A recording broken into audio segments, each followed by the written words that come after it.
Chapter 1. A great crowd was gathered in the imperial capital's finest theater, hearts swelling with anticipation for tonight's performance. In a lobby past the VIP entrance, nobles mingled in fine dress, exchanging social pleasantries before the show. The atmosphere in the lobby was relaxed, but there was a faint ripple of excitement in the air, until all eyes turned to the newest arrivals. "Reijou, your hand." "Yes, your highness." Reijou took Arnold's hand at his urging. When she did, she sensed the amicable chatter of the lobby shift. Her ears picked up all sorts of gasps and murmurs. "Well, yes, I suppose they would be surprised." The nobles scrutinized Reijou, all dressed up for the theater, and then Arnold beside her. Wearing formal attire with black gloves and a red cloak, Arnold appeared as if he'd rather be anywhere but here. For the royalty and nobility, the theater was a social venue. But from what Reijou heard, Arnold had never so much as shown his face at a party before Reijou's arrival, including events at the imperial palace. The nobles must have been quite shocked to see the antisocial prince escorting a lady to the theater. I only just mentioned the theater, and he was able to get seats in a matter of days. As she walked across the red carpet, Reijou thought back to a few days before. It was less than a month until their wedding now, and the preparations were picking up fast. Having borrowed Arnold's office to go over some things with Oliver, Reijou had spontaneously let slip a wish. They're showing an opera in the imperial capital's theater. "Oh, I'd love to go." She hadn't even intended to be heard, but Arnold lifted his head from the documents at his desk as the words left her lips. She'd looked up from her own work in response. He said, "Very well. Give me some time, Oliver, of course." "As you wish, my lord." Reijou had merely blinked, thinking surely not. Yet just a few days later, they had secured seats for the opera. "I understand how His Highness works so quickly now.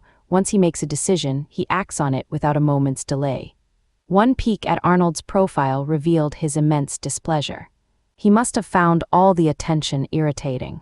When he noticed Reijou's gaze, however, his severe expression suddenly softened. He remained silent and stoic, but there was a look of tranquility in his eyes.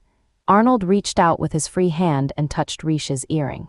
"Eep, your hair's getting caught in this thin chain," he said, gently running a finger over the earring chain before tucking a lock of hair behind her ear. The sensation tickled her even though it was dulled by his gloves. The surrounding nobles reacted as if they'd witnessed something they shouldn't have, and the buzz in the lobby grew louder. It all felt oddly embarrassing to Reijou. "Thank you, your highness." Reijou's cheeks were flushed, but Arnold was as unflappable as ever. The two of them climbed a staircase to the upper level, hand in hand, when someone called out to them. "Prince Arnold." "Lady Reijou." They turned in unison to face a tall man with cropped brown hair and a stick-straight posture. He was clad in the uniform of Galkeen's knights. "Rudolph Gert Guthael, at your service." Reijou stiffened at the name. She could only hope that Arnold hadn't noticed. "I appreciate you appointing me for your security for today. I will work with your Imperial Guard to ensure the safety of this floor. I've reserved the entire top level, so you're not to allow a single person entry. No exceptions will be made, noble or otherwise." "Yes, your highness." "As you command." Their exchange finished, Reijou curtsied to the man who'd introduced himself as Guthael. "Thank you, Sir Guthael. I will put my very life on the line so you may enjoy tonight's performance with no interruptions." Guthael delivered the somewhat overblown line without a hint of insincerity. There was a firm will in his almond-shaped eyes, and Reijou knew he was both a skilled swordsman and a talented commander on the battlefield. This man will be Prince Arnold's direct subordinate in the future, a key figure in his world conquest. Reijou didn't allow her misgivings to show on her face, of course. She let Arnold escort her to the top floor. It was unlikely that anyone noticed Reijou's wariness of their appointed guard tonight. Emperor Arnold Hein had 5 retainers who answered directly to him on the battlefield. Whenever Arnold wasn't there, they carried out his orders and delivered him whatever victories he requested in the war. It was thanks to the support of these 5 knights that Arnold was able to conquer the world in such a short time. One of them was Rudolph Gert Guthael, who had introduced himself to Reijou and Arnold as their guard for the evening.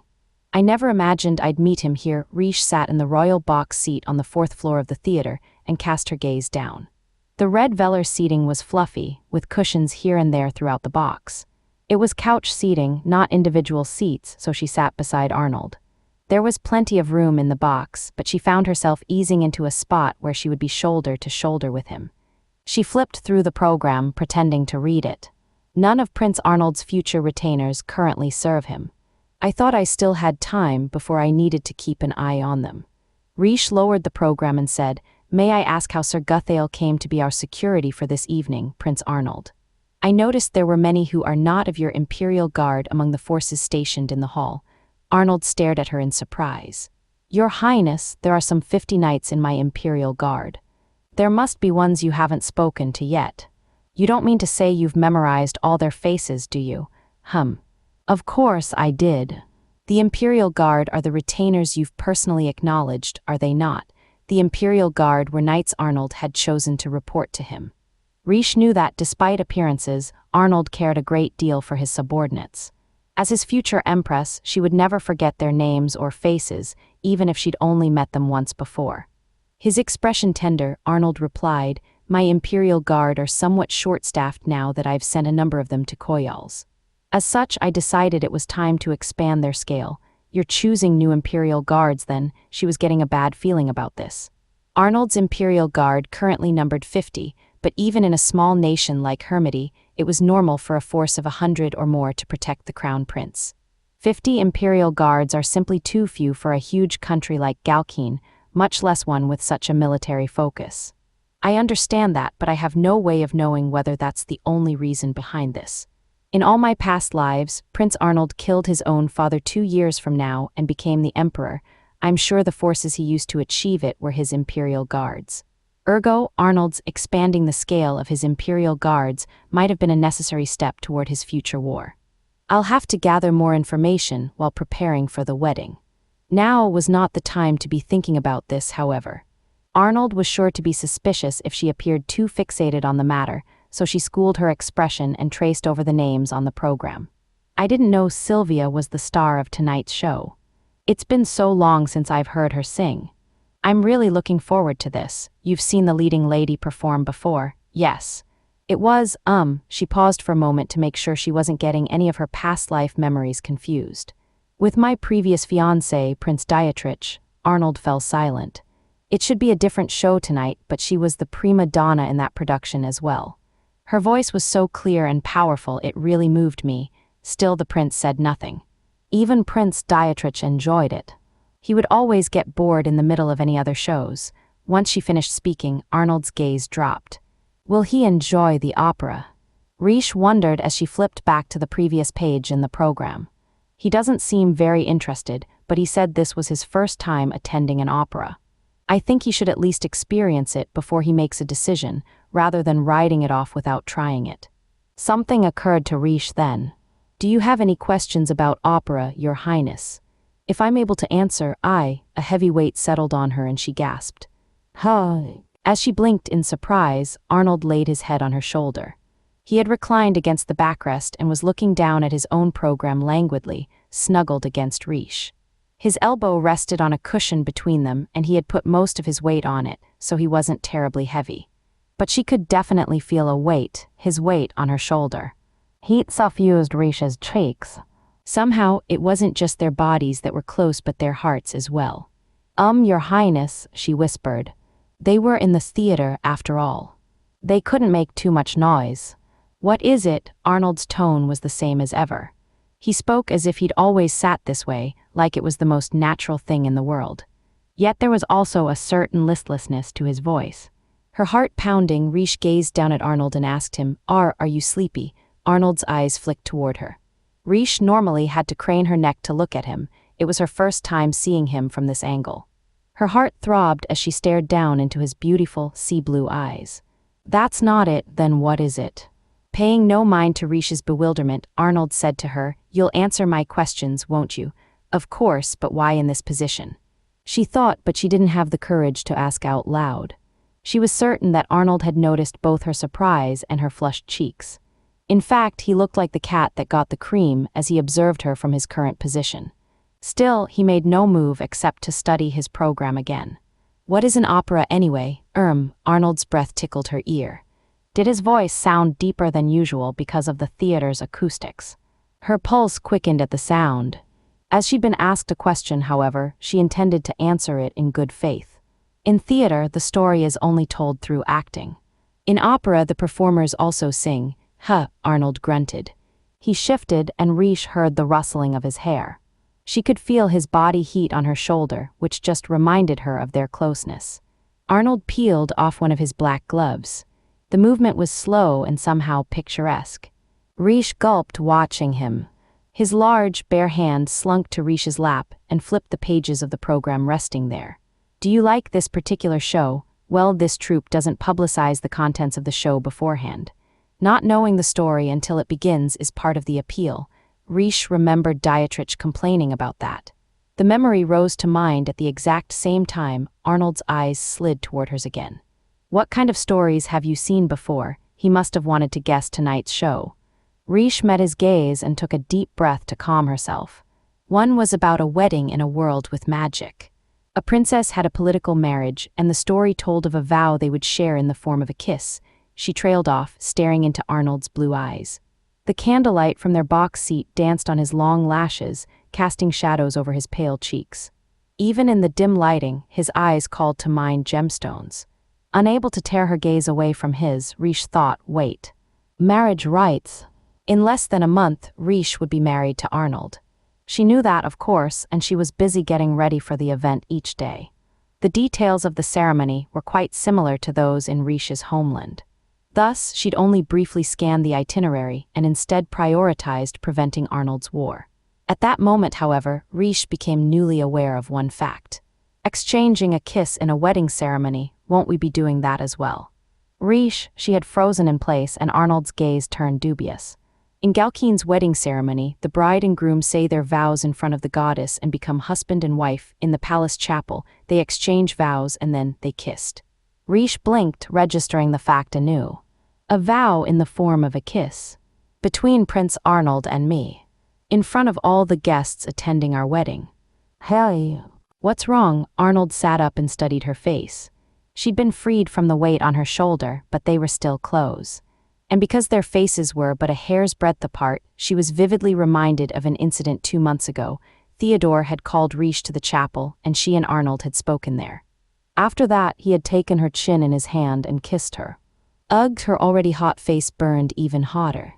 Reijou shoved the moment to the back of her mind. She knew there must have been some reason Arnold did it. But puzzling it out overwhelmed her, so she'd avoided it altogether. What? Don't tell me you have a fever. Your Highness, Arnold reached out to touch her forehead. Reijou grabbed his hand and brought it down to her lap. She squeezed it between her own hands. It didn't change the fact that they were touching now, but initiating it herself was much better for her heart than letting Arnold touch her at will. I'm fine, nothing's wrong. Arnold was frowning, a complex expression on his face. He was a swordsman, so he probably hated having his hands bound. Reijou was sorry to make him uncomfortable, but she really didn't want him to touch her any further. She was sure she would cry if she thought about that kiss again when they were this close. A bell rang, signaling the start of the performance. Reijou did her best to act like nothing happened and put on a brave face. It's starting. The theater staff extinguished the lamps here and there among the seats. As the venue dimmed, the buzz of the crowd rose in anticipation. A moment later, silence fell as if on cue. But while this silence normally excited Reijou, right now it was just another inconvenience. Prince Arnold will be able to hear my heart pounding. Although the opera was about to begin, she couldn't even concentrate on the stage. She wanted to see Arnold's expression, but she didn't have the courage to meet his gaze. As her thoughts spun, the thick red curtain went up. A lone woman stood on the stage, illuminated by a chandelier. Reijou and Arnold were up on the 4th floor, so they couldn't see her face without opera glasses. Still, the woman resembled a blooming flower. Her bewitching beauty was obvious even at this distance. Her long, glossy hair was almost crimson, her dress of vibrant red.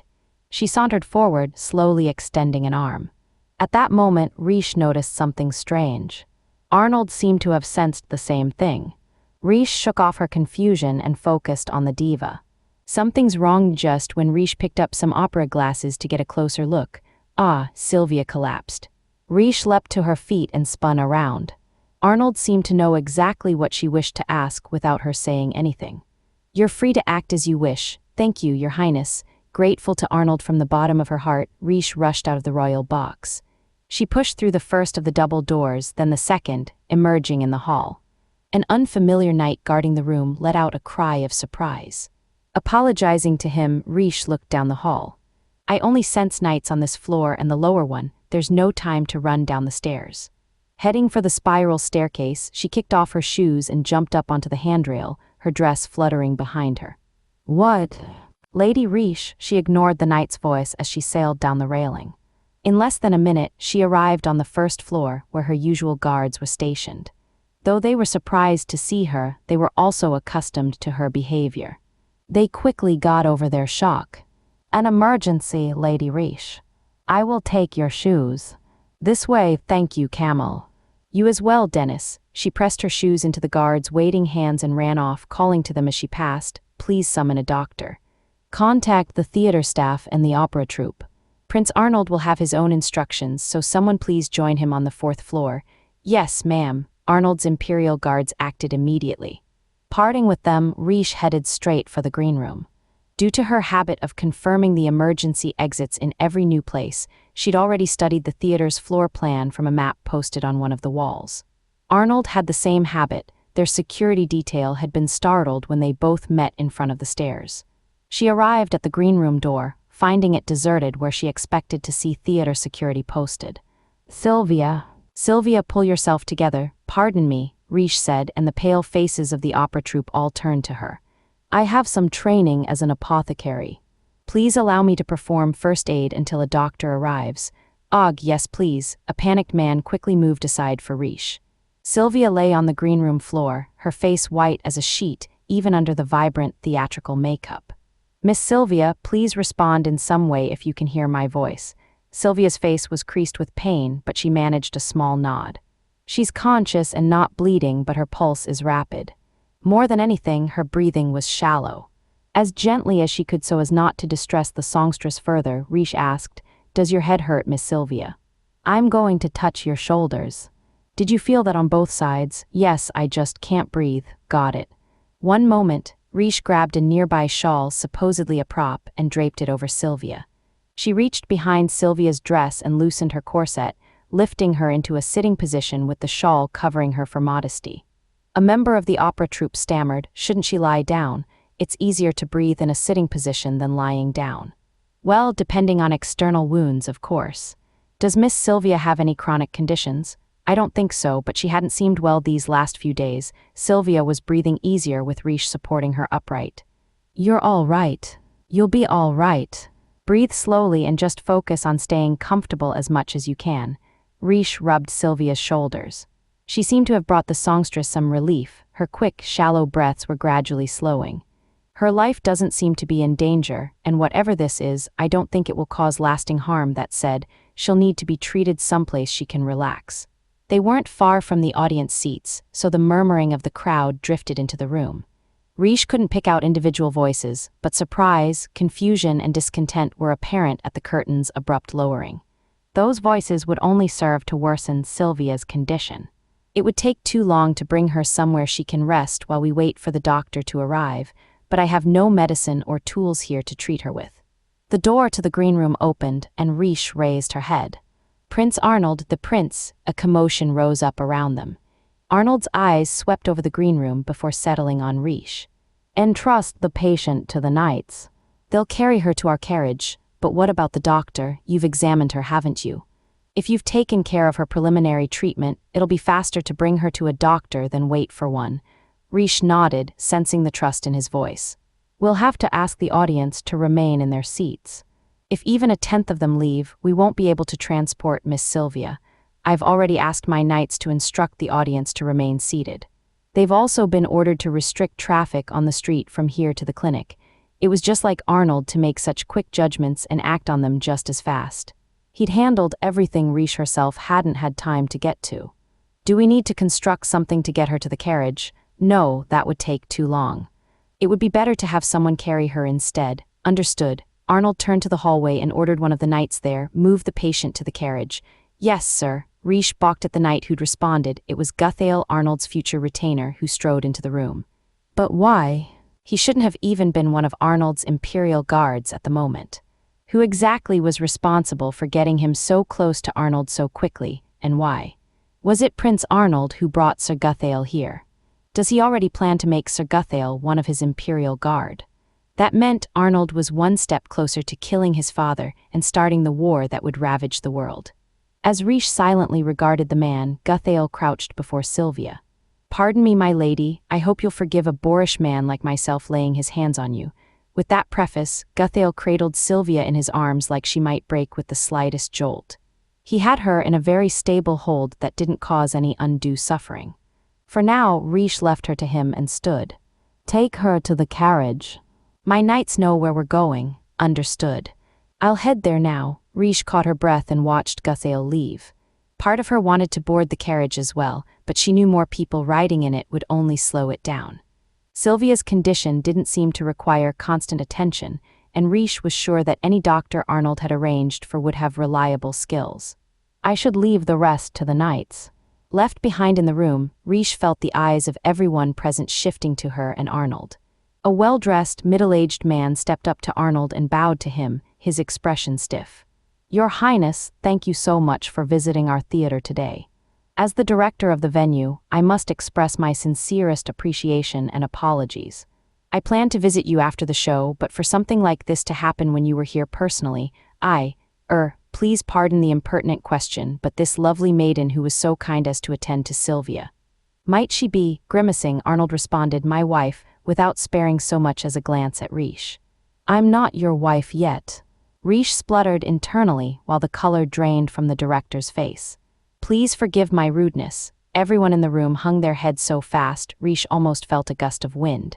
She rushed to assuage their worries. "Please think nothing of it. In fact, I appreciate you allowing me to perform first aid after bursting into the room completely unannounced. It was a crisis involving a popular diva, and a complete stranger barged onto the scene. It wouldn't have been odd if they'd found her suspicious and thrown her out instead of letting her do first aid. This exchange was of no interest to Arnold, who told the director, "Henceforth, you should have staff in place should anyone in the theater suddenly fall ill." "Let's go, Reijou. I can't imagine they'll put on the show without their star." "Yes, Your Highness," Reijou acquiesced, though she couldn't get Guthail out of her mind. "It would be unnatural for me to ask after him for no particular reason." She padded to Arnold's side before remembering that she wasn't wearing any shoes. Arnold noticed at the same moment. "Camel, yes, sir."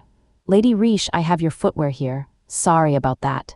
"Thank you, Kami." Reijou reached out for the shoes, but Arnold snatched them first. In one fluid motion, he sat Reijou down in a nearby chair and knelt in front of her before she could even recover from her surprise. "Your Highness, please." No sooner than she yelped had Arnold slipped the first shoe onto her foot. He'd done it like it was completely natural, but this was an absurd turn of events. Arnold was kneeling on the floor, helping a woman into her shoes. You don't need to do that. I can put them on myself, it's fine." "Stay still." The director, the performers, and all the knights in the hallway gaped at Arnold, but the crown prince paid them no mind. "There," he said when he was finished, standing and holding his hand out to Reijou. "Thank you." Reijou was dizzy with embarrassment and awkwardness, but she took his hand to stand, grateful all the same. "He's always been rather lenient with me, but he seems almost sweet lately, or maybe coddling's the word." She curtsied to the opera troupe, who scrambled to return the gesture instead of just gawking at her. They headed into the hallway, followed by 4 Imperial guards. As Arnold escorted her, Reijou looked up at his profile. Why was Arnold so kind to her? Your Highness," but before she could ask him, a disgruntled shout cut through the hallway. "Arg. I'm telling you to let me through." Down the hall, someone was arguing with Arnold's knights. "Again, there's been an emergency. If you would please just understand, it is precisely because it is an emergency that I must act." "How could you not understand that?" Is someone from the audience trying to get outside? Their voice, though Reijou felt a strange sensation coming over her. "What's wrong?" "Nothing, I just feel like that voice sounds very familiar." Reijou peered down the hall and Arnold followed her gaze. The hallway curved to match the round shape of the stage, so they couldn't see all the way to its end. But as they drew closer to the source of the voice, Reijou heard it loud and clear. The color drained from her face. It couldn't be. Arnold eyed her with curiosity as she stopped in her tracks. She needed time to process this information. Time that she didn't have, as a familiar head of lustrous blonde hair was already coming into view.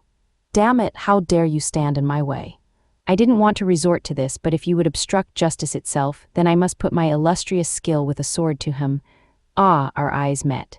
Reijou nearly jolted the moment those emerald eyes ensnared her. Simultaneously, the temperature around Arnold dropped several degrees. The Imperial guards went rigid with fright, but the one arguing with them didn't even seem to notice. "There's no mistaking it. Even if I wish there were." "Huh, what are you doing here?" "Aha, I know. The very goddess herself has proven to be my ally, hasn't she? Would you let me go, you blasted knights? Who the hell do you think I am? I see he still has plenty of unearned confidence." "Reijou, don't just stand there. Do something about these men. Don't you hear me? I'm the one who wants to know what you're doing here." Reijou sighed, holding her forehead. Prince Dietrich, the man puffing his chest out, even as the knights around him pushed him back, was Reijou's former fiancé. "Why, because it's me, of course." Chapter 2. Reijou heard that the matter of her engagement had been decided about a month after her birth, that is, immediately following the birth of Hermides Prince Dietrich. Reijou had lived her entire life as the sole daughter of a duke and as a future crown princess. As for Dietrich, the crown prince, he had always been her fiancé as well as a childhood friend of sorts. "Reijou, I heard you did better than me on that test. You got a perfect score." When they were young, Dietrich often flew into a rage whenever he saw Reijou. "Well, we received a very clear textbook in preparation for the exam, Your Highness. Our tutor even offered to explain anything we didn't understand. We have another test tomorrow with the same questions on it, don't we?" Reijou's education as the future crown princess included things like supporting and encouraging her husband. But even without those lessons, she would surely have told Dietrich the same thing, as she believed it from the bottom of her heart. "I'm sure that if you read the textbook carefully, you'll be able to get a perfect score as well, Your Highness." "Aye, so why don't we study together today, Prince Dietrich? Arg."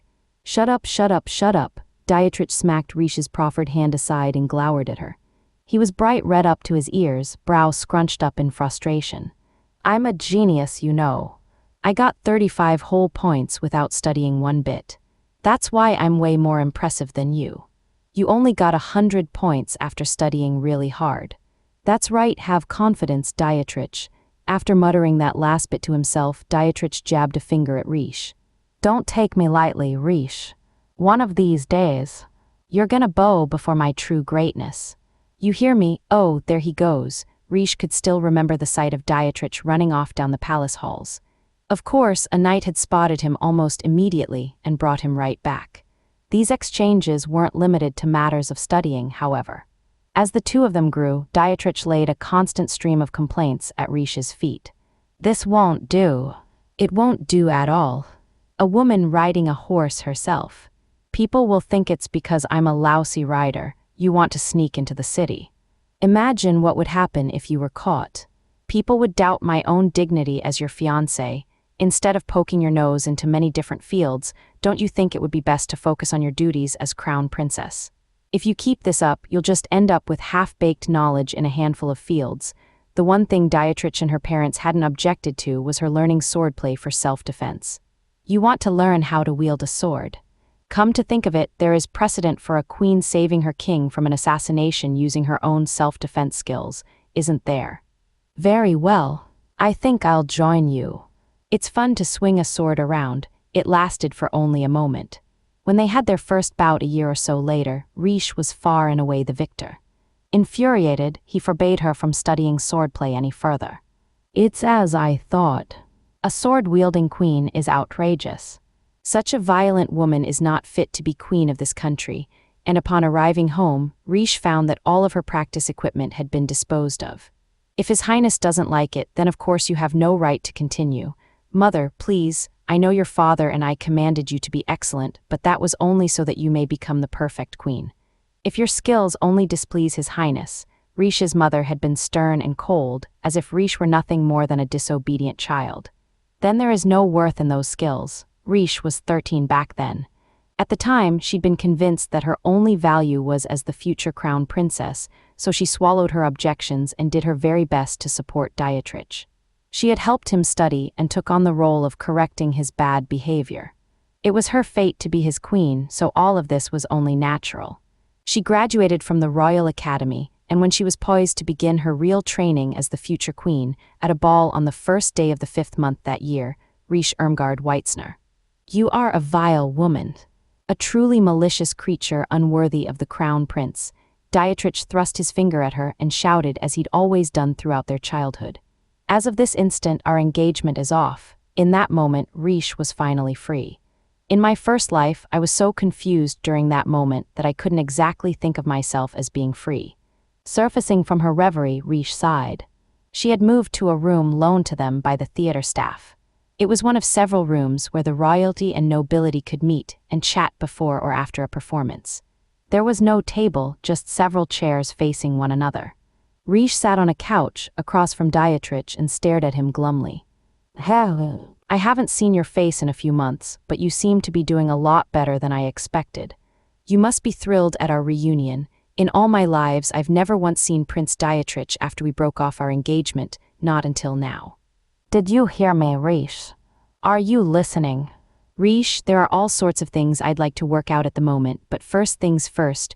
Reijou let go of her forehead and peeked over at Arnold. He was seated next to her on the couch, his brow slightly furrowed. That much was fine. What concerned Reijou was the placement of his right hand. "Why is Prince Arnold's hand around my waist?" And he was holding her snugly against him as well. Meanwhile, his other elbow lay on the armrest, his hand pillowed his cheek, and his legs were crossed as he looked idly at Dietrich. "We had no choice but to borrow a room since we can't exactly ignore him, but still."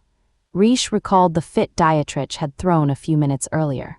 Upon recognizing Dietrich, Arnold acted first. He'd grasped Reijou's hand and immediately tried to exit the theater. But Dietrich, like an insistent toddler, had demanded that they acknowledge his presence. Thus, Reijou relented and kept Arnold from leaving. They borrowed the room because it would have imposed on everyone else if they continued quarreling in the hallway. "I'm going to go out on a limb and say that Prince Arnold is not fond of people like Prince Dietrich." From Reijou's observations at balls and other social gatherings, Arnold's patience for loud people was as thin as fraying thread. "But that doesn't explain why he's holding me so close." They were even closer than they'd been in the royal box. It wasn't like they were dancing or anything. Being joined at the hip with Arnold in front of others made Reijou restless. "Prince Arnold, I can ask what Prince Dietrich's business here is on my own." Reijou watched him, uncomfortable to her core, and murmured, "If you would rather not be present for this, you could wait in another room." "Hey, Reijou. You're talking about me, aren't you?" "I can tell." Arnold ignored Dietrich, eyes falling on Reijou. "I'm not leaving, I'm staying here with you," he said firmly. "Ugh." Those almost sounded like the words of a faithful lover. Reijou's heart banged against her rib cage. She lowered her gaze, deeply embarrassed. That was when Dietrich finally noticed how they were positioned. "What's with the way you're sitting? You're not even married yet and you're holding her waist." Dietrich turned a brilliant shade of scarlet as he gaped at Arnold. It's obscene. What? Whoa." The force of Arnold's short response catapulted Dietrich off his chair. There was an ice-cold bloodlust in Arnold's voice that chilled even Reijou's spine. And even after shutting Dietrich up, the malice did not recede from his eyes. I feel like I have to apologize for this," Reijou said to Arnold, nothing short of mesmerized as Dietrich shrank beneath his heavy stare. "Why should you have to apologize?" The only thing soft and sweet about Arnold in that moment were the words he uttered to Reijou.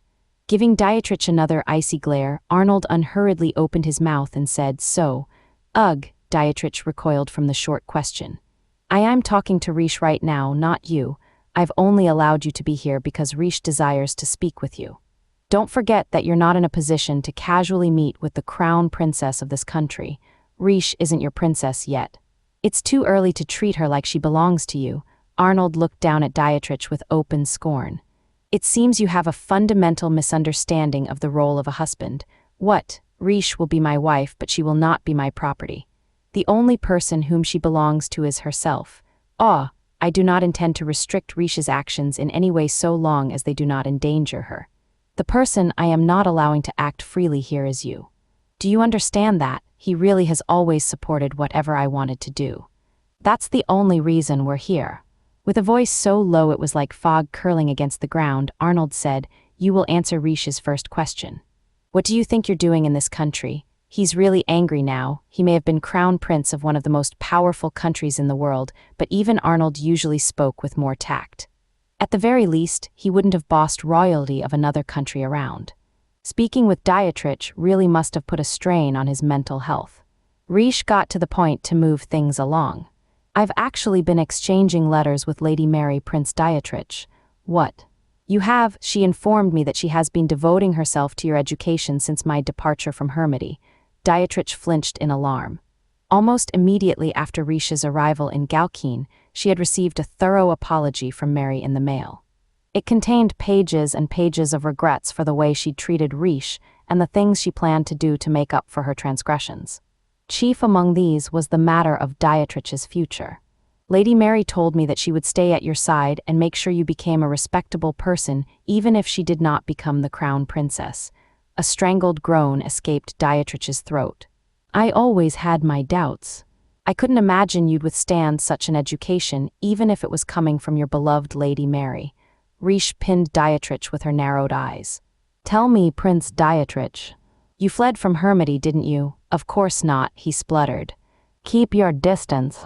Sit down, eek. Dietrich had sprung up with the force of his shout, but Arnold's cold intimidation forced him back down to his seat. At the same time, Arnold pulled Reijou even closer, and Reijou's heart almost leapt out of her chest. To even suggest that I would flee. Why, it's outrageous, forget that. Why does it feel like Prince Arnold is trying to protect me?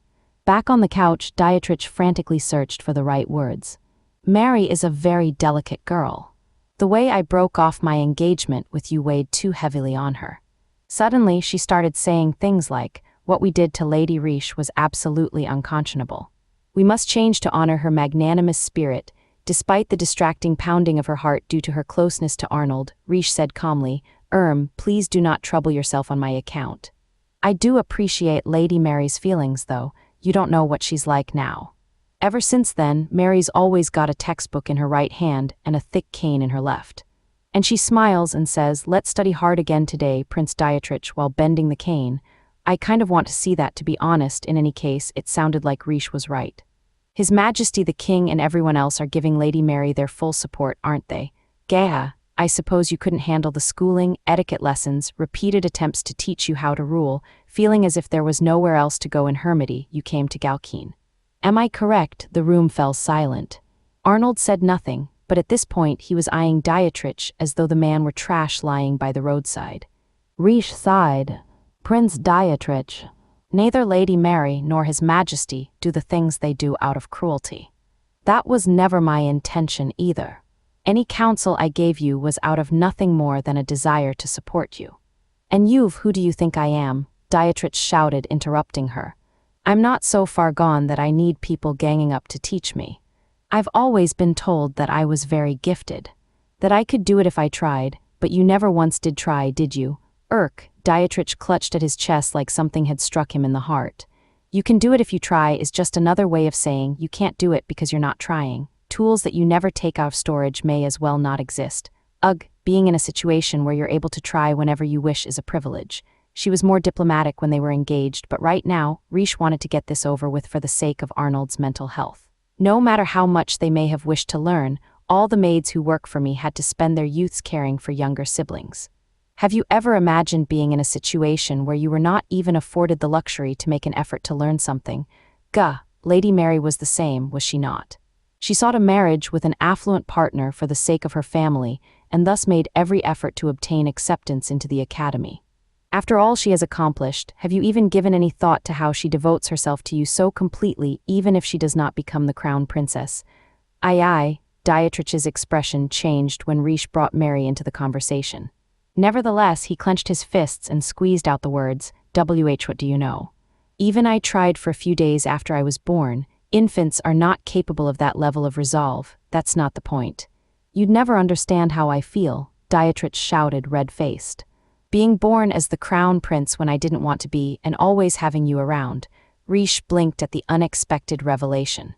You always stood in my way, Reijou. You scored better on tests, learned faster, and always had the adults' attention. They were my tutors, but you were the one who spoke with them like you were equals. When I brought you to the riding grounds, you won the horses over before I did. You could always run faster than me, and you destroyed me when we had sword matches. Reijou pressed her lips together, unsure of what to say. No matter how I tried, there was no way I could ever compare to you. Even I have things that I excel at. If only I hadn't been born the crown prince, I would have been lauded for my abilities, I just know it, but since I was born the crown prince, why couldn't I possess the skills you do? Those feelings have always plagued me. Dietrich hung his head once more before the shell-shocked Reijou. She was further surprised when he began sniffling. She floundered, thoroughly uncertain of what to say to him, until Dietrich spoke again with a shaky voice. The truth is, I always wanted to be like you. He's crying. Reijou was speechless. They'd grown up together for almost 15 years, but she'd never once seen Dietrich cry. Maybe I went too far. Panicked, she glanced over at Arnold. Of late, she'd been relying on him whenever she wasn't sure what to do. She regretted this behavior, all too aware that she was taking advantage of his kindness. I'm sure he's just as thrown by this situation as I am. Reijou chastised herself for seeking his help, but he simply regarded her with a look that said he had no choice but to act. Very well. Leave this to me, huh? Apparently he'd picked up on just how stumped Reijou was. Is Prince Arnold really going to comfort Prince Dietrich? I suppose it's possible he's really a very kind person at heart. Arnold turned to Dietrich and began, no matter your reasons or circumstances. That didn't sound like the start of a comforting sentence. It does not excuse annulling your engagement with Reijou and trying to banish her from her homeland when she was at no fault whatsoever, he finished. Prince Arnold. Dietrich crumpled into a sobbing mess. Gah.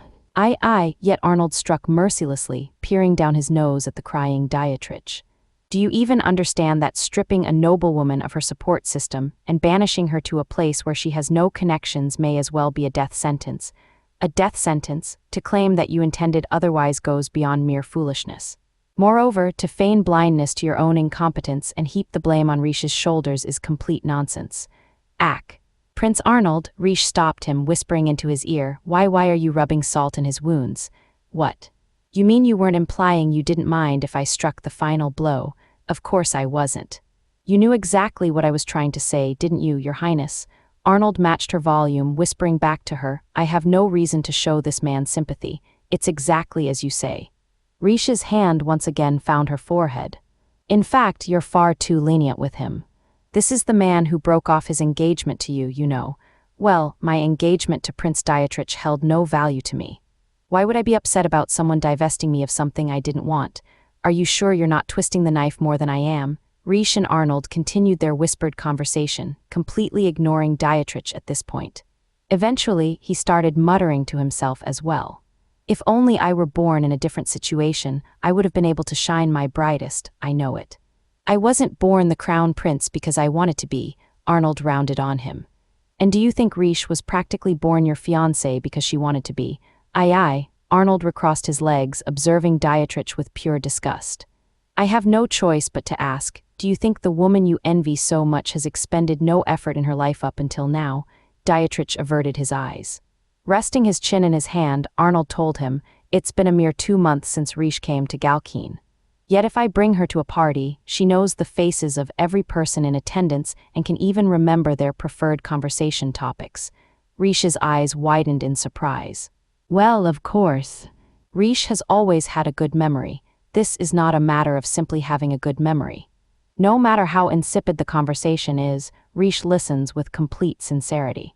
Moreover, she does her own research into the subject before the next time she converses with that person, even though this does not benefit her in any way.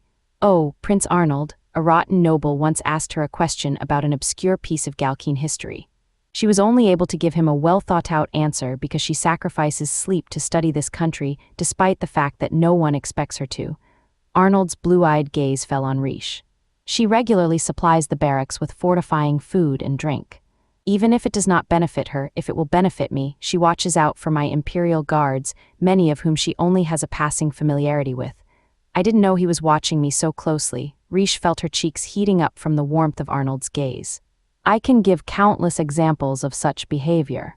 I'm sure there are infinitely more that take place outside of my notice. You give me far too much credit, Your Highness. I've done nothing deserving of such high praise. You should take more pride in the things you've built for yourself. Arnold's large hand cupped her face, his thumb stroking her cheek. Make him understand all the effort you've put in to serve as crown princess. Ugh, it was true. Arnold's examples were things Reijou did not do merely as part of her plan to avoid the war. Since she was appearing at parties as Arnold's fiancée, she avoided any behavior that would sully his reputation. She'd learned about Arnold's imperial guards because she wanted to know what sort of vassals he chose and how he treated them. I'm doing these things simply because I want to, so it should feel strange for him to praise me for it, but warmth blossomed in her chest all the same.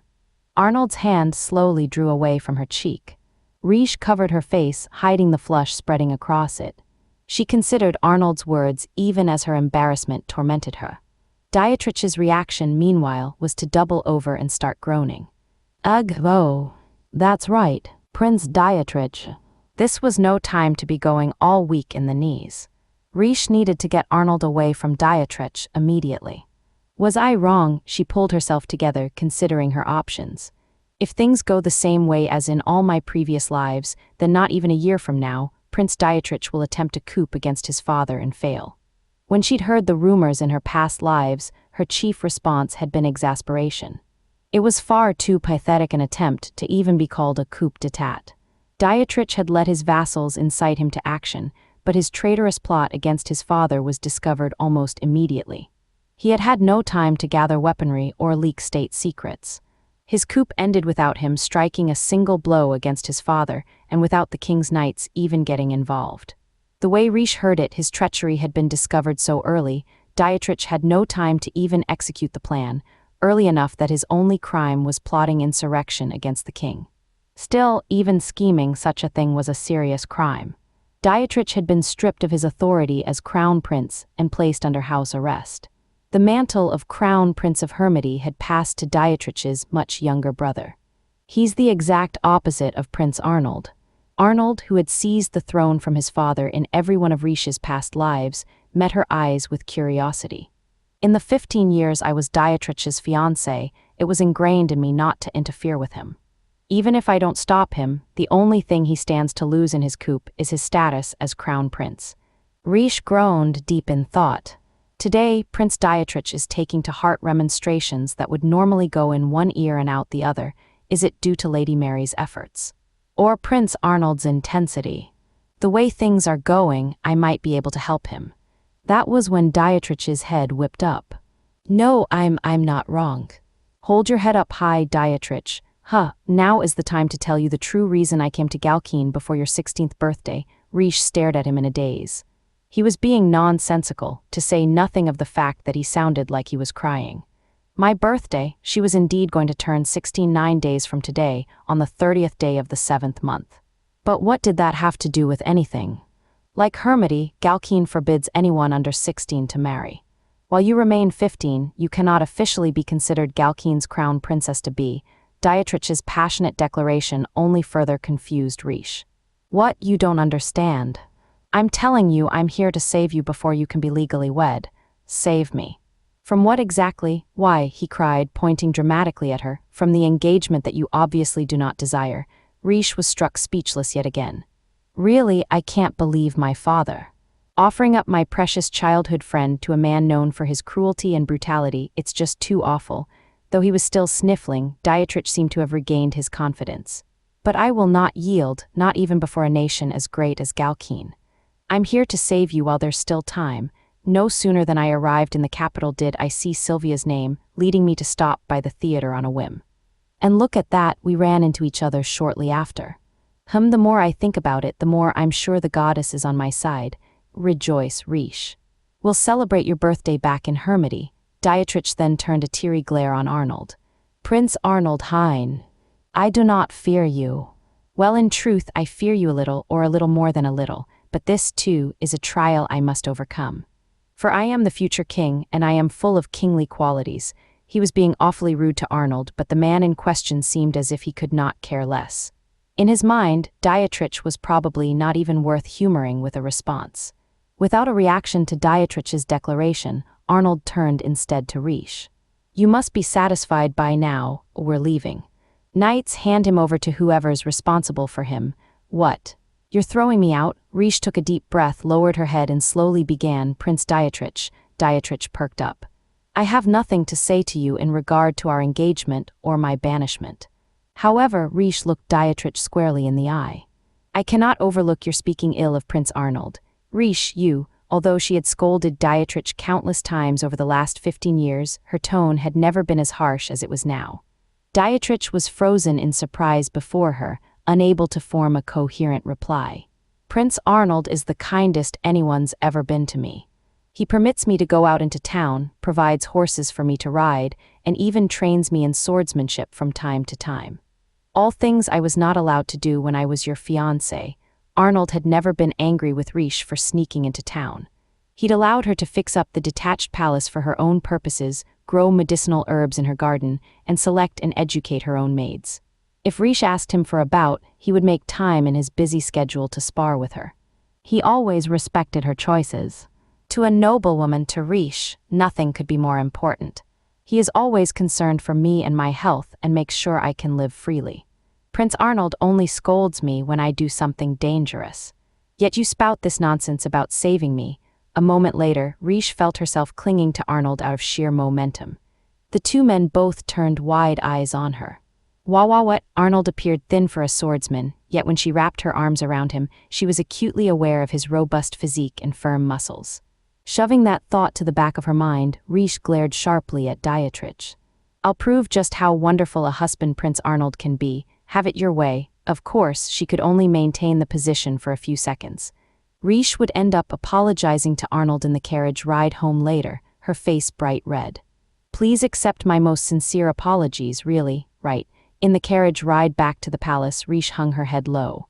She couldn't even meet Arnold's eyes across from her. All she could do was tremble and apologize fervently again and again. I think my face is on fire. An awkward atmosphere had been permeating the carriage for some time now, and every time Reijou gave it thought, all the more did she wish for the floor to swallow her whole. Not only were her cheeks red, the heat reached all the way up to her ears. It was all because of what Reijou did in the theater. She had told Dietrich that she would prove how kind Arnold was.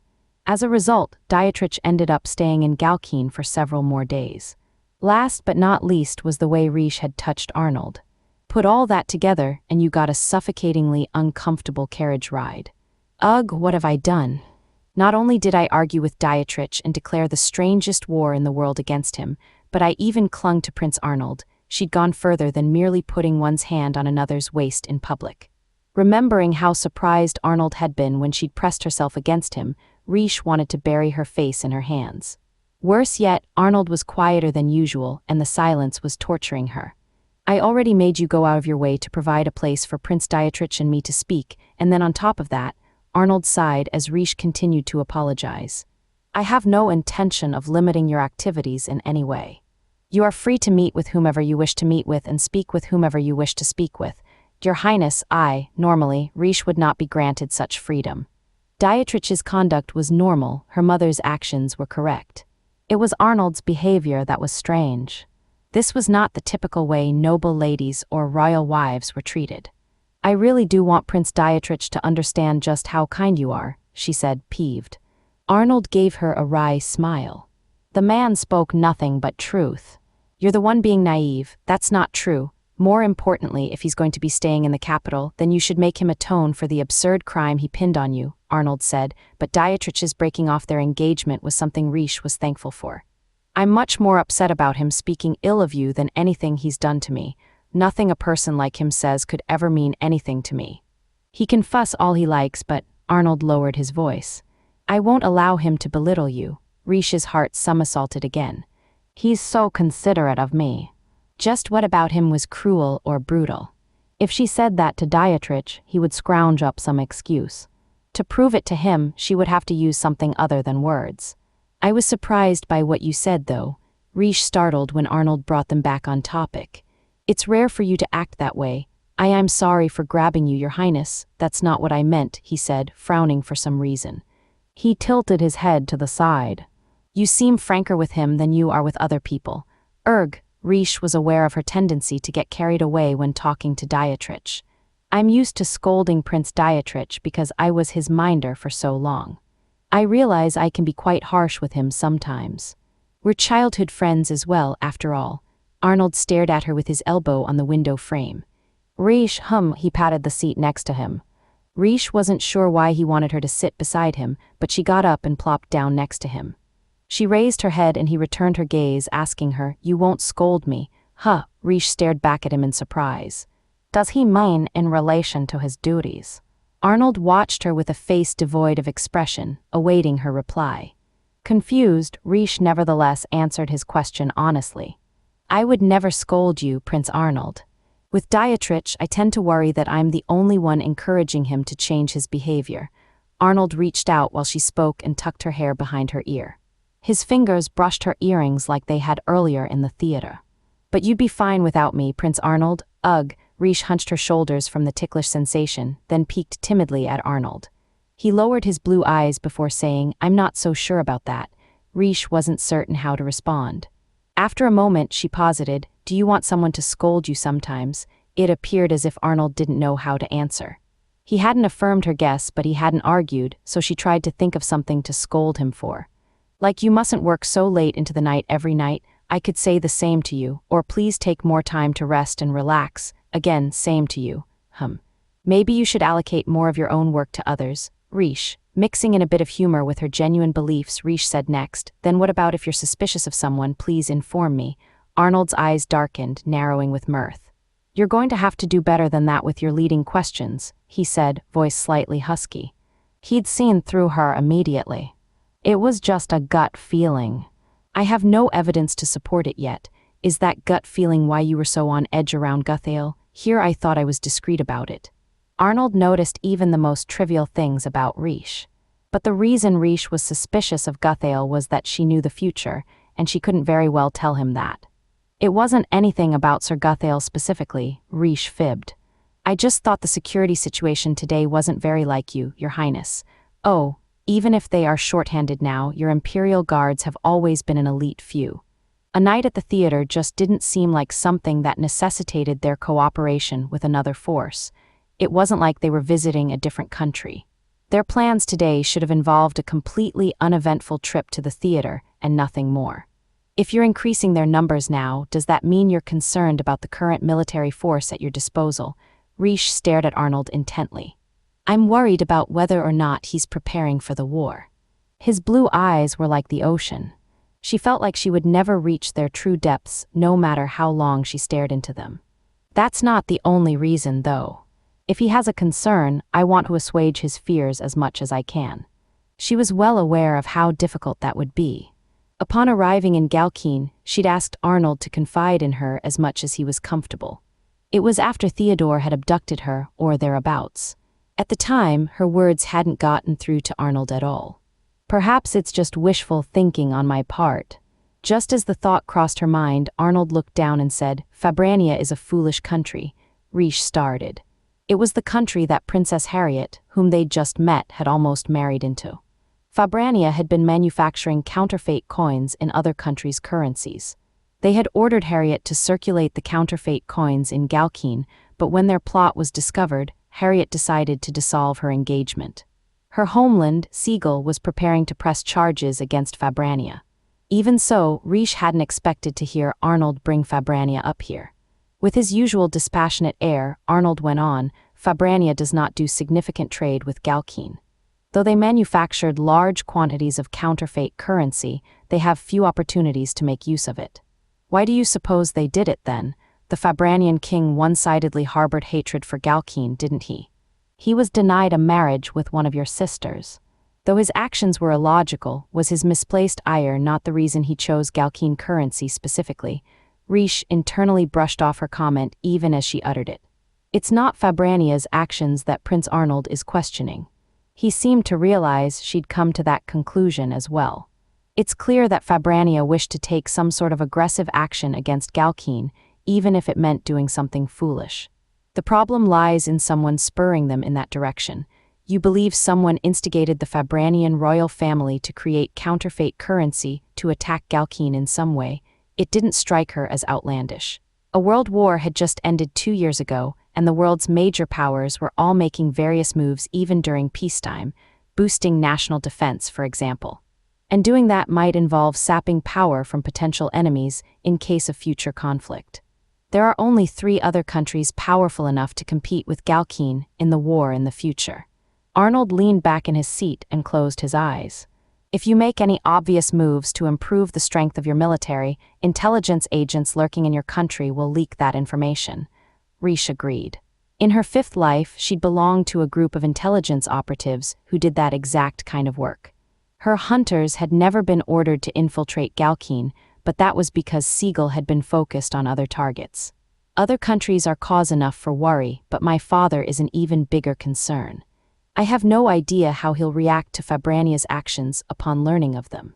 So if I want to amass military strength, I must do it in a way that avoids my father's eyes as well. Is that the only reason he avoids his father so completely? Rumors of the current emperor's aggressive personality had reached her ears. It was her understanding that if he learned of any suspicious actions taken by other countries, he might very well respond with an invasion.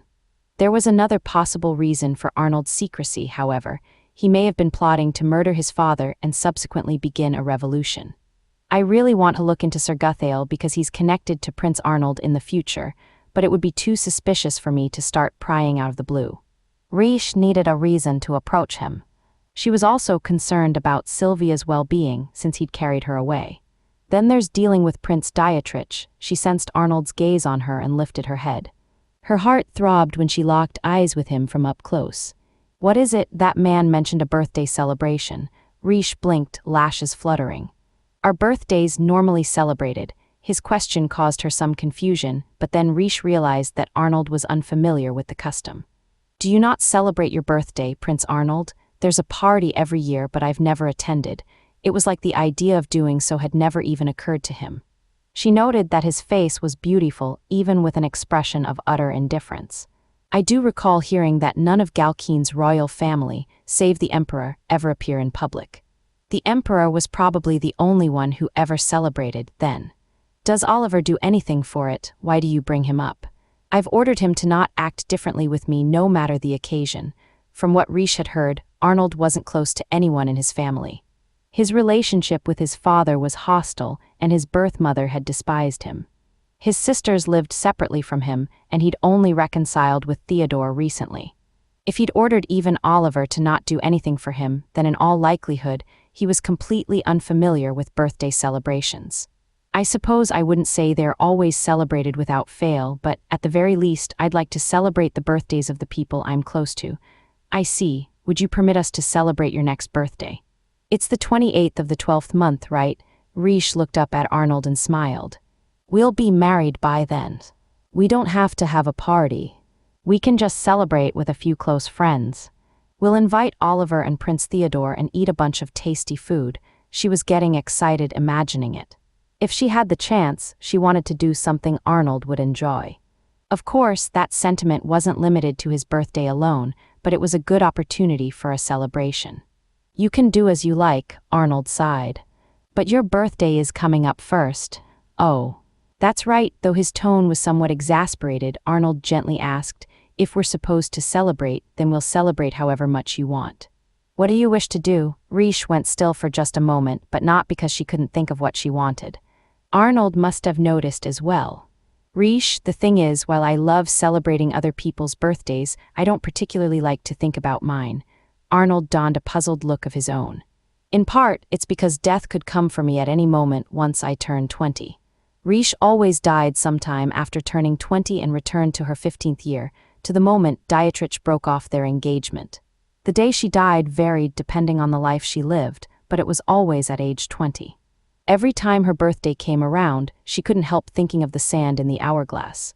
But that wasn't the only reason she wasn't fond of her own birthday. You see, I've also never had my family celebrate my birthday before. The truth was, she was in no position to teach Arnold about the subject. When I was young, I was just so busy studying.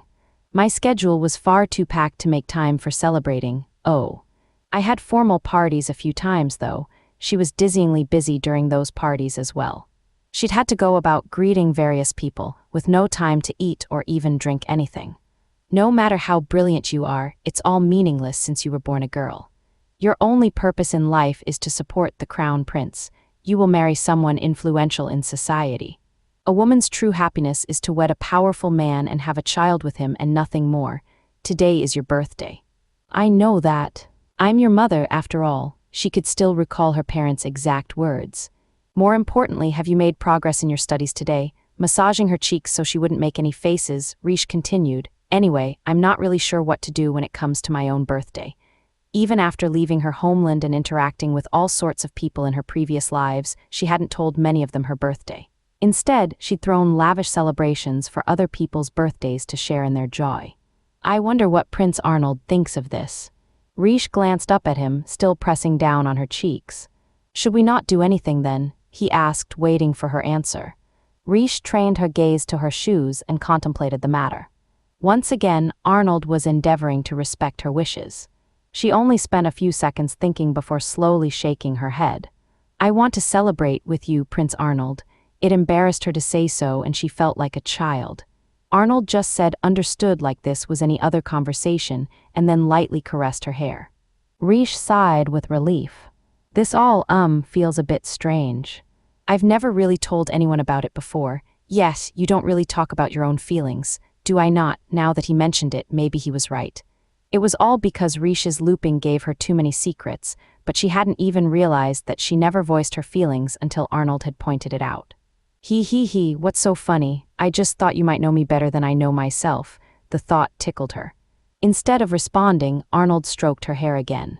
Prince Arnold really is every bit the wonderful husband I told Prince Dietrich he was, but I must do my part as well. After all, I proposed to him on the beach in Villainess. She reaffirmed her determination. I must become the best future wife I can be. For now, I'll prove to Prince Dietrich how kind Prince Arnold is and investigate Serguthail, though I'm worried about how Miss Sylvia is doing, so I'll inquire after her health tomorrow. Oh, but my biggest job is preparing for the wedding. At that moment, she recalled the plot of the opera she'd been recounting earlier. The wedding? Then Reijou stared up at Arnold next to her. What? At the wedding? Her gaze lingered on Arnold's lips, and she gulped. I'll have to kiss him again. Reijou whipped her head toward the window before her face turned red again. Arnold appeared not to notice, but this might have been an emergency. After all, Reijou had no idea how she was going to prepare herself for the event. What do I do? Completely thrown, Reijou spent the rest of the carriage ride back to the palace, considering the greatest challenge she'd faced in any of her lives up to now. Chapter 3. And that concludes my report on last night's affair. I can't believe I declared to my former fiancé that I would prove how wonderful a husband Prince Arnold is. Reijou finished her report to Theodore in the middle of her herb garden. She placed the herbs she'd gathered in her basket and stood, holding down her straw hat. A little ways away, under the shade of a tree, Theodore pressed his fingers to his temples. What am I to do about this? I can't tell anymore whether you're asking for advice or just bragging about your relationship. Pardon, Prince Theodore. I'm sorry, the cicadas are so loud I couldn't hear that. Nah, it was nothing, Theodore replied with a glowing smile. Reijou picked up her basket and trotted over to the shade where Theodore sat, her lemon-colored dress billowing in the breeze. I can list any number of Prince Arnold's wonderful qualities, but I want a way to get Prince Dietrich to really understand instead of just telling him. So you came to me for help. Theodore respected his brother, Arnold, dearly. He knew Arnold's good qualities well, yet he didn't seem sympathetic to Reisha's plight. I understand what you're here for, but I'm afraid I won't be able to help you. What? Even though this is an opportunity for you to thoroughly discuss each and every good quality of your older brother's. Well, you're not talking about his qualities as a man or as a brother, but as a husband, aren't you? You're the only person in the world who can claim to have any expertise on the subject, my dear sister. Theodore closed his eyes solemnly and placed a hand over his heart like a pious believer, though there was a streak of mirth in his voice. It's too bad, but I'll have to limit myself to merely watching over you as your younger brother. Though please do engrave each and every one of my brother's reactions into your memory. And give that reprobate Dietrich a good pummeling for me. Just because you have a cute face doesn't mean you can say things like that. In any case, you just have to show the guy the loving relationship between you two, don't you? Just act even closer than you normally do while you're in front of him. Theodore made it sound like the simplest thing in the world, but for Reijou, it was anything but. She also wanted to avoid bothering Arnold as much as she could, since it was her slip of the tongue that had caused all this ruckus in the first place. I'm worried I'll do something strange if I spend too much time at Prince Arnold's side anyway. Once again, Reijou was considering her latest problem, the realization that she would have to kiss Arnold at their wedding. Theodore regarded her with open curiosity now that her expression had suddenly changed, but there was no way she could tell him the reason behind it. I can't ask Prince Theodore about the kiss. I'm sure he doesn't want to hear about that sort of thing in regard to his brother. Reijou had no siblings of her own, but she did have a cousin who was going to succeed the Weitzner name after her marriage, so she could understand Theodore's position somewhat. I'd like to ask Prince Theodore about Sir Guthail as well, but I have no good pretext for it. I can't make any hasty moves lest I come off as suspicious. Her musings were interrupted by Elsie's arrival. Good day, Lady Reijou. Your Highness, hey Elsie. You're really working hard lately, aren't you? My dear sister and Camel are always praising your efforts. Oh, thank you, Your Highness, but I still have a long way to go. Elsie shook her head, embarrassed, before looking up at Reijou. Lady Reijou, we've received word that a visitor without an appointment is at the palace gates asking for you. Another maid is taking word to Sir Oliver. Don't tell me Prince Dietrich is storming the castle. Reijou's face paled at her first guess, but the name Elsie gave her was one she wasn't expecting to hear. Word was it was a woman. Elsie carefully read the name off a note pulled from her pocket. Sylvia Hollingworth. Reijou blinked wide-eyed. Word of Reijou's visitor traveled from the maids to Oliver to Arnold, and she was permitted to enter the palace and taken to a reception room. Reijou parted with Theodore, hurriedly changed into a dress more appropriate for receiving guests, and headed for the reception room with two of her guards. She opened the door to find a red-haired woman resembling a flower in full bloom. I apologize for keeping you. I am Reijou Irmgard Weitzner. Please, no apologies necessary. I'm honored to make your acquaintance. The woman stood and curtsied gracefully. My name is Sylvia Hollingworth. Thank you so much for your help last night. Please rise, Miss Sylvia. How are you feeling? You didn't aggravate your condition coming all the way here, did you? Her complexion did seem to be better, but such an effect could be achieved with makeup, so Reijou wasn't comfortable going off of that detail alone. Despite her worry for the songstress, Sylvia shook her head elegantly. I received some medicine from the doctor you sent me, and rested well last night. I was already feeling better by the time I went to bed, and by morning I was completely recovered. I'm glad to hear it, Reijou said, though she was still worried Sylvia was secretly pushing herself. Last night it seemed like Sylvia had fainted and then regained only partial consciousness.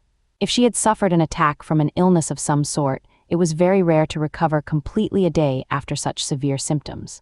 Still, she did appear healthy to Reijou's careful eye. It's all thanks to you, Lady Reijou. I wish I could treat you to the performance you were supposed to see last night right away, but the show has been postponed a whole week, Sylvia wilted, truly disappointed. Reijou smiled.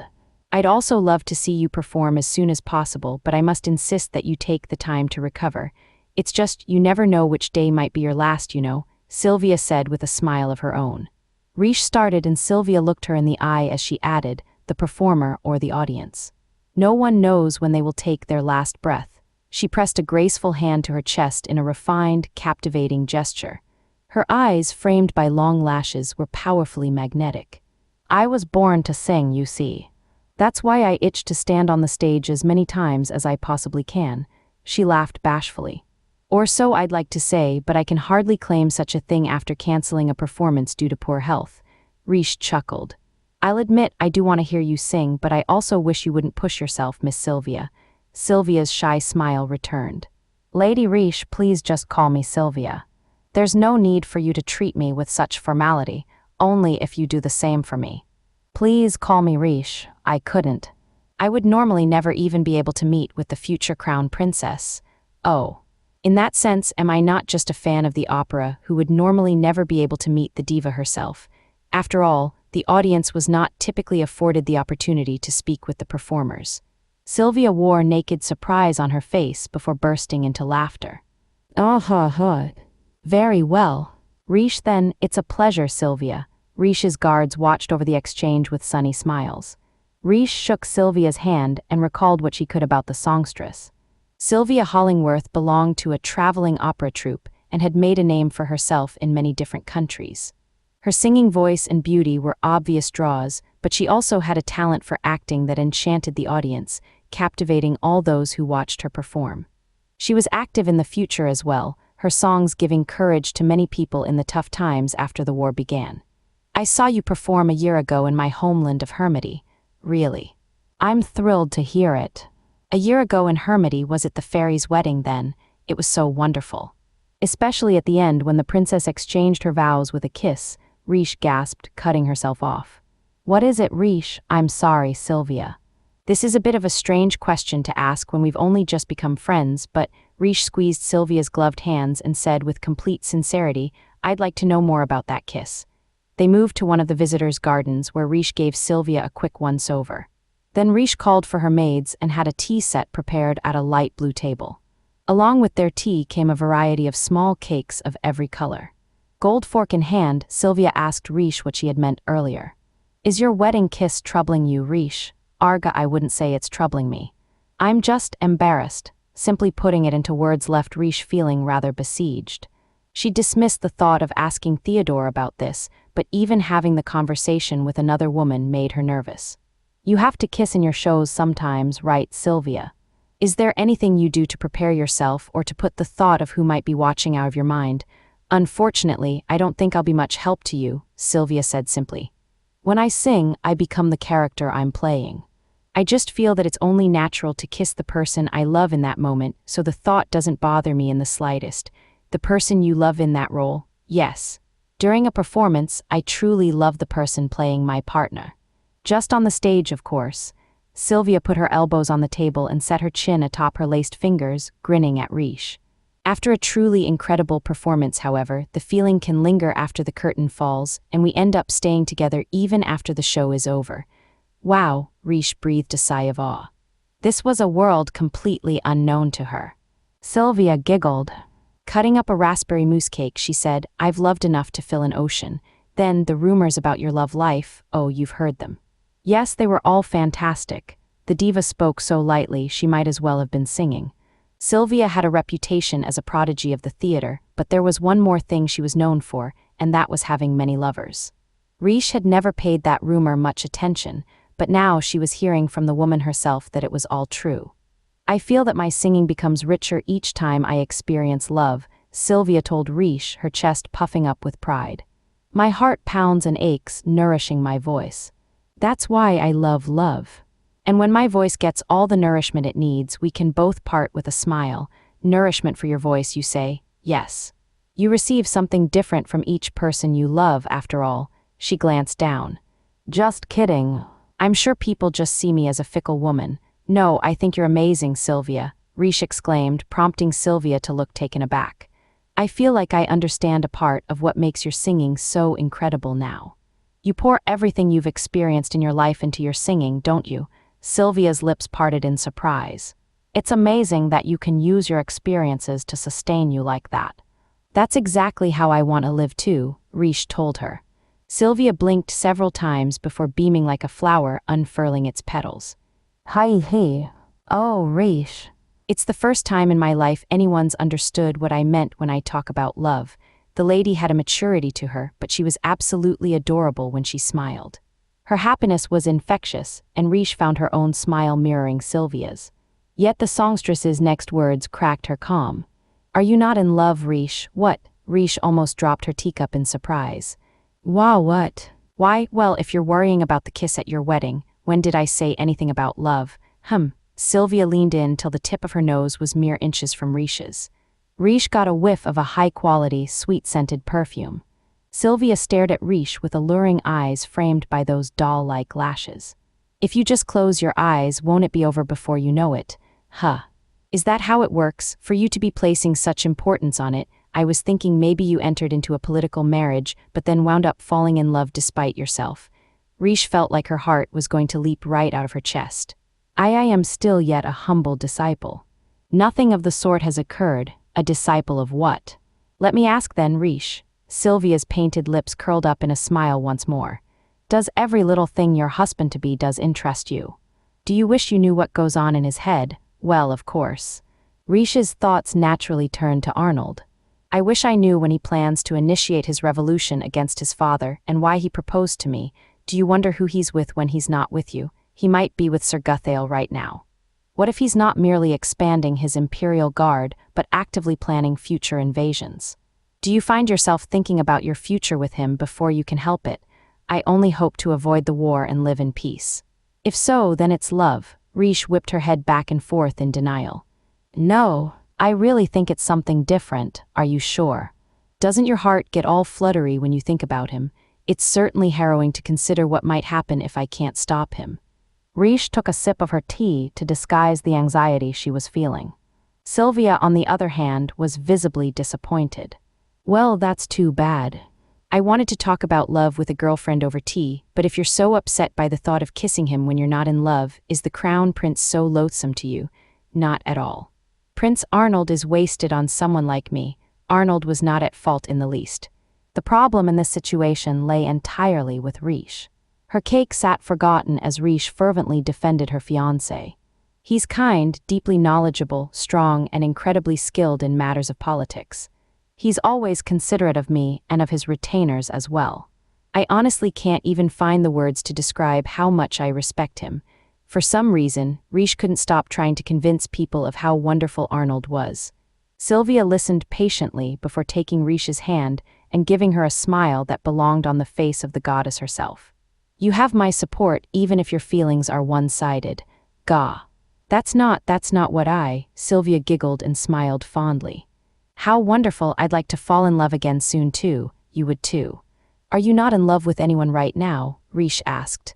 In my dreams, perhaps. When Reijou tilted her head curiously, Sylvia shrugged. I remember you helping me when I collapsed last night, but then it gets hazy again. I feel like I can remember a man holding me though. Huh, Reijou blurted. I know you were the one watching over me and that I was a bit out of it, Sylvia said hastily. But the man I dreamed about was such a gentleman, even though the way he spoke was a little rough, and my first thought on waking was how I wished I'd be able to see him again. She laughed. How silly of me wanting to meet a man I dreamed up. Reijou blinked. Sylvia, today was a good day anyway, though. After all, I met you and you're so wonderful. A knight carried you to the carriage from the green room last night. He'd knelt down next to Sylvia and picked her up almost reverently. His name is Sir Guthail. A tall gentleman. Sylvia's eyes opened wide. Why, Reijou? She grabbed Reijou's hands once more and Reijou gave her a firm nod. Thus, Reijou obtained just the pretext she needed to meet Guthail the knight. During the war in the future, Rudolf Gert Guthail served as Arnold's aide in his invasion of the western continent. Reijou heard that he earned this lofty position not just for his competence as a commander, but also for his astute use of intelligence. Of course, she had heard this during the war, and it wasn't as if she could simply believe whatever she heard about Galkeen at the time. It was perfectly possible that the information itself was intentionally leaked in the service of some strategy. Prince Arnold manipulates his own reputation, after all. Despite his brilliant political moves, he never publicizes his own involvement and instead maintains his cruel and brutal prince image. Reijou learned from Arnold and Harriet not to believe every rumor she heard. That made it even more vital that she get the measure of Guthail herself. So the songstress Sylvia is interested in our knight Guthail. Theodore had just arrived in the garden and was propping up his chin with one hand. His eyes rested on a man and woman walking through the riot of flowers. Poking at a cake that Reijou had set in front of him, he said, Well, Guthail's a pretty attractive man. Not as much as my brother, of course, but he's got manly features and sharp brows. He's tall and well-built too. Sylvia didn't seem to remember his appearance all that well. She just said she felt very safe in his arms. You were moved to help the love-struck songstress out, were you, sister? Reijou glanced at the pair on the other side of the garden. It's a good thing you just happened to be passing by, Prince Theodore. I was quite worried about what I might be getting roped into when you suddenly asked me if I knew him. On the other side of the garden, Sylvia was smiling at a nervous Guthail. I'm sorry. Sylvia wanted to thank him, and I wouldn't have been able to arrange for their meeting myself. Reijou had no power to ask anything of Arnold's knights as she was just his fiancée at this point. She would have had to go through Arnold, but she'd heard that he would be busy with work in his office all morning. I'm glad Sir Guthail was kind enough to agree to meet with her as well. Yes. The way I see it, he doesn't look completely uninterested. You can tell, from where Reijou and Theodore were sitting, they couldn't hear the pair's conversation. But the soft smile on Sylvia's face was plain for anyone to see. To Reijou, Guthail was simply nervous the whole time, so she wondered how Theodore could tell whether he was interested. She cocked her head to one side, and Theodore grinned sunnily at her. You really are naive in the ways of love, sister dearest. Apart from Elsie, you're probably the only one who hasn't noticed the huge crush Camel has on her. Wawat, Camel was one of Reisha's guards. Both he and Elsie originally hailed from the slums, and they had known each other since they were small. Reijou was completely unaware of the huge crush Camel had on his childhood friend. I've not yet studied the ways of love, huh? Studied, Reijou lowered her head. Besides, I hardly have time for that now. I can't even consider it until I've fulfilled my vow. The thought was almost unconscious, and it was gone from her mind by the time she raised her head once more. What sort of man would you say Sir Guthail is, Prince Theodore? Reijou steered the conversation back on topic by asking what she really wanted to know. Part of it was simple information gathering, but she also wanted to know as much as she could get away with knowing for the sake of her new friend, Sylvia. He's the serious type, I think. The man's 23 and tall, even among the knights. He's got skills with a sword and took his studies seriously too. Seems like he's a little high-strung, like he's the sort of guy to get hung up on stuff, but you could just say that means he's diligent. Just chin still in his hand, Theodore gave Reijou a pointed look. Listen, if you ask me about Guthail, it means you know why I know him, right? That means you've heard he may become one of my brother's imperial guards. I haven't heard anything about Sir Guthail specifically, but Prince Arnold did tell me he was thinking about expanding his imperial guard, yes. A question for you then. What do the retainers my brother chooses all have in common, other than the fact that they are all highly skilled, you mean? Theodore had issued her a challenge, but Reijou raised the white flag right away. I could never hope to compare to you when it comes to knowledge of your beloved brother, Prince Theodore. Heh heh heh. Well, I'll just have to tell you then. Theodore's eyes, a slightly deeper blue than Arnold's, narrowed with pride. The next moment, however, the expression had been wiped from his face as he murmured, They're all talented but oppressed in some way, so that talent has never been acknowledged, you see. Reijou realized he was spot on. Take Oliver, for example. He was a knight with a bright future. The firstborn son of a marquess appointed by the emperor himself, with impressive swordsmanship and a talent for command as well. Not that I want to admit it. I heard he injured himself training when he was young and was never able to pursue knighthood again after that. Exactly. His father, Lord Friedheim, instructed him with a rigor that bordered on violence. As a result, he ended up unable to even grip a sword. The Marquess deemed him worthless, and my brother made him his attendant after he was disowned by his family. It was a much more tragic tale than the version Reijou had heard. Camel is the same, as a talented man from the slums who was never given a fair chance. Galkeen's claim as a meritocracy gives people all the more reason to compete fiercely with one another. The people who work most closely for my brother were all denied opportunities due to their origins or whatever else. That's what Prince Arnold, he's very thorough about it too. Even his warhorse, Hildebrand, is a good horse, but one treated terribly by his previous owner. He was on the verge of death when my brother took him in. Reijou had ridden that very horse just a few days ago. He was a fantastic mount who responded perfectly to every one of Arnold's instructions. Horses were clever animals and very sensitive to a person's feelings. He likely understood that Arnold had saved his life. That being the case, he still only takes on people with exceptional abilities. If they're not talented, then he won't so much as bat an eye no matter how wretched their environment may be. Theodore turned his pretty eyes on Reijou.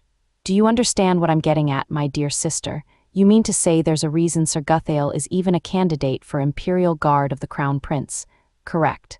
Guthail, you see. Theodore lowered his voice and whispered the rest to Reijou. Is that true? Who can say? That's all I've managed to dig up on him, anyway.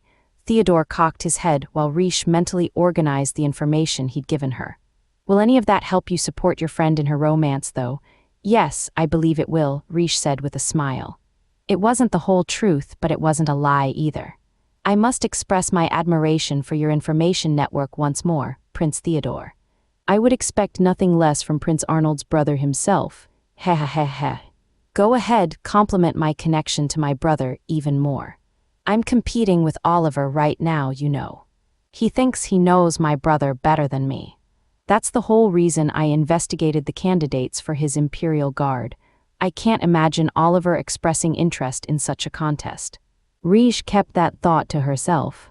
It was then that Sylvia and Guthail completed their circuit of the garden. Might you meet with me again sometime, Sir Guthail? Sure, if you wouldn't mind, they've even made plans for another date.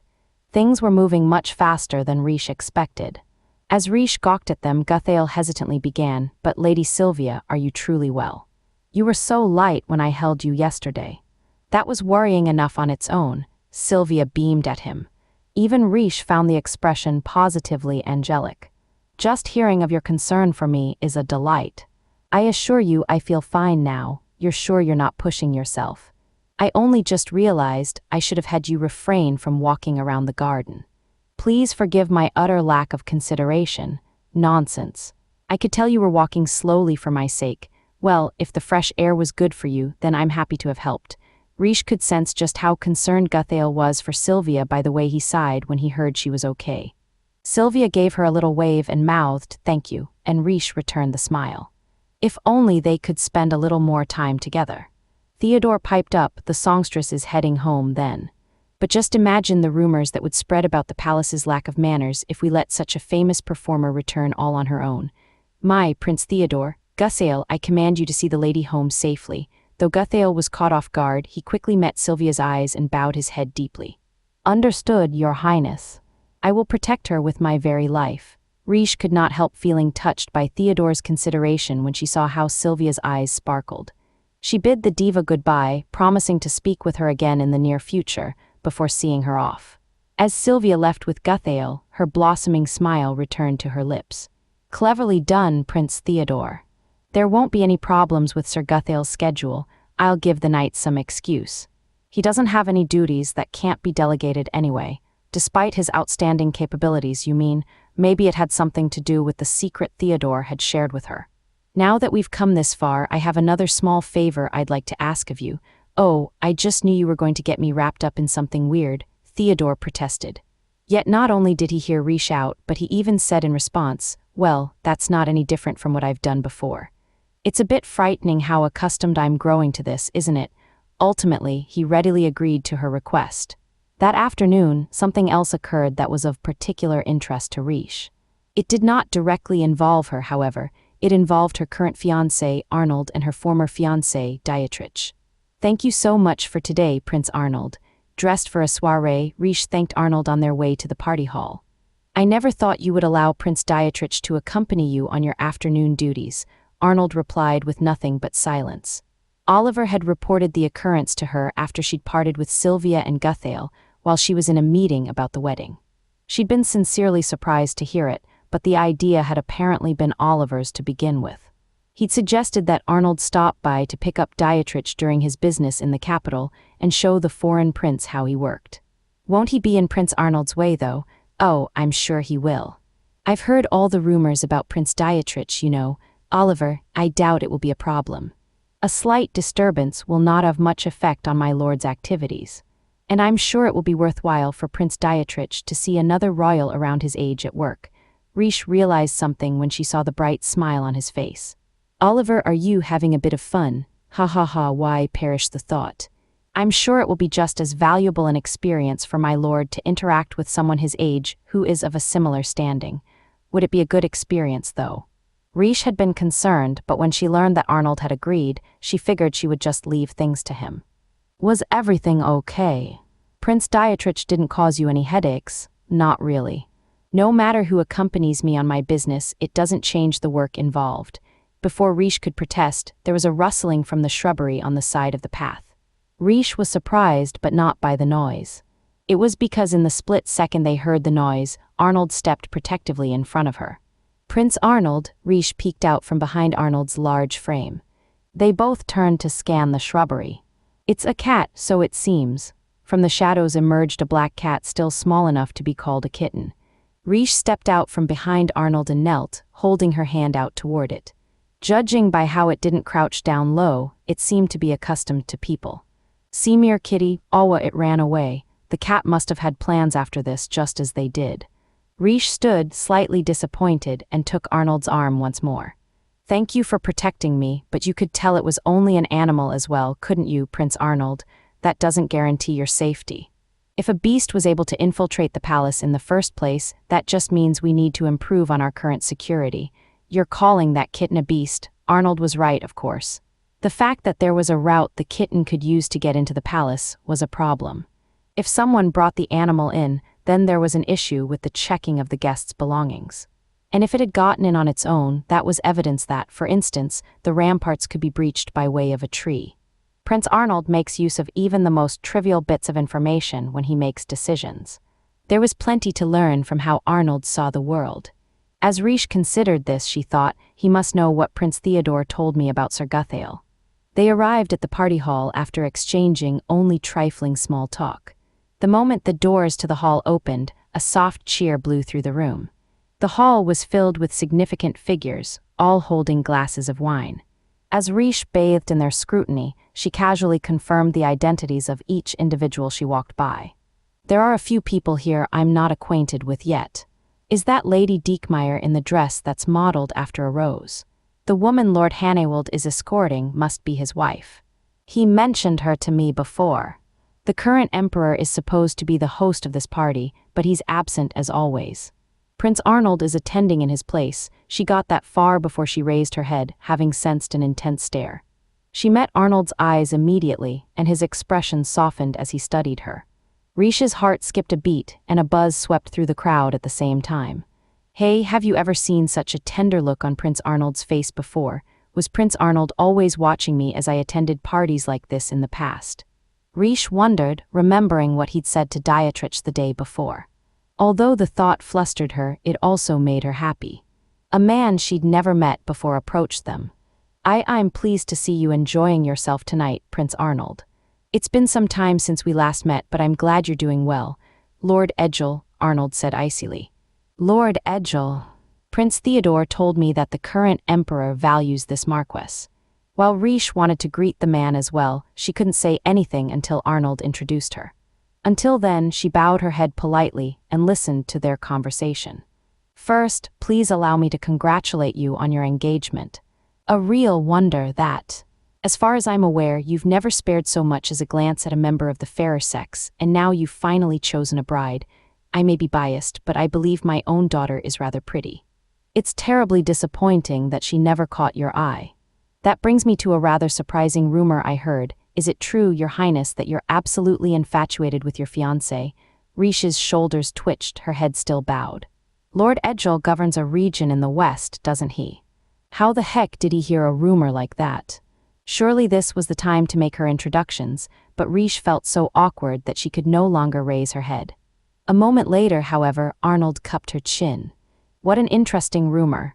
He gave a gentle tug, and she had no choice but to meet his eyes.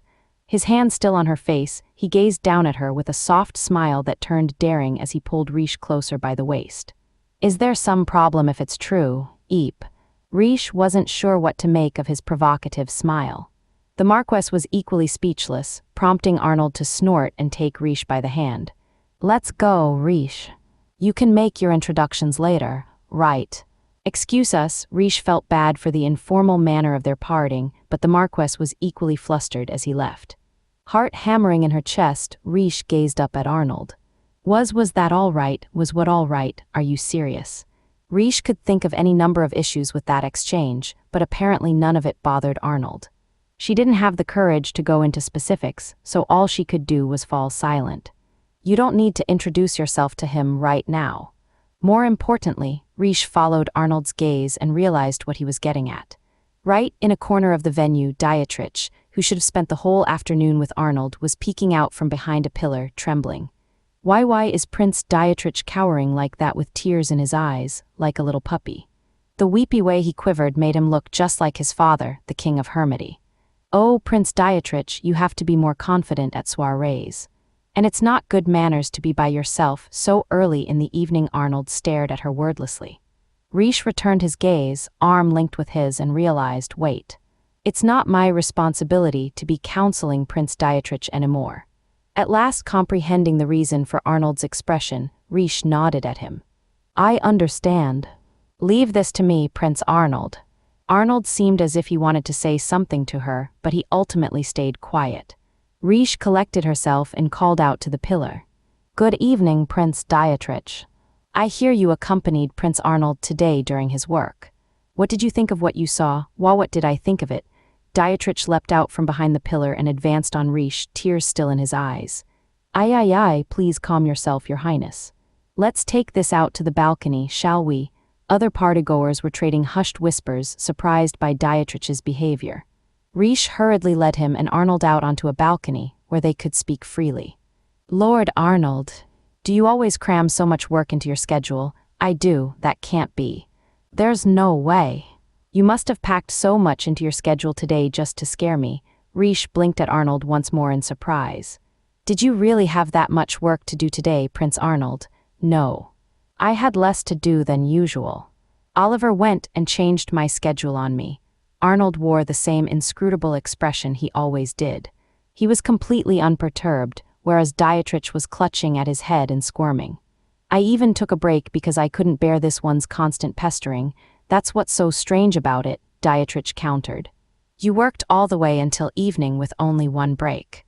It was just work, travel, work, work. And you were doing paperwork inside the carriage while we traveled. Have you never even heard of coach sickness before?" "Really, Prince Arnold," Reijou sighed. "You must take more frequent breaks. I could say the exact same to you. Why are you two acting as if this is just a typical day for you?" Dietrich panted like he was exhausted. Thankfully, the energy it was taking him just to breathe meant he wasn't actually producing much volume when he yelled. "Are you human? Is that stamina of yours human? Prince Arnold's workload seems excessive, even to me." No wonder it scared Prince Dietrich. The other prince must have been shocked to see how Arnold worked up close. Reijou couldn't even imagine the two of them sharing a carriage.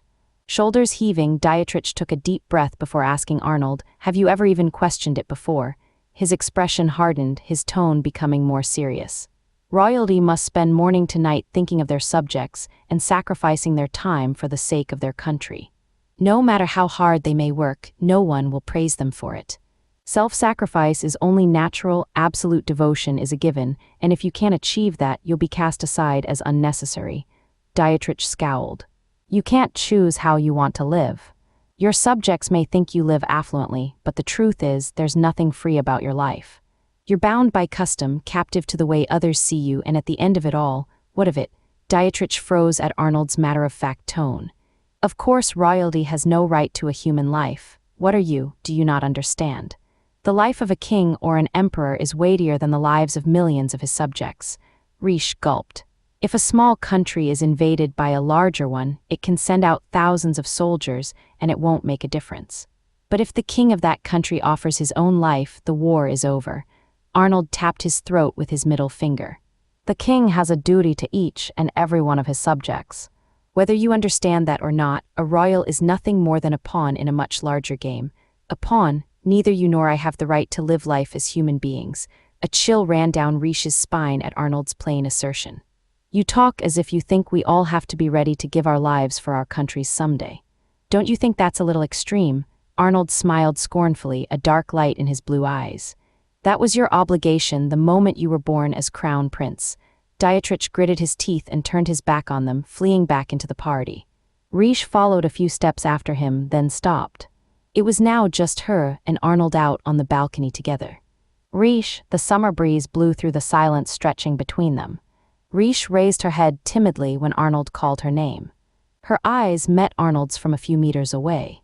She could find no words to say, and Arnold sighed. "What was it you said to that cat earlier?" "Sorry," his pensive gaze landed on his shoes. "Right, I remember." Arnold turned to her again and extended his hand, his voice just as soft as the expression on his face. "Simir you huh?" Reijou's cheeks flushed. The line was completely unexpected coming from Arnold. Did Prince Arnold just call me like a cat? It just wasn't fair, though if someone asked her exactly what wasn't fair, she didn't think she'd be able to answer. As she groped for a reply, Arnold tilted his head and smirked. Reijou finally gave in, taking a step toward him. She took his proffered hand and let him pull her the rest of the way. "I need to ask." She studied Arnold in earnest, their fingers still entwined. "If war breaks out again in the future, It took considerable courage for Reijou to bring up this hypothetical with Arnold, but she didn't tear her gaze from his blue eyes. Quietly, so that no one else would hear, she asked him, "To what end would you offer up your own life?" Arnold smiled. "I'm not interested in hypotheticals, but you're prepared to make use of it, are you not? Kings and emperors bear the full responsibility for their countries," he stated as if they were discussing the weather. "A crown prince is only born to take on that burden." "You could say that's doubly true for me," Reijou flinched. Arnold's father had not accepted any of the children born to him without a specific hair and eye color. Arnold was likely not his true firstborn son. He was only the crown prince because his father had killed any brothers who came before him. Prince Arnold bears no responsibility for that.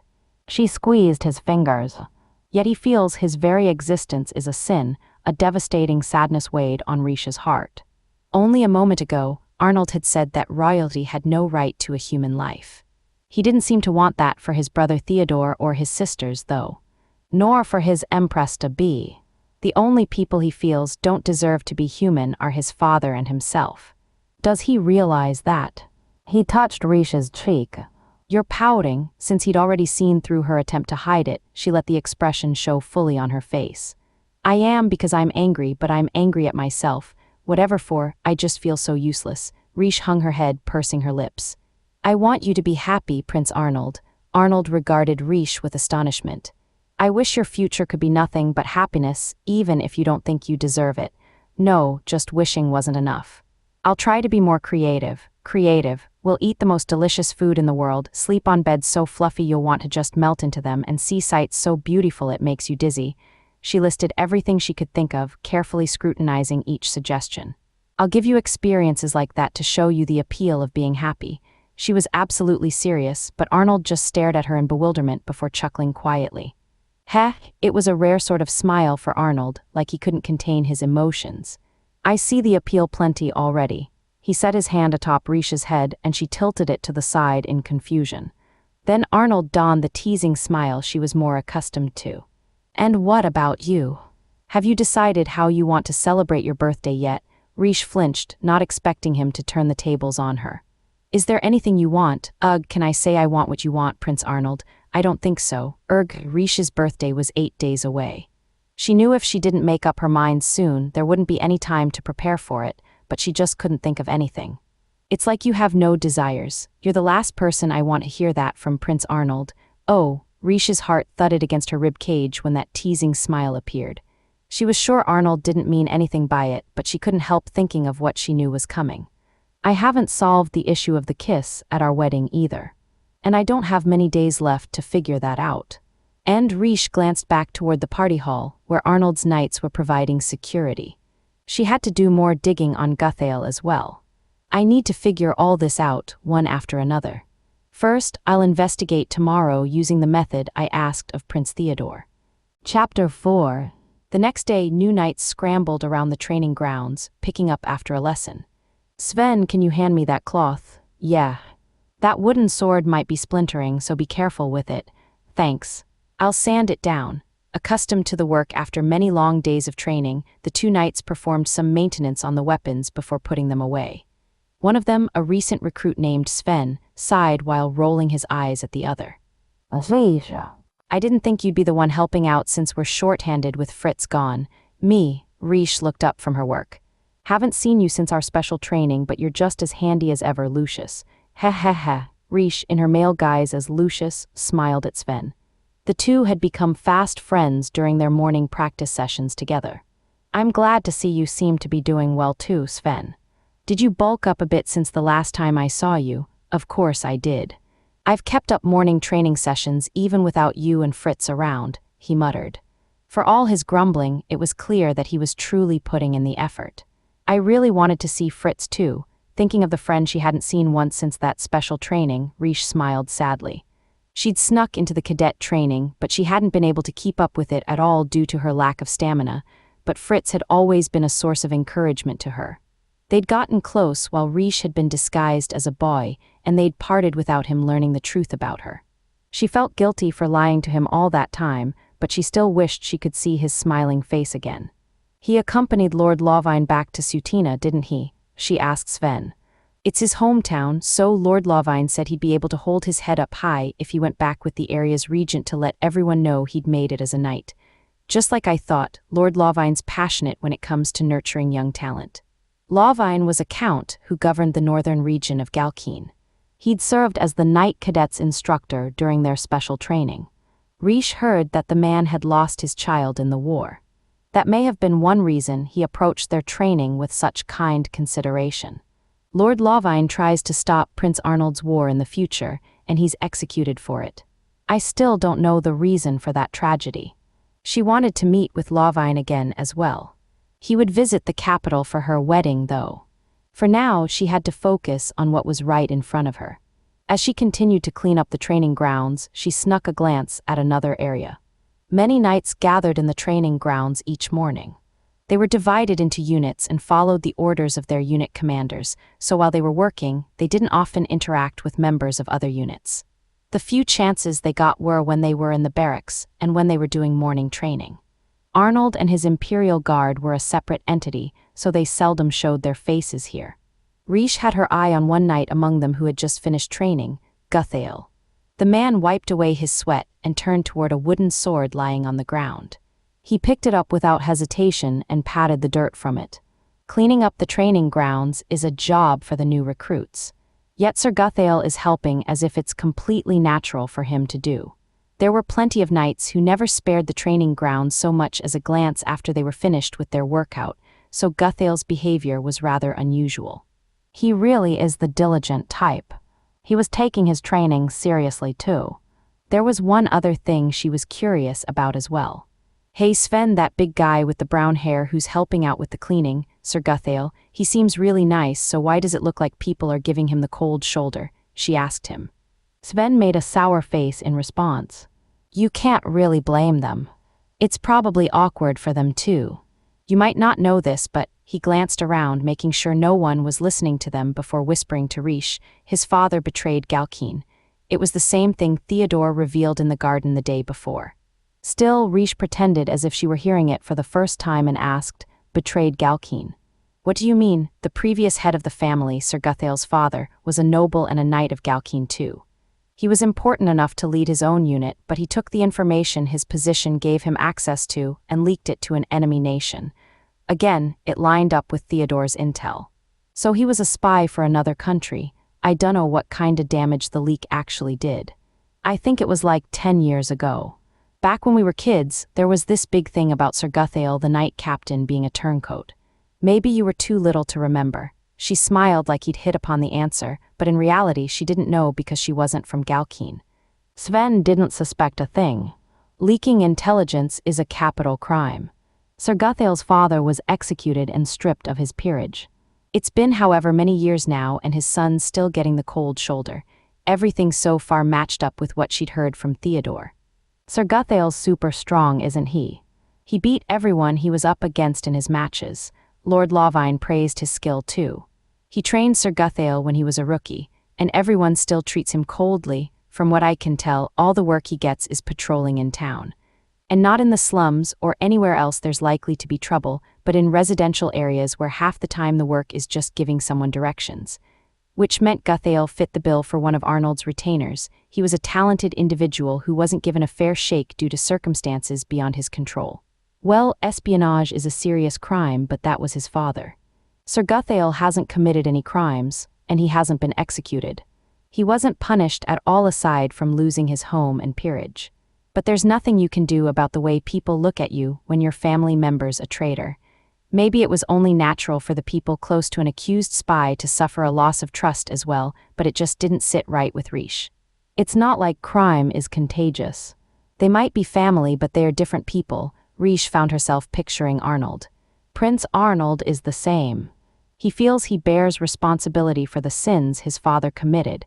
That's why he feigns similarity to his father. She took a short breath. If she wanted to learn more about Guthael himself, she'd have to investigate further. She picked up the wooden swords nearby and told Sven, I don't think we have any more time for maintenance today. I'll put away all the ones that need sanding yet. Is there anything you want me to grab from storage? Get me a broom then. Sure thing. Reijou snuck another glance at Guthael as she headed to the back of the training grounds. The knights kept their distance from him, and he worked in silence as he picked up after them. What should I do? Sir Guthael knows the face of Prince Arnold's fiancé. I may be dressed as a boy, but I can't get too close to him. Though she'd gotten information from Theodore and gossip from Sven, rumors were just that, rumors. She'd need another perspective if she wanted to know the truth about him. Arriving at the storage shed, she put away the swords that couldn't be used again without some maintenance. I could come up with a different disguise, but I'm not confident about disguising my face. He's probably the only person who could. Whatcha doin'? Reijou jumped. The voice had come from right next to her ear. She hadn't sensed anyone nearby, but someone had managed to get just behind her. Almost close enough to touch her.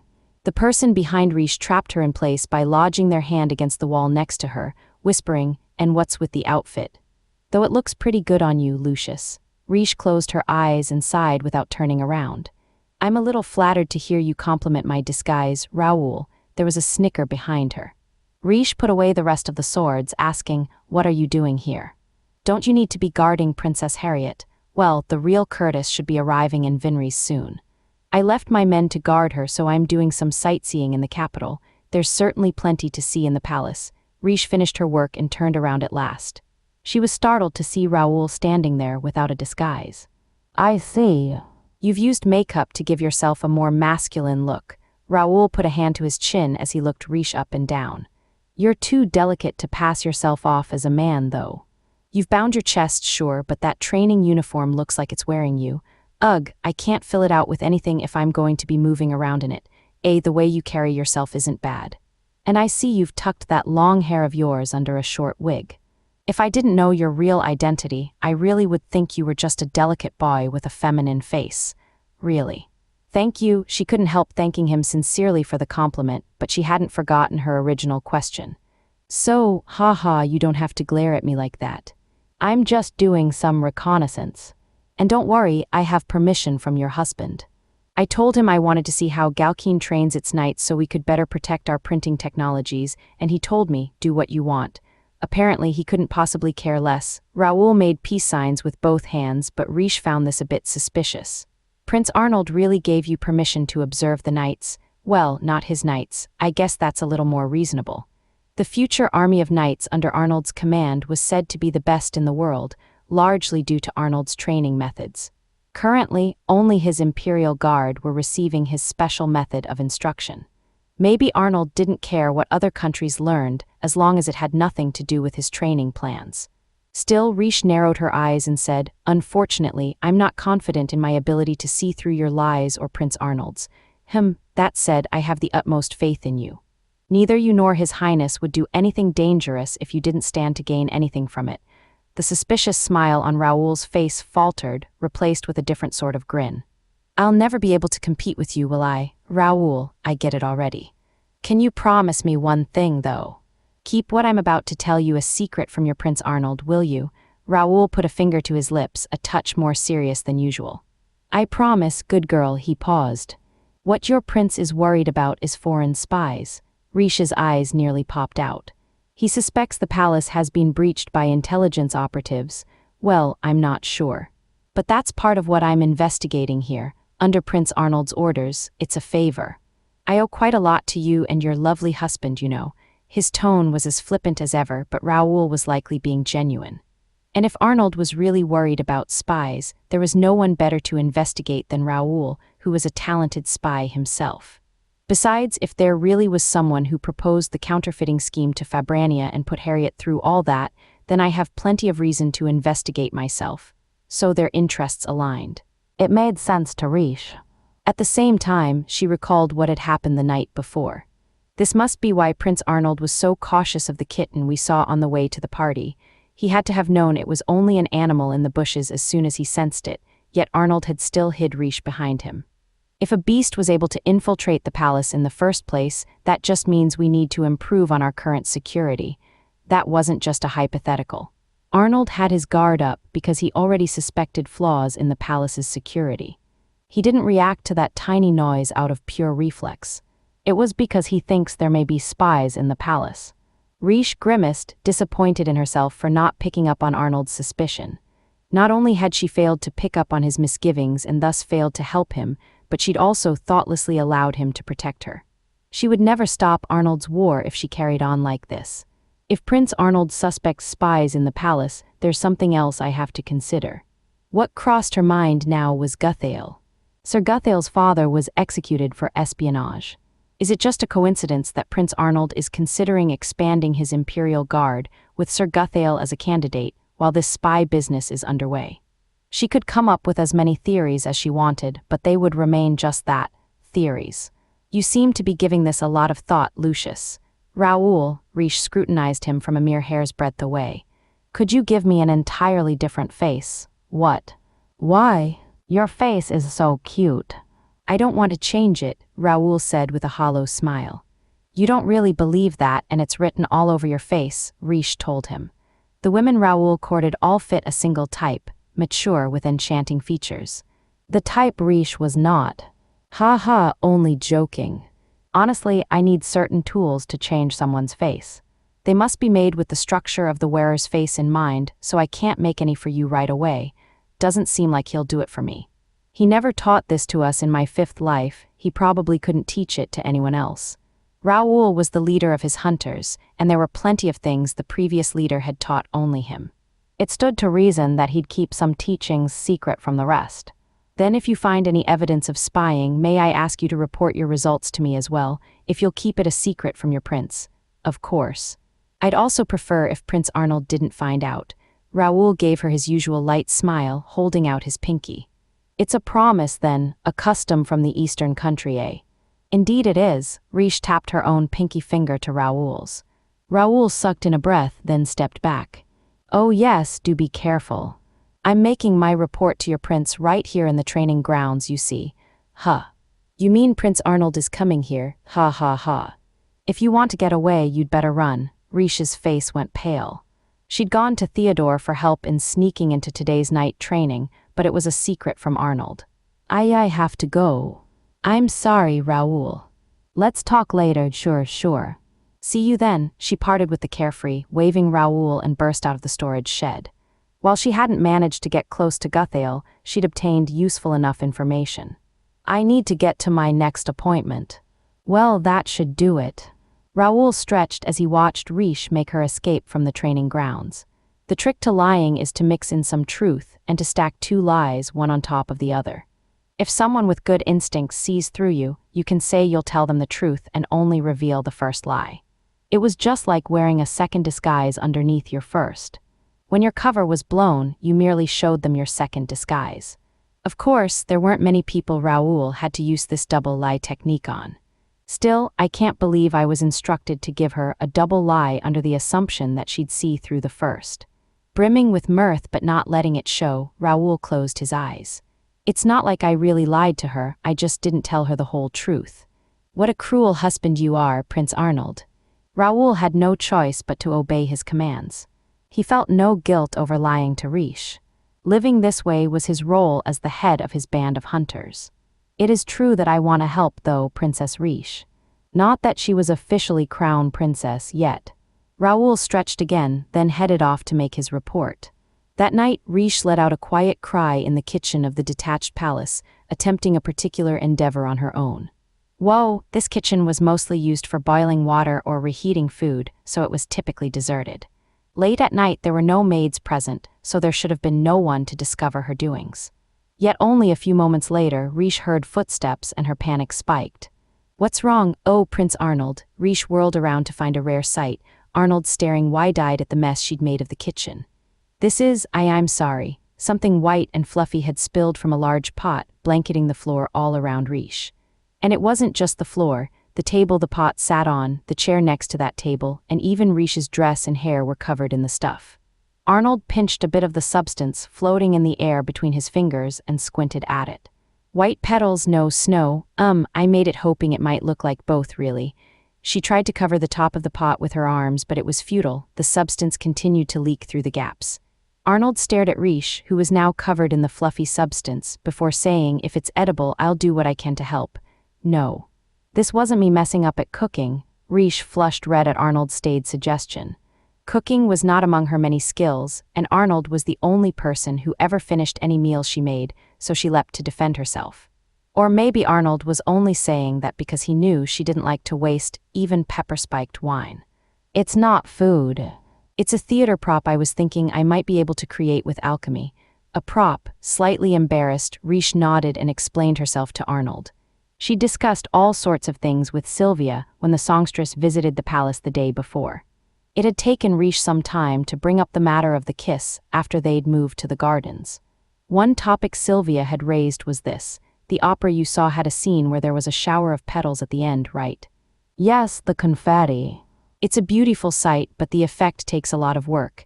It does seem like an incredible amount of labor to make all that scrap paper. How do you do it? He. Simple elbow grease, that's all. One time they even had us performers hold scissors and cut them up while we practiced our lines. It's a lot of work to clean up too. It's not like they melt over time. Sometimes they'll get stuck on the ceiling and fall down at the worst moment during a performance the next day. Upon hearing that, Reijou told Sylvia, I could make something like that, I think. Something that's pretty that you can make a lot of at once and that will vanish over time like snow. You could. She had everything she needed in stock already, in fact. She'd ordered it from the area trading company for something else. So you see, if you mix elements extracted from several medicinal plants, you can dry the mixture into a powder that expands into this snow-like substance when you add water to it. From across the table, Reijou showed Arnold a small dish with a semi-translucent powder in it. Arnold studied the mixture carefully. Then if you take this snow-like substance and put pressure on it, Reijou scooped up some of the fluff and balled it up like she was making a snowball. When she opened her hands, she was holding something resembling a handful of confetti. It breaks up into scraps like this. Sai. They're like petals, I see. Arnold pinched the petal Reijou held out to him. He held it up to a wall-mounted lamp and let the light shine through it. This is another application of alchemy then. Yes. Mysterious, isn't it? Just by mixing elements found in the natural world, you can create something brand new, and this is the result of trying to mass-produce the substance in this kitchen.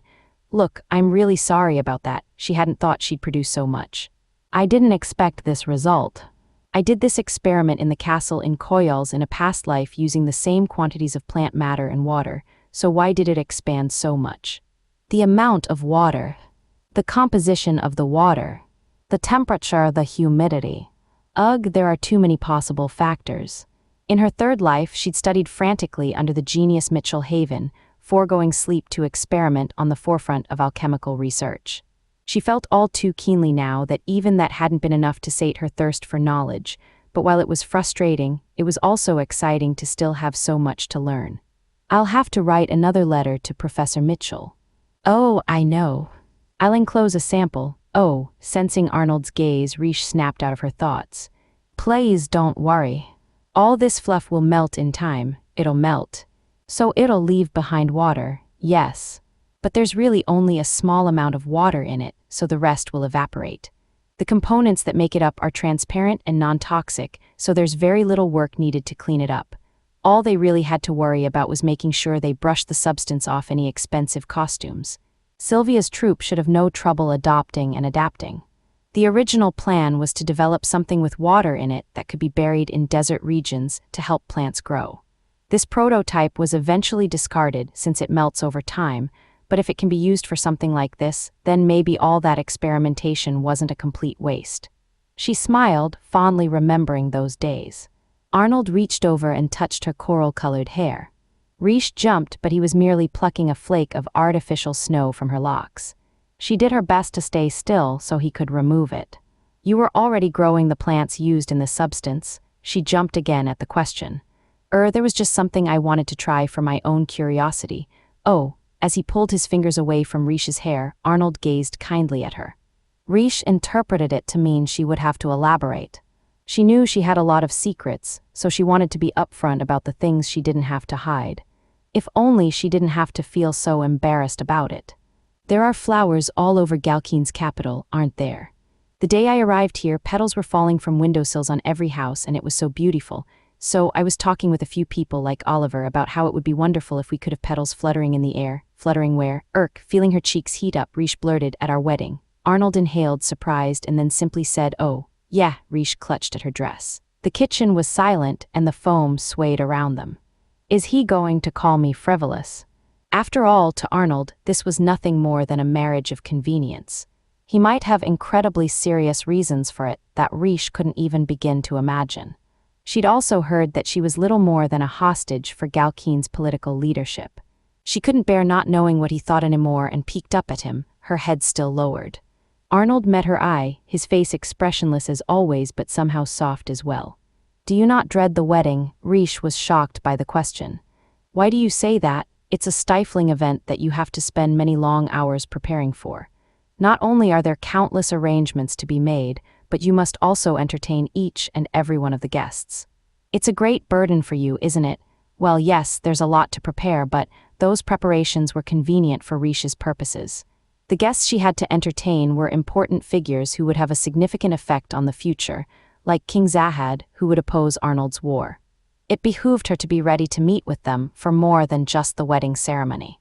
But even without all that, with full confidence, she told Arnold, I'm eagerly looking forward to the wedding. Really now, yes. After all, I've never experienced my own wedding before. Arnold quietly returned her gaze. The in any of my 6 past lives was implied, but the prince could only assume she meant in the 15 years since she'd been born. Doing anything for the first time is exciting, and I can't wait to wear my wedding dress. It must feel different to experience a wedding as a bride than just as a guest too. I'm so looking forward to your outfit as well, Prince Arnold. And your jewelry and hairstyle, oh, and the crusade psalms that will be read during the ceremony. Just enumerating the things she anticipated got her heart racing. She held up a finger with each one and ran out almost immediately. My artificial snow and flower petal experiment went well. I didn't plan to fill up the kitchen, but that just means I can make more than I expected with a small amount of materials, which is even better. While Reijou rambled on with sparkles in her eyes, Arnold propped his elbows on the table and watched her with deep affection. Oh, and then there's the kiss. Arnold narrowed his eyes. What is it? No. Nothing. Reijou clapped her hands over her mouth, suddenly feeling very awkward. Arnold must have found it strange that her face was reddening. She glanced at him and found him chuckling to himself. Well, if you have enough to look forward to that it lessens the dread somewhat, that's good. Reijou pursed her lips. It doesn't lessen anything, Your Highness. It doesn't, why would it? There's nothing I dread about the ceremony. Arnold frowned and Reijou cocked her head. Before she could probe further, however, he changed the subject. Anyway, just don't push yourself. You act like it's easy, but there's a lot to do. You might think it's not that much work because you've been training to be a crown princess from a young age. Maybe so, Reijou hedged. Her hesitance was due to knowing there was something to what Arnold was saying. But aren't you the one pushing yourself when you're already busy, Prince Arnold? Oliver tells me that even when you finish your work early, you simply fill the time you've gained with other work. He really runs his mouth. You're even babysitting Prince Dietrich. She felt particularly bad about that. I told you there's no reason for you to feel responsible for him. I know that. I know that, but Reijou hung her head and muttered, just as you and Prince Dietrich were raised to be crown prince, I was raised to become crown princess. I figured I was freed from that burden when Prince Dietrich broke off our engagement. I live a carefree life as your fiancé now, Prince Arnold. Or at least that's my intent. That's why when I see Prince Dietrich, I feel like I need to do something about him, I guess. The emotions inside her were beginning to take shape. Maybe it's guilt, as if I've abandoned my homeland. That feeling wasn't limited to this life either. In her past lives, Reijou had never once returned to her homeland. Not even after Dietrich's failed coup and the rescinding of her exile. Maybe I was avoiding it unconsciously, but this is my own problem. Her emotions stemmed from the feeling that she'd abandoned her duty. Or maybe it was the same reason she didn't like thinking about her own birthday, her memories of childhood when she'd wanted to cry each and every day. While she considered this, Arnold told her, You haven't abandoned anything. Pardon, his tone was matter-of-fact but firm. From the day you were born to the day you left your country, you made every effort you possibly could, right? That much is obvious just from watching you now. In the end, Hermity even exiled you and you still care for it. Whatever your feelings for it may be, the one thing you can't say is that you abandoned it. Arnold's words enveloped her in a comforting warmth. He spoke as bluntly as always, but that almost made what he was saying feel even warmer. Glowering, he continued, and even if you had abandoned that country, I personally wouldn't fault you for it. After a second, Reijou laughed.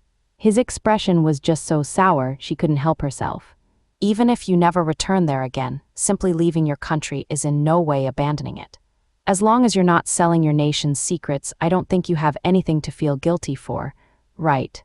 Thank you, Reijou appreciated his consideration. Belatedly, she realized something else. Prince Arnold, it's not necessarily to show my gratitude, but I think there's something I may be able to help you with. Let me clean up here for just a moment. Do you have a little more time after that? Sure. Are we going somewhere? Having recovered some of her energy thanks to Arnold, Reijou gave him an impish smile. I thought you might like to play a little game with me. A game, yes. Reijou put a finger to her lips, still wearing her devilish grin. A spy game. After cleaning up the kitchen, Reijou left the detached palace with Arnold, and they walked alongside the palace ramparts. They had since strayed from the paths and were strolling through the trees, the grass rustling at their feet. It was a half-moon that night, its light not quite reliable enough for their purposes, so Reijou and Arnold each held up a lantern. Someone once told me that if you want to make sure your defenses are secure, you have to take on the perspective of an intruder. That someone had been Raoul, her troop leader in her fifth life. The palace is constructed to hold back an invading army, right? That's right. Palaces are also fortresses, after all. Arnold was holding his lantern not to illuminate his own footing but Reijou's. His casual, gentlemanly behavior had once again flustered her. He's also walking at a much slower pace than usual. Reijou did her best to remain unruffled under all his consideration. On the one hand, the palace's construction obviously prioritizes keeping out more heavily armed enemy combatants. Intelligence operatives, on the other hand, will be lightly equipped for infiltrating whatever gaps they can find. I noticed you were concerned about the route that Kitten used to sneak into the palace yesterday. Leaving Arnold to illuminate her path, Reijou held her own lantern up. To their left were the palace's sturdy walls. When she shifted her lantern, the shadows of the trees around them stretched with the movement. I thought we could go around the walls with an eye for what a spy might look for. I went around earlier in the day myself. You did. I read a guide to castle fortification once, you see, Reijou lied with a smile. She'd gained that knowledge as a hunter, but Arnold didn't press her for details. Instead, he gave her an amused smile and told her, "You're always so full of trivia. Prince Arnold's finally getting used to me." Or maybe he was just leaving her alone to see what she would do. Either way, he was probably aware by now that Reijou wouldn't divulge the source of her information. I'm sure my surface-level knowledge doesn't mean much, so I would advise confirming anything we notice with Raoul later. Right. You ran into him, I take it. Reijou pursed her lips. Yes. He snuck up behind me and gave me quite a fright. Arnold gazed down at her, a smile playing at the corners of his lips. If he can sneak up on even you, then I guess the guy's pretty good. You have an awfully inflated opinion of me, Your Highness. It was Raoul who taught her how to sense presences and hide her own in the first place. Reijou kept that to herself, telling Arnold, "From what I've seen, the Imperial Palace seems well protected against incursions from spies. When I snuck out into town, I used a part of the wall that lay lower than everywhere else. But that was only because I was sneaking out from inside and was able to leave a route for myself to get back in. At the time, Reijou had left a rope tied to a branch close to the ramparts. She'd then used the same rope to get back inside. Even with the skills from her fifth life, it would have been difficult to sneak in from outside otherwise.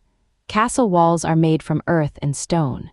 The more solid the walls are, the easier it is to climb them with the help of metal tools. These walls have rat guards on the outside, however. Yeah. The walls should have a double structure also. Thick stone to guard against strong blows and then covered in brittle clay.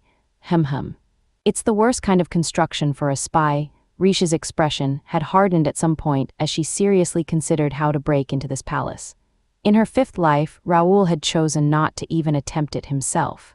But if you pull your attention away from the walls, the palace has more weak points than you might expect. Reijou smiled mischievously, and Arnold agreed with her.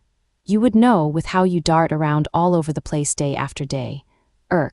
You're absolutely right. Take the barracks, for instance. You can shimmy up the drain pipe all the way to the top floor of the palace there. Reijou illuminated the building to their right as they walked. Look at that, Your Highness. If you climb to the top of the storage shed in the third training ground, you can lower yourself onto the walls around the grounds. If you walk along those walls, I see. You could make it to the commander's office on the second floor of the barracks with a little effort. Exactly right. I knew you'd notice that. Reijou looked at Arnold, her eyes sparkling with admiration. He'd likely never thought of things the way a thief would in his entire life, but he caught on after only a small suggestion from Reijou. The palace grounds are always very clean, but the fallen leaves could be doing more work for you. Their crunching is a natural alarm, so just allowing more of them to remain on the ground is a good way to catch intruders. From an intruder's perspective, then, what would you do if there were leaves on the ground? You'd pick a day when the leaves were wet from recent rain, or use the rainfall itself to mask your noise. Morning dew will achieve the same effect. Reijou walked next to Arnold as they talked. It was a peaceful night, with insects chirping and a pleasant breeze. The cool air was much more comfortable than the earlier oppressive heat. As for the supposedly sturdy palace walls, Arnold scowled at the area they'd finally arrived at. The trees seemed to receive a little less care here compared to everywhere else. This was the northernmost point of the palace. From the imperial residence in the northwest area, there were walkways on the highest level of the building, stretching out in all four cardinal directions. One of them led to this northern tower. Reijou pointed to a tree behind it. The branches of that tree are fairly long, aren't they? The trees outside of the palace are the same way, so they are. Arnold sighed when he saw what she was pointing out. They're too thin for a human to use, but a cat could easily leap between them. Yes. I imagine the kitten we saw yesterday got in this way. Judging from the type of tree, branches of that size might support less than a single kilogram of weight. Even a human child would be too heavy, but the kitten was light enough to traverse them. This was the only intrusion point I came up with. But there are spots on the walls around here where the clay is starting to come off. Reijou. Arnold cut her off, grimacing. We shouldn't be here, she blinked wide-eyed. Arnold didn't usually say things like that. It was a warning, but an atypically vague one for him. That's odd. The peculiarity of it only convinced Reijou faster. Very well. We should take our leave quickly then. No, we'll leave slowly, naturally. We don't want to seem suspicious. Suspicious too, Arnold hesitated, then eventually opened his mouth to name someone.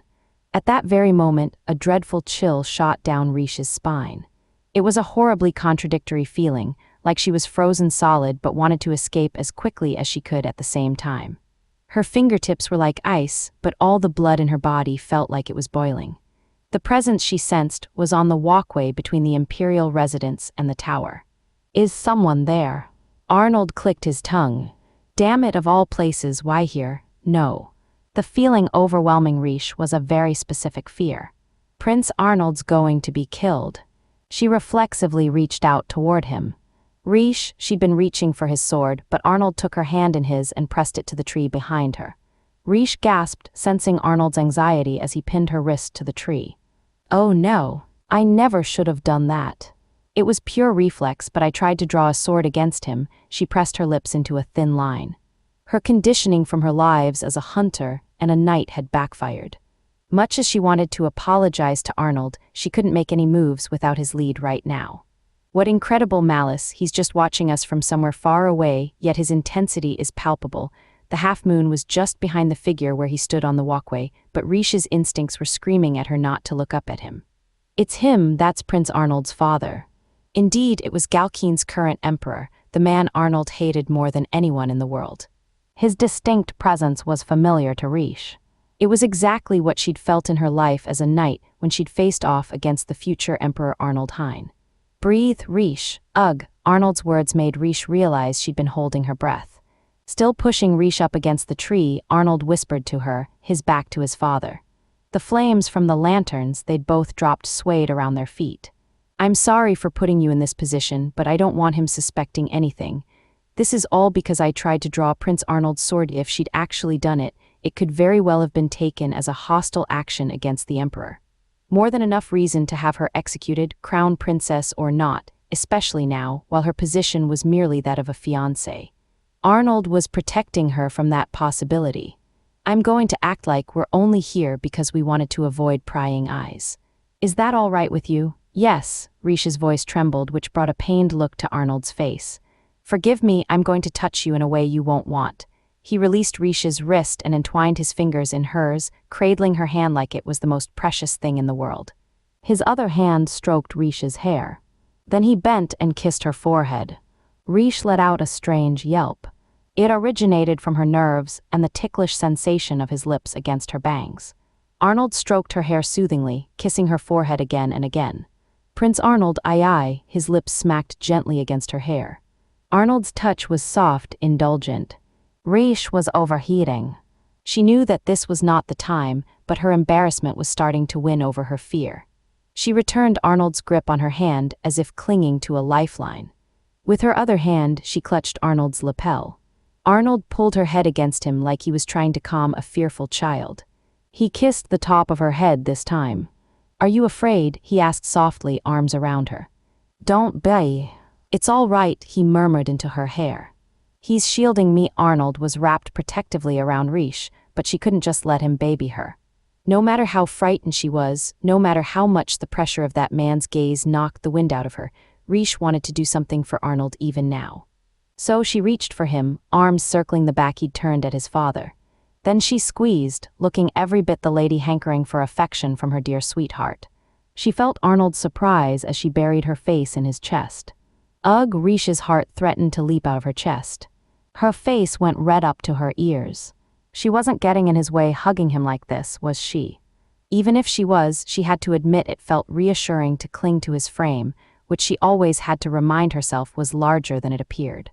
"Reijou, eep," Arnold brought his lips to her ear. He didn't actually touch it, but his presence there still made her jump. He embraced her once more and, shockingly, turned to face his father. Reijou couldn't see, but she imagined Arnold was examining him in silence. She tensed, holding her breath again as the air prickled around her. She pressed her lips together as cold sweat dripped down her nape. The look lasted less than a second, but it felt like an eternity. The pounding of her own heart was unbearably loud to her. Somehow, the first one to drop his malice was Arnold's father. "It's gone." The curtain fell on their little act all too abruptly. The intense pressure from Arnold's father vanished, as though he'd had enough entertainment for one night. Reijou sensed that the emperor had left the walkway, yet she found herself unable to move. "Reijou, are you all right?" She sucked in a breath when Arnold called her name. Her forehead still pressed to his chest, Reijou slowly told him, "I'm so sorry, Prince Arnold." Her voice was terribly hoarse. "I reached for your sword on reflex. If she hadn't done that, then Arnold wouldn't have had to take those unwanted measures." Reijou's heart was pounding loudly even now. It was ridiculous. She inhaled deeply, then apologized once more. "I caused you trouble with my thoughtlessness. You've caused me no trouble. It was just a matter of poor timing. I should apologize for not explaining things earlier." Reijou shook her head, still quivering as she held tight to Arnold. When he stroked her hair to soothe her, she really did feel like a child in his arms. She was gradually regaining control of her frozen limbs, though. Arnold looked down at her and asked, "What were you going to do after drawing my sword?" She met his eyes, confused by the question. "You weren't moving like you were just going to hold it up. That's why I was a moment late stopping you." "A moment late," he says, "from where I'm standing. He not only stopped me in a split second, but he prevented me from touching the sword at all." Arnold's fingers combed through Reijou's bangs. Arnold prompted her to continue. His voice was gentler than usual to calm her down, she was sure. And it worked. His caressing her hair and speaking to her so tenderly allowed Reijou to breathe properly again. He asked what I was going to do when I reached for his sword. This time, she felt a different kind of anxiety growing in her. Frowning, Reijou forced the words out from her place in Arnold's arms. "I wanted to protect you, Prince Arnold." Arnold's eyes widened. "I know the disrespect to even think I could, especially not when you're so much stronger than me, Your Highness. Reijou, I should know that. I just lost control, I suppose." Reijou pressed her forehead to Arnold's chest again. She tightened her grip on him and murmured, "Thank goodness nothing happened to you." All the strength left her. She was about to fall to the ground, but Arnold held her up, his arms tighter around her than before. "I'm sorry. My actions only caused you trouble instead." I said it doesn't matter. Bent down, Arnold spoke directly into Reijou's ear. "I could search the whole world and not find anyone other than you who would try to protect me from him. Your Highness," but Arnold's voice was hardly more than a breath. "I'm begging you. Please don't put yourself in danger for my sake ever again." It was unheard of for Arnold to plead with anyone. If she could, Reijou wanted to grant his wishes, but this was one promise she didn't think she could keep. She pressed her lips together, sure he had noticed that she wasn't agreeing. As proof, he sighed heavily. After a pause, he said, "You can't walk, can you? I'll carry you, huh?" Whoa, Arnold picked Reijou up, so casually that it proved he was growing used to having to do this every now and then. Reijou frantically clung to him as her body left the ground. "He's carrying me like a bride again." It was embarrassing for her to be held this way, especially since it involved a lot of contact between them. Reijou peered up at Arnold's beautiful face, so close to her own. "Prince Arnold, please, I'll put you down right away, so just bear with it. There's a small gazebo this way." They cut around the tower to a garden behind it. Reijou was surprised by their sojourn here and by the aforementioned gazebo. In the center was a finely crafted table and some chairs. Arnold strolled toward them and set Reijou down on a bench. "We'll kill some time here for now. Okay, you don't think we should leave right away? It would be better to stay since he saw us." Arnold observed Reijou with his piercing blue eyes. "After all, we're supposed to be out here on a tryst."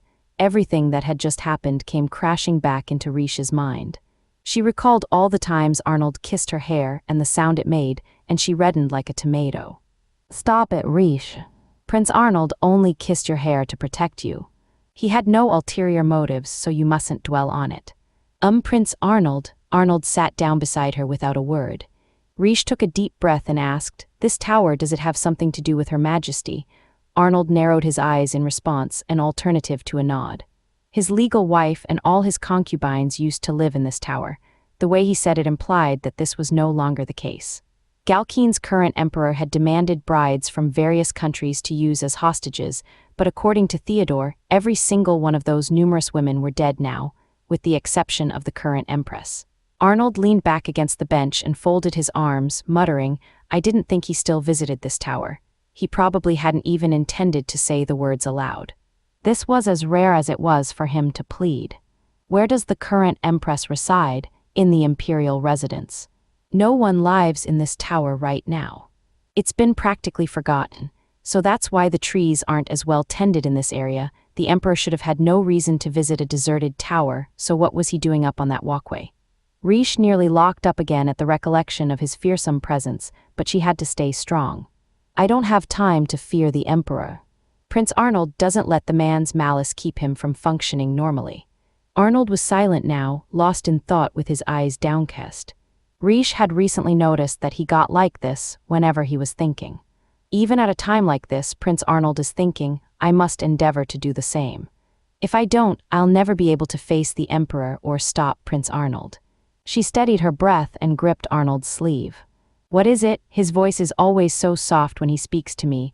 Reijou was certain there was a plot to kill his father lurking somewhere in Arnold's heart. She had to hide the fact that she knew the future and Arnold's goals. While doing so, she also had to figure out exactly what Arnold was thinking. "I'm sure you have to be up early tomorrow. I'm sorry for keeping you here. None of this is your fault, so just smile like you always do, won't you?" The words lanced Reisha's heart. Arnold really was kind, just like she thought. He should have been capable of finding paths to his goals that didn't involve killing people. "You'll be bringing Prince Dietrich along for your work tomorrow, right? There's no need for you to feel responsible for him." "I know. I just can't help worrying." Reijou chose her next words carefully. "I sensed something strange right before I left Hermity, before Prince Dietrich broke off his engagement with me. Maybe that's why I still worry about him." "What's that?" She'd never intended to reveal this to Arnold. "But I need to do this." And if she was going to do it, she had to make full use of her knowledge of the future. "How will Prince Arnold react?" she thought as she steeled herself to speak. "Prince Dietrich may be plotting a rebellion against his father. Dietrich's coup took place much later in the future. There was no way Reijou could have known about it at this point. But there had been signs." Knowing Arnold had the same goal, Reijou looked straight into his blue eyes and continued, "That party was strange even before he broke off his engagement with me." She thought back to the first day of the 5th month just over 2 months ago. Reijou had turned that night over and over again in her mind, finding it strange even in her first life, when she'd heard about Dietrich's coup. That party should have been a typical event for mingling between nobles. Reijou and Dietrich had graduated from the academy at the end of the 3rd month. Afterward, Reijou had begun training more seriously for her role as crown princess, and she hadn't so much as seen Dietrich until the night of that party. Dietrich had come to her out of nowhere and told her he was throwing a party, so she'd had to prepare for it rather hastily. She was used to attending events without his escort, but due to the last-minute nature of the party, she hadn't realized that she'd never been informed when she usually always was. I was never told who would be attending the event. Arnold narrowed his eyes. Isn't that just because that man planned to break things off with you there? As much as it disgusts me to even discuss it, it's still strange. The king of Hermity was always kind to me. No matter Prince Dietrich's intentions, if His Majesty was sponsoring the event, then it makes no sense for me to be left in the dark. That vague unease had only made sense to Reijou when she heard about Dietrich's coup in her first life. I believe Prince Dietrich held that party on his own, without informing His Majesty. And maybe it was so he could break off his engagement with me, but something didn't add up. It would have been unusual for him to denounce me for my supposed crimes without his father present. The whole basis for Dietrich's annulment of their engagement lay in Reijou's supposed villainy. He could condemn her for her crimes all he wanted, but it was his father who had the actual power to judge her for them. Arnold's brow was still furrowed in displeasure. But they were all false accusations, right? The idiot's plan was to denounce you in a public place before his father could pursue any sort of investigation of your crimes and hope momentum would finish things for him. It wasn't just His Majesty, though. My parents weren't in attendance that night either. That's why I thought it was nothing more than a gathering of the sons and daughters of the nobility. Yet several key vassals and retainers to the throne were present. My parents should also have attended if he was planning to break things off with me officially. Yet His and Her Majesty, as well as my own parents, weren't there while every other influential figure in the country was. As she spoke, the misgivings she'd had in her first life began to waver. I must allude to Prince Dietrich's coup to suss out Prince Arnold's intentions. But the more she thought back to the event, the more wrong it all seemed. It's natural to find it odd, isn't it? After all, Prince Dietrich's coup fails. Obviously, his preparation for the event should be full of holes as well, so why did none of it sit right with her? What if Prince Dietrich's true aim was to gather the country's most influential nobles, excluding our fathers? Up to here, these were things she'd puzzled out in her first life. I can't imagine the man's that cunning personally, diplomatically speaking. Prince Dietrich certainly isn't one to scheme and plot. If he was planning something nefarious, I can only imagine those around him put him up to it. In truth, it had been a few of Dietrich's vassals who had instigated the coup. It's all still so odd, though Reijou's misgivings were only becoming more pronounced. Arnold smiled as if seeing right through her. Is there any reason for someone to risk so much for your homeland's throne? It's exactly as Prince Arnold says, Hermity had mostly escaped great conflicts in the past. Even in the war a few years ago, they had emerged unscathed simply by virtue of being a minor power not worth invading. What reason could there be to usurp the throne in a peaceful, post-war era? Not only that, but to head the plan with someone as unsuited to it as Prince Dietrich, and then for the whole plan to fail. Reijou frowned at herself for never digging deeper into things than this solely because she knew the plan would fail in the future. In reality, there was an attempted coup. Just as Arnold said, Dietrich made a hasty play for the throne for reasons that were completely unknown to her. Yet he had made the attempt. If Reijou thought of things from that angle, where did her thoughts lead her? The one who incited Prince Dietrich to action. Finally, she arrived at a conclusion that had nothing to do with the future she knew of. Wasn't someone who wanted to obtain something or improve Hermity. It was an outside party who wanted to throw Hermity into chaos. The first thing that came to mind was Fabrania and their counterfeiting scheme. They had counterfeited Galkeen's currency and tried to make use of Siegel's Princess Harriet to distribute the false currency in Galkeen. But Arnold and Reijou had theorized that it was an outsider's plot to weaken Galkeen rather than a ploy originating in Fabrania. Why did I never see it before? Reijou gulped. The strangest person in attendance at that party, she felt her whole body tensing again. The most important individual there, whose presence I hadn't been informed of. She turned toward him. Prince Arnold, the crown prince of the major power Galkeen, who had no reason to appear at a party hosted by a minor nation, laughed darkly. Were you only there in the first place to investigate that matter? Arnold's eyes crinkled in amusement. Who knows, come now, your highness. It's true that I let myself be provoked. An invitation to a random party from a country we don't even have a diplomatic relationship with is practically a threat. Why had Reijou never found it strange before? There was no way Arnold would ever attend such a minor event. And even if he deigned to, Reijou had observed her fiancé enough to see a pattern in his actions. When we went to buy my ring, it was to get eyes on Prince Kyle. He accompanied me to the church for work and to give them a warning. Our little trip to Villainess wasn't to greet Prince Curtis and Princess Harriet, it was to investigate Galkeen's currency minting. Arnold's actions always had multiple purposes. He wasn't at that party simply for diplomatic relations. Ever since, he's been on the trail of foreign entities looking to influence Galkeen. Whatever was behind Dietrich's planned revolution linked up here with something unexpected. Whoever is behind his actions in Hermity is almost certainly connected to the entity scheming against Galkeen.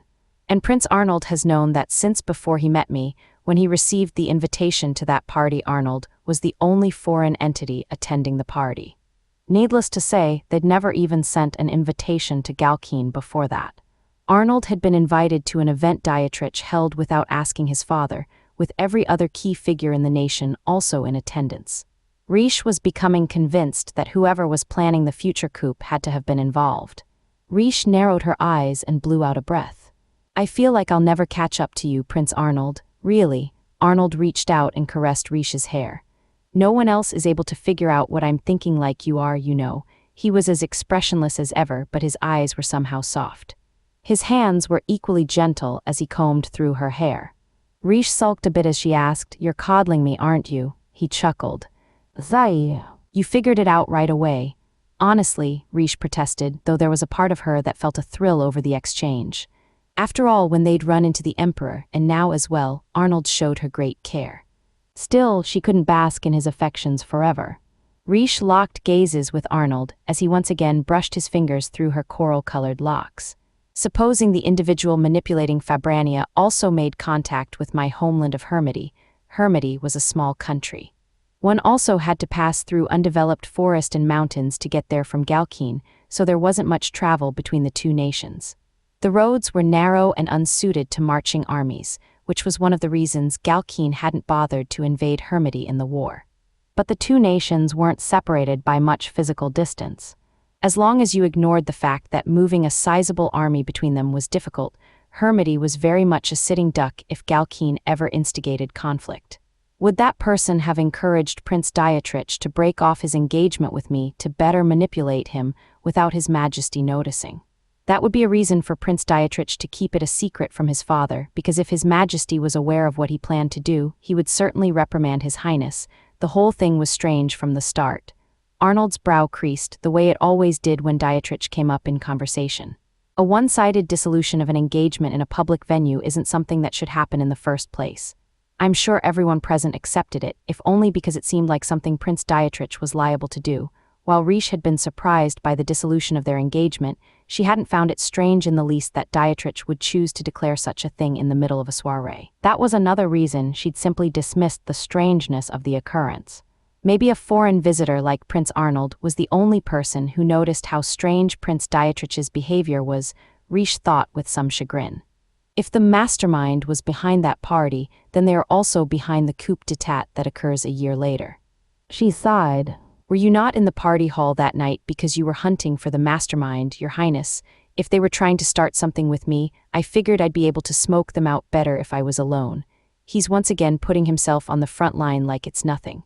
Normally, one who was threatened wasn't supposed to go after the culprit themselves in these situations. Arnold was stronger than anyone else, but Reijou still worried about him. Did you achieve anything that night? She asked him. His eyes went wide. Reijou was curious about what had surprised him, but his expression softened and he quirked his lips in a smirk. Yeah, I found something very valuable. You did. What was it? Reijou looked up at him, full of expectation, and Arnold returned her gaze, his blue eyes uncharacteristically warm. I found you. Now Reishu's eyes were bulging. That's not what Only a few moments later, though, you jumped out a window and fled from me. Would you please forget about that already? Reijou had assumed she'd never see Arnold again, so she'd hardly been concerned about appearances. She could never have guessed that he would propose to her soon after, and that she'd be by his side ever since. Arnold chuckled. He must have found the sight of Reijou's face flushing red amusing. Scowling, Reijou focused on her musings. I've already experienced so many things in this life. I've discovered the truth about incidents I only heard rumors about in previous lives. Arnold wasn't the cruel man everyone made him out to be, and she'd never known about Koyal's mines drying up either. The previous royal priestess hadn't passed away when it was publicly announced that she had, and there was a mastermind behind the execution of the supposed villain Harriet. As with all those events, there might be some truth Reijou was unaware of lurking behind Dietrich's coup attempt. Could it be that the reason you're taking Prince Dietrich along on your work is to investigate the mastermind, Your Highness? Arnold flat-out scowled. Obviously.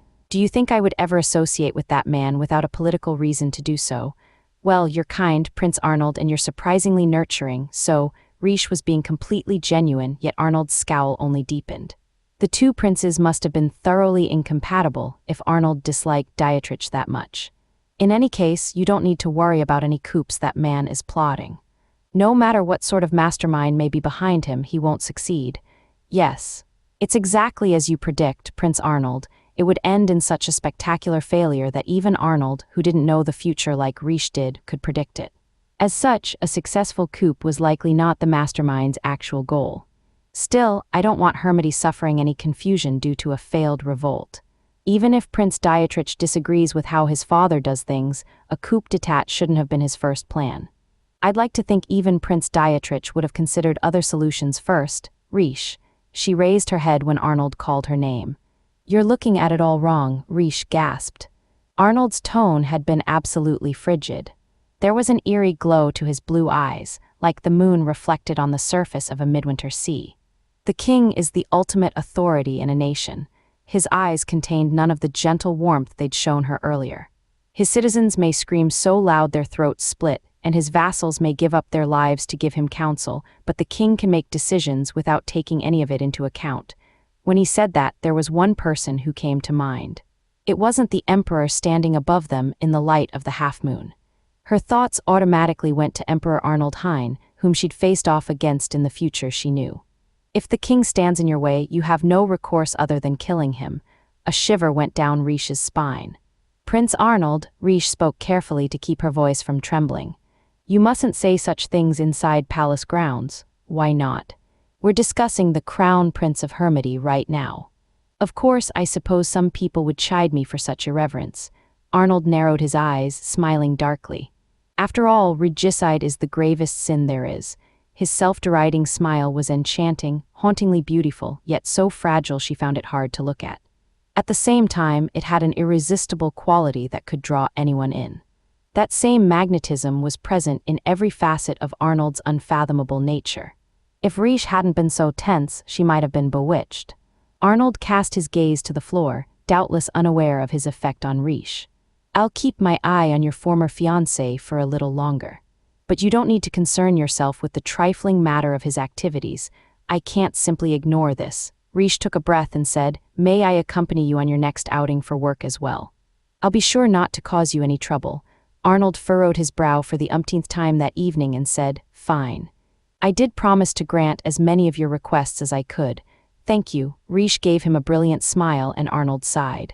He broke eye contact when rain began beating down on the roof of the gazebo. It's just a passing shower, Reijou said. I believe it will end quickly. It probably will if you say so. Do you need to get back? We'll have to stay here for a little longer. Reijou studied the ceiling. That was when she noticed the 4 pillars holding up the roof. They were decorated with images of a girl announcing each season. It was a familiar motif to most of the people living in this world. There are crusade decorations on the pillars and handrails of this gazebo. Most countries in the world followed the faith of the crusade religion. Many royals and nobles were especially devout. But for there to be a resting place with crusade decorations in this palace must have a particular significance. Could this have been? Arnold must have noticed Reijou's musings. He surveyed the same pillars and said with disinterest, I thought structures fell apart right away when there weren't any people looking after them anymore. His voice was flat. They do surprisingly well without anyone maintaining them. Oh, Prince Arnold, though I don't believe this gazebo was ever used even once. Arnold had surely been inside the tower when he was young. He must have known about this gazebo too. Reishu's heart ached at the thought. The crusade text on these pillars celebrates the birth of a beloved child. The gazebo had most likely been built for Arnold and his mother, the royal priestess of the crusade faith. Yet Arnold said it had never been used. Maybe that meant it was a traditional construction that had nothing to do with his mother's feelings. Prince Arnold didn't even know that birthdays are supposed to be celebrated with the people you love. When she thought about the young Arnold, Reijou was overcome with the urge to cry. When Prince Arnold stared up at his father earlier, he was suppressing a desire to kill him. The Emperor had been far enough away that he must not have sensed it, but it had come across to Reijou loud and clear. That wasn't the issue, however. The Emperor wasn't even trying to hide his own malice. Part of it was flippant, like he was just trying to provoke Prince Arnold and wasn't serious, but Reijou wrapped her arms around herself as she thought back to that moment. It was directed not at me but at Prince Arnold, his own son. Arnold's father regarded him with murderous eyes, and Arnold was perfectly aware. Despite that, he'd focused only on protecting Reijou and not himself. I hope the 12th month comes soon, Reijou murmured, resisting the sob that threatened to escape. Doubt crossed Arnold's face. I'll make sure your birthday celebration is a grand event. You'll be turning 20, so we'll have to throw a big enough party to make up for 2 decades of missed celebrations. Arnold thought for a moment before saying, the wedding will be before that. Of course we'll have the wedding first, as long as you haven't forgotten. She couldn't possibly forget. Arnold only said so because he had no idea she'd been constantly tormenting herself about the inevitable wedding kiss. And your birthday is before that, we can worry about that later. For now, she wanted to consider Arnold's birthday. She clutched at his sleeve and made her fervent appeal. It's a celebration of your birth, Prince Arnold. I hope you're ready. Arnold's eyes went half-lidded and he murmured, is there really a need to celebrate the birth of a person who only lives because of the sacrifice of countless others? The rain nearly drowned out those words, but Reijou was sure they were genuine. Seldom did Arnold's voice ring so empty. Even when he spoke softly, Reijou could usually hear every word he said. She reached out for him, taking his face in her hands and turning him toward her, close enough to kiss him. I am glad I met you. Even if some sort of fate causes you to kill me. Arnold swallowed hard. His blue eyes wavered as she told him, I want to give thanks for your birth into this world and celebrate it. Arnold slowly lowered his gaze. He brought his own hands up to cover Reishu's, removing her right hand from his face. He nuzzled his cheek against her left hand indulgently. The innocent gesture made Reishu's heart pound in her chest. Reijou, yes, even if it's just a hypothetical, don't ever say that I'd kill you. His tone was almost petulant and her heart squeezed. She had to acknowledge that it was an awful thing to say. Just as he'd pointed out to her in the past, Reijou might have treated her own life a bit too lightly. I'm sorry, it's all right. I understand what you were trying to tell me. He likely only meant the words she'd said, however. Reijou couldn't imagine she'd actually changed his mind about himself. Arnold touched her even more delicately than before, his fingers sliding through her bangs. I did something terrible to you earlier, didn't I? Did you? She couldn't imagine what he meant, prompting him to give her an exasperated look. It may have only been your hair, but you detested being kissed, didn't you? Biwag, Reishu's spine went stick straight at the memory. It was true that she'd thought her heart might stop for various reasons during his kisses. After all, he'd pulled her close, stroked her hair, and kissed her over and over again. She found the smacking of his lips cute, but it made her so mortified she feared she might die. Arnold had even showered her with soothing gestures and soft touches. Just recalling it made her face so hot, she was worried it would burn. But still, She felt like she had to tell him this, so even as she covered her mouth with both hands, she mumbled the words, I didn't detest it. Arnold froze, his eyes widening for a second. Well, I know you only did it to protect me. Reijou hung her head and hastily added, and you were so gentle too. It was embarrassing and it tickled, but I wasn't scared. So no, I didn't detest it at all. After a short silence, Arnold said, somewhat awkwardly, I see, you don't believe me, do you? I really didn't. It's not that I don't believe you. Then why was he sighing?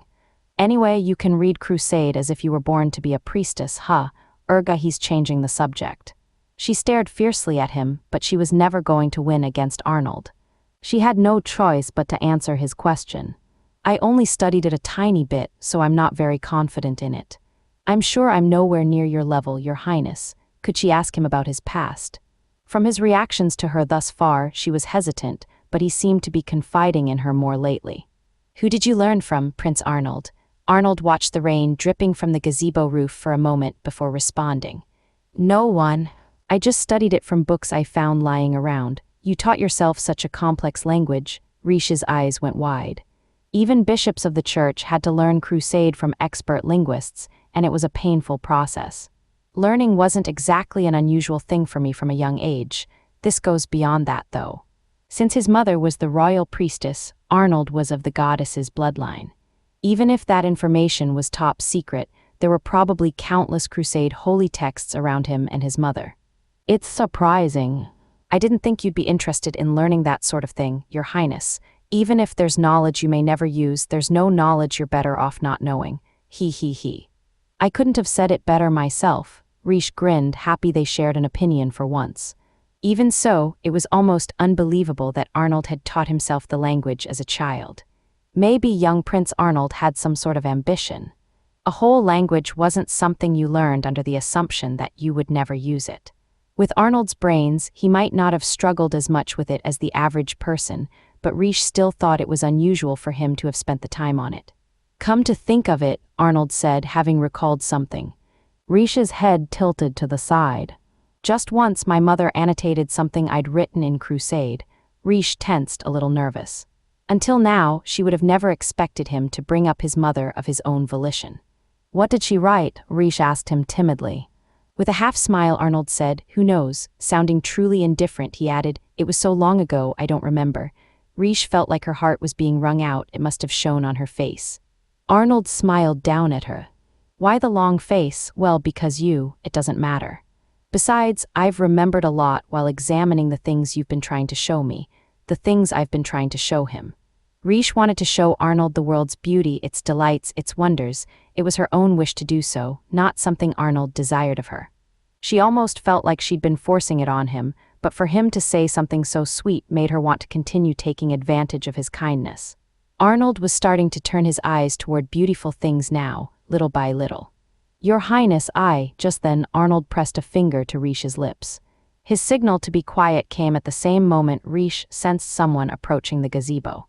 She tensed up a little, recalling the sight of the Emperor earlier that night, but the figure who approached them like a traveler seeking shelter was wearing a knight's uniform. "Sir Guthael." When Reish called his name, Guthael noticed her with surprise before snapping into a bow, even as the rain pelted him. He bowed smartly, the movements as graceful as an actor's.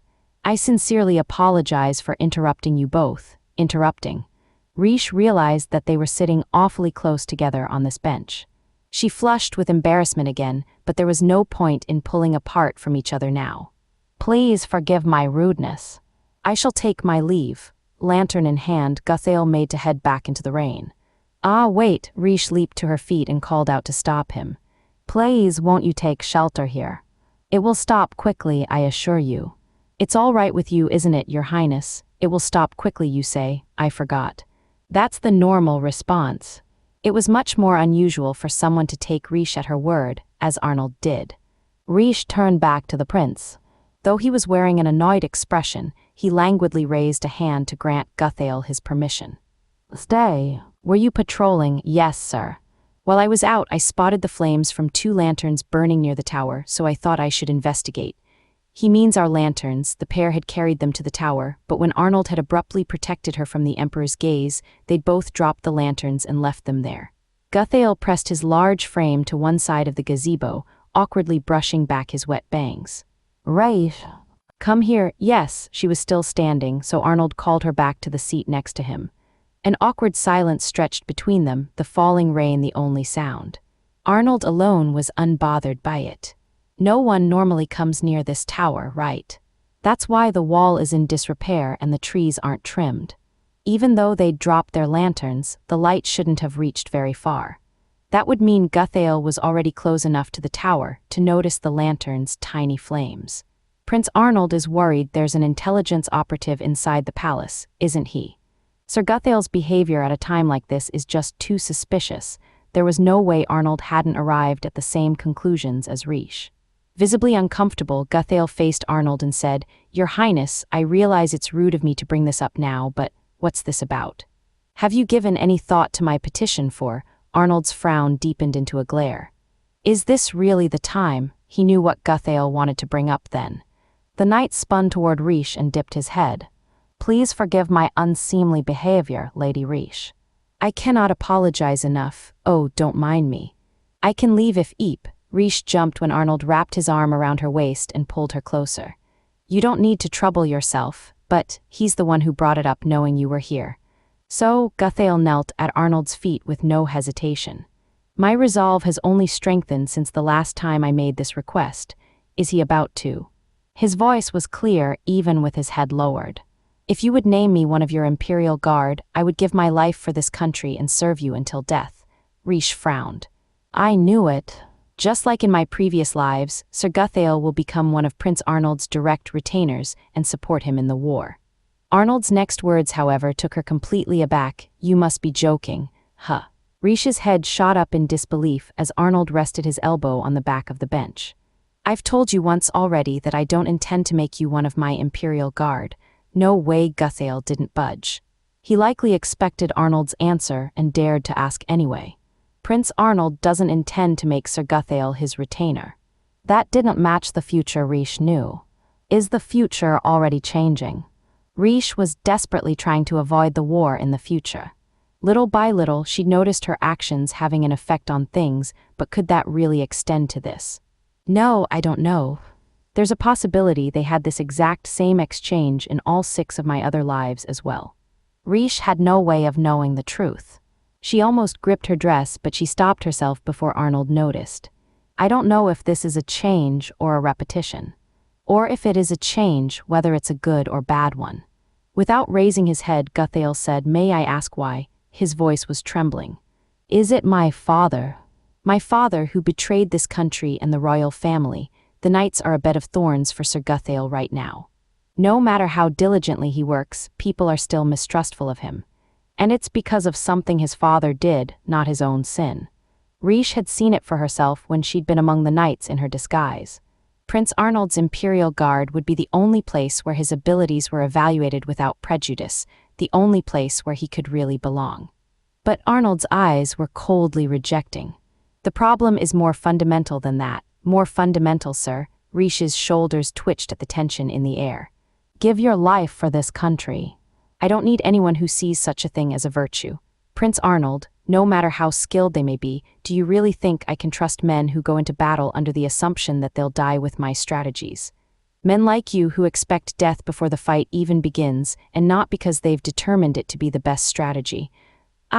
The philosophy behind Arnold's Imperial Guard was that they fought to survive no matter what it took. With a grunt, Guthail clenched his fists and raised his head to gaze at Reijou and Arnold once more. I apologize for behaving so wretchedly. Please excuse me. With one last bow, he disappeared into the rain. Sir Guthail, wait. Reijou would have stood, but Arnold held her back. You don't need to go after him. But she faltered, knowing full well that Arnold wouldn't change his mind.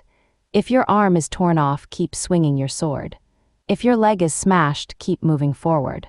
If you lose both eyes, find a way to cut into your enemy for as long as you have left. That's what all this is for, Arnold had said to her once when they'd sparred. Training in these circumstances helps us stay alive out there. Prince Arnold doesn't want soldiers who will sacrifice themselves for their country. Still, something nagged at Reijou. Her thoughts turned first to something that had happened in her 5th life. Reijou, a hunter then, had been scrutinizing Arnold through a monocular. He'd spotted her and indicated his heart with his thumb, as if to say, aim here. And what about the Arnold she'd exchanged blows within the final moments of her 6th life? His Highness was all alone in that castle the whole time. He had powerful knights serving him, yet he was there cutting through the front lines all on his own, not coordinating with his allies one bit. Sure, Arnold was strong enough not to need help from his other knights, but that wasn't the reason he acted the way he did. The Prince Arnold in the future, Reijou peered up at him through her bangs, almost wanting to cry. He displays none of that will to stay alive himself. The thought horrified Reijou. She felt herself reaching out and tugging Arnold's sleeve. You are so, maybe he could sense the pain in her chest. What is it? He knit his brows and anxiously touched her cheek. He likely had no idea that Reijou's heart was bursting with concern for him. I can't put it into words.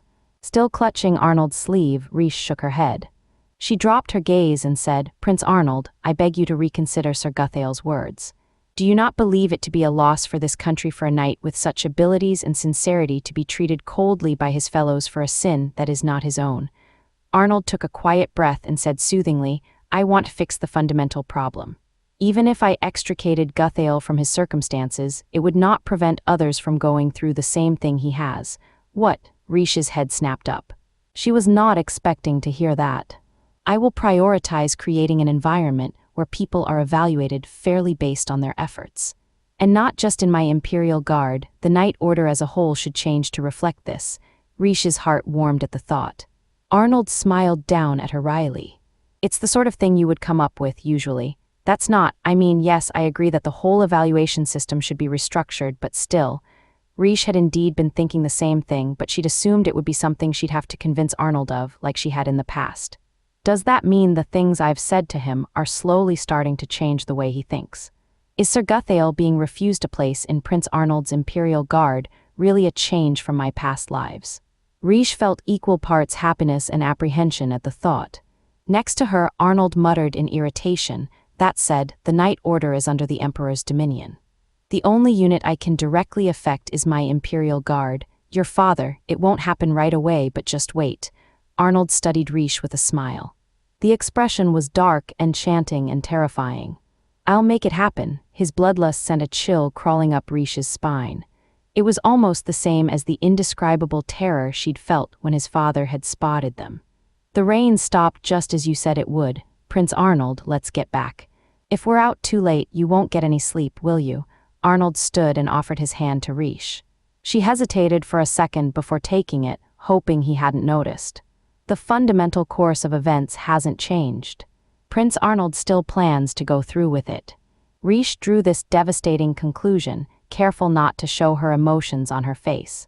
He plans to kill his father and usurp the throne. Just after sunset that day, a young man walked through Galkeen's capital. He wore a robe with a low hood that covered his face, yet he couldn't help the way his eyes darted about, wary of anyone who might recognize him. "I can't believe I'm being forced to sneak around like this," the young man thought, descending a staircase into an underground bar. "What else can I do, though? I can't have my plans found out." His footsteps reverberated against the stone. Arriving at a door, he pulled the hood even lower to hide any trace of his blonde hair. The young man, Dietrich, slowly pushed the door open. Chapter 5. "Thank you, Reijou. If we use this, it will take so much less time to clean up after a show. Preparing will be a lot easier too." Sylvia's eyes shimmered as she stood on the theater stage. With no audience, her voice boomed through the big, empty space. Meanwhile, her troupe was hard at work preparing for the performances that had been delayed by her sudden illness. The entire group was present as they rehearsed and considered how they could improve the delayed show even more. Reijou, who had been invited to the theater, stood atop the stage, where the troupe was having their strategy meeting, and unveiled her concoction to everyone there. The diva scooped up the alchemically created petals in both hands. When Reijou had explained that they could also be used to represent snow and that the substance would disappear naturally over time, the opera troupe had been thrilled. "Lady Reijou, may I ask a question?" "Go right ahead, thank you." "Then, is it possible to color these petals?" "Yes. The colorant will change the chemical makeup of the substance, however, so you'd need to experiment to get the quantities right. The more pressing issue is that the colorant won't evaporate with the rest of the substance, so, Lady Reijou, how would you make a lot of this at once? It becomes heavy when you're mixing it, so you'd want to make sure it isn't uneven in places. It requires more strength than you'd think." Everyone had questions and suggestions, and Reijou answered each one. It was an enjoyable, stimulating conversation for Reijou. The troupe brought up a number of things that she wouldn't have considered from her perspective as an alchemist. The members of the troupe, however, were having a difficult time interacting with her. "Lady Reijou, may I ask another question?" Though they were interested in the artificial petals, they were having a hard time asking their questions. But it wasn't due to Reijou. It is a bit hard to ignore, isn't it? Reijou scanned the front row seats, eyes lingering on the man in the middle. He sat there in a relaxed pose, chin resting in his hand. Even just glancing down at him from the stage, Reijou found him breathtakingly beautiful. So much so that just about anyone would believe that he was one of the theater's star actors. Of course, he wasn't an actor. Why is the crown prince sitting in on a production meeting for an opera anyway? Arnold was watching Reijou's discussion with the opera troupe without the slightest bit of interest in it. I didn't think he'd really come with me. They discussed this arrangement after leaving the gazebo the day before, on their way back to the detached palace after retrieving their fallen lanterns. Prince Arnold, I'd like to present Sylvia and her opera troupe with those artificial petals I was developing earlier. Right, they'll be restarting their performances soon, and it would be difficult to summon Sylvia alone to the castle and have her pass along all the information herself. But we can't very well invite the whole troupe here, what Reijou hesitated to say was related to Arnold's father. Since they'd just run into him, it was possible that he was paying close attention to them now. And if Arnold was concerned about a spy infiltrating the palace, his father surely suspected the same thing. It wouldn't surprise her if they both drew the same conclusions from the information available to them. As such, Reijou felt it was better for her not to invite too many people to the palace. Arnold picked up on what she left unsaid right away. You want to go to the theater yourself, if you wouldn't mind, Your Highness. I'd like to visit in an unofficial capacity. I told you I would grant as many of your requests as I'm able. Reijou had smiled warmly and thanked him. Sooner would be better than later, right? I'll set it up for tomorrow morning. Be ready, what does he mean by set it up? She'd wondered. I'll be fine. I'll just slip out and come back right away, so there's no need to arrange for any sort of guard. I won't be sending guards with you. You'd stand out with a group of people, right? Then when you say set it up, I mean I'll be accompanying you. Reijou had balked in response. We can just take your former fiancé out with us on my afternoon work. Your business won't take longer than one day, right? It's fine, wait a second. I can't allow you to accompany me when you're so incredibly busy, Your Highness. What are you talking about? Arnold had held both of their extinguished lanterns in one hand and extended the other to escort Reijou. Without looking at her, he'd said, I told you I'd come with you whenever you went into town, didn't I? You certainly did, but still. She'd never thought Arnold would go so far as to rearrange his work schedule just to accompany her on some business that he had no interest in whatsoever. Yet Arnold had donned his incognito garments and accompanied Reijou, who was similarly disguised, to the theater the next day. To the opera troupe's utter shock, of course. It's only natural they'd be nervous. Reijou snuck a glance at the troupe. There was actually one more reason she wanted to come to this theater aside from the petal concoction. Even so, she wasn't sure she would be able to investigate that matter anymore at this point. Reijou sighed. Prince Arnold, having finished her explanation of her alchemical creation for the time being, Reijou hopped down from the stage. At this height she could land soundlessly, but ordinary noblewomen didn't have that skill, so she made sure there was a noise upon impact. I apologize for taking up your time. I'd like to give them a practical demonstration, so if you could wait just a bit longer. It's fine. You don't need to hurry, so just do whatever will satisfy you. Right then, Oliver arrived. He'd come along so that Arnold could transition immediately to his afternoon work once they left the theater. I've finished adjusting your schedule, Your Highness. We can rendezvous here, understood, rendezvous. Does he mean with Prince Dietrich? I have one other matter to discuss with you, if you don't mind. Could we move somewhere more private for a moment? Arnold stood, very obviously annoyed. See you, Prince Arnold. When Reijou waved at him, Arnold stared at her for a few seconds before wrapping an arm around her back for some reason. He brought his lips up to her ear like he was about to kiss it and whispered, Reijou, Biwag. Reijou made a strange noise at the ticklish sensation, prompting a low chuckle from Arnold. Wow, what? The words he whispered into her ear were yet another shock. I'm summoning Guthail. He'll be accompanying us in the afternoon, just so you're aware. Had Arnold not rejected Guthail? Reijou gulped as Arnold pulled away, smiling fondly at her. I'll be right back. Yes, see you. Reijou watched Arnold leave the audience seating, feeling discombobulated. Why? Does Prince Arnold intend to make Sir Guthail his retainer like in all my past lives? She had no idea why he would have such a sudden change of heart. An impact to her back interrupted her musings. I can't believe you, Reijou. That scared me. Sylvia had completely taken Reijou by surprise with a hug from behind. Oh my gosh, what was that? Did the crown prince just kiss your ear? Do you two kiss to say goodbye to each other? What? Of course not. That is not what he was doing. Suddenly, Reijou became very aware of the fact that not just Oliver and Sylvia, but the entire troupe on stage may well have seen the exchange with Arnold. No, it was because we're in public that he played it off like it was a lover's exchange, since he didn't want anyone else to hear, right? That's it, I'm sure of it. Hey. You are adorable, you know that. Your face is red as a beet. I can't believe you were so nervous about the kiss at your wedding when you're smooching His Highness like that every day. I am not. Really, Reijou tried to protest as Sylvia poked her bright red cheeks. The embarrassment was becoming so intense, she was afraid her gelid legs would fail her. The rest of the opera troupe watched with amusement as Sylvia toyed with Reijou. Sylvia kept her voice quiet so they wouldn't hear as she studied Reijou with her bewitching purple eyes. You're not kissing him. Really, I am not. You haven't kissed once. Reijou started, the scene in the chapel flashing through her mind, and Sylvia's sharp eyes didn't miss her agitation. Reijou hung her head as the diva poked her cheeks once more. Just once, I knew it. Sylvia embraced her jubilantly, and Reijou covered her face with her hands, completely overwhelmed. Her thoughts were spinning as she hid her reddening cheeks. It was just once, right? Prince Arnold gave me an antidote mouth-to-mouth once, so that's two. No, it's not. That was saving my life. The more she thought, the more possibilities ran through her mind. When he gave me the ring, he kissed the back of my hand. Does that count? I've kissed the back of his hand too, and last night, he kissed my hair and ear so many times. Oh ho, Sylvia grinned as Reijou's face heated up even more. She raised her hand high in the air. Chief, mind if I take a break? Seems like Reijou needs one too, of course. I apologize for being so inconsiderate, Lady Reijou.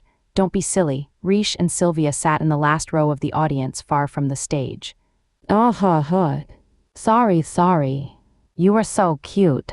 I teased you too much, didn't I? Let's not talk about me. Though she was eager to change the subject, she was also genuinely curious, so she said, I want to hear about you, Sylvia. Like with Sir Guthael, Reijou recalled the conversation she'd been privy to the night before. Have you made any progress since we last spoke? Me. I sure have, thanks to you. You have. It had only been a few days since then, so what sort of progress was she making? Sylvia put her arms on the seat in front of her and rested her head there. She peered at Reijou from beneath her lashes. Not in that way, but I should report on that as well, shouldn't I? On our date the day before yesterday, I tried to kiss him. On their first date. The day before yesterday would have been the day Sylvia visited the palace. In other words, the day Sylvia reunited with Guthael, and the knight escorted her home thanks to Theodore's meddling. Sylvia didn't appear to deem this real progress, but it was miles away from what Reijou considered typical. The diva laughed softly as Reijou gawked at her. He really is the sincere type. He told me we couldn't yet, Then he. The progress is on my singing. After all, that's what love is for me anyway. Sylvia closed her eyes. I was born to sing. If the goddess hadn't given me my singing voice, I don't think I would have survived this long. The reason I love so much is to put it all into my singing. Your love for Sir Guthael is for your singing too? Yup. That's why it's going well. Sir Guthael's sincerity is new to me. I think this love will nourish my singing more than any love I've experienced before. Reijou noticed something then. It sounds like she's trying to convince herself of that. Sylvia's singing voice was beautiful. It was soft but clear and powerful. No matter where you sat in the audience, you could make out the lyrics clearly. But she didn't speak like that now. Her voice was delicate, ephemeral, like the artificial snow that would melt away. Reijou felt she would miss what Sylvia said if she didn't listen closely. Sylvia, Reijou leaned forward to rest on the seat before her, just as Sylvia had. She lay her head down and faced the diva, who blinked her wide, purple eyes in surprise. What kind of love nourishes your singing? Well, tell me. I want to know. Sylvia hesitated for a moment, then began, It's not just about your heart pounding and feeling happy. It's the kind of love where, when you think of the person, your chest aches and you want to cry. Reijou smiled and nodded, urging her to continue. You don't want the conversation to end, so you start saying all sorts of stupid stuff just to keep it going. It makes you happy just to be able to talk to them, but it's also scary.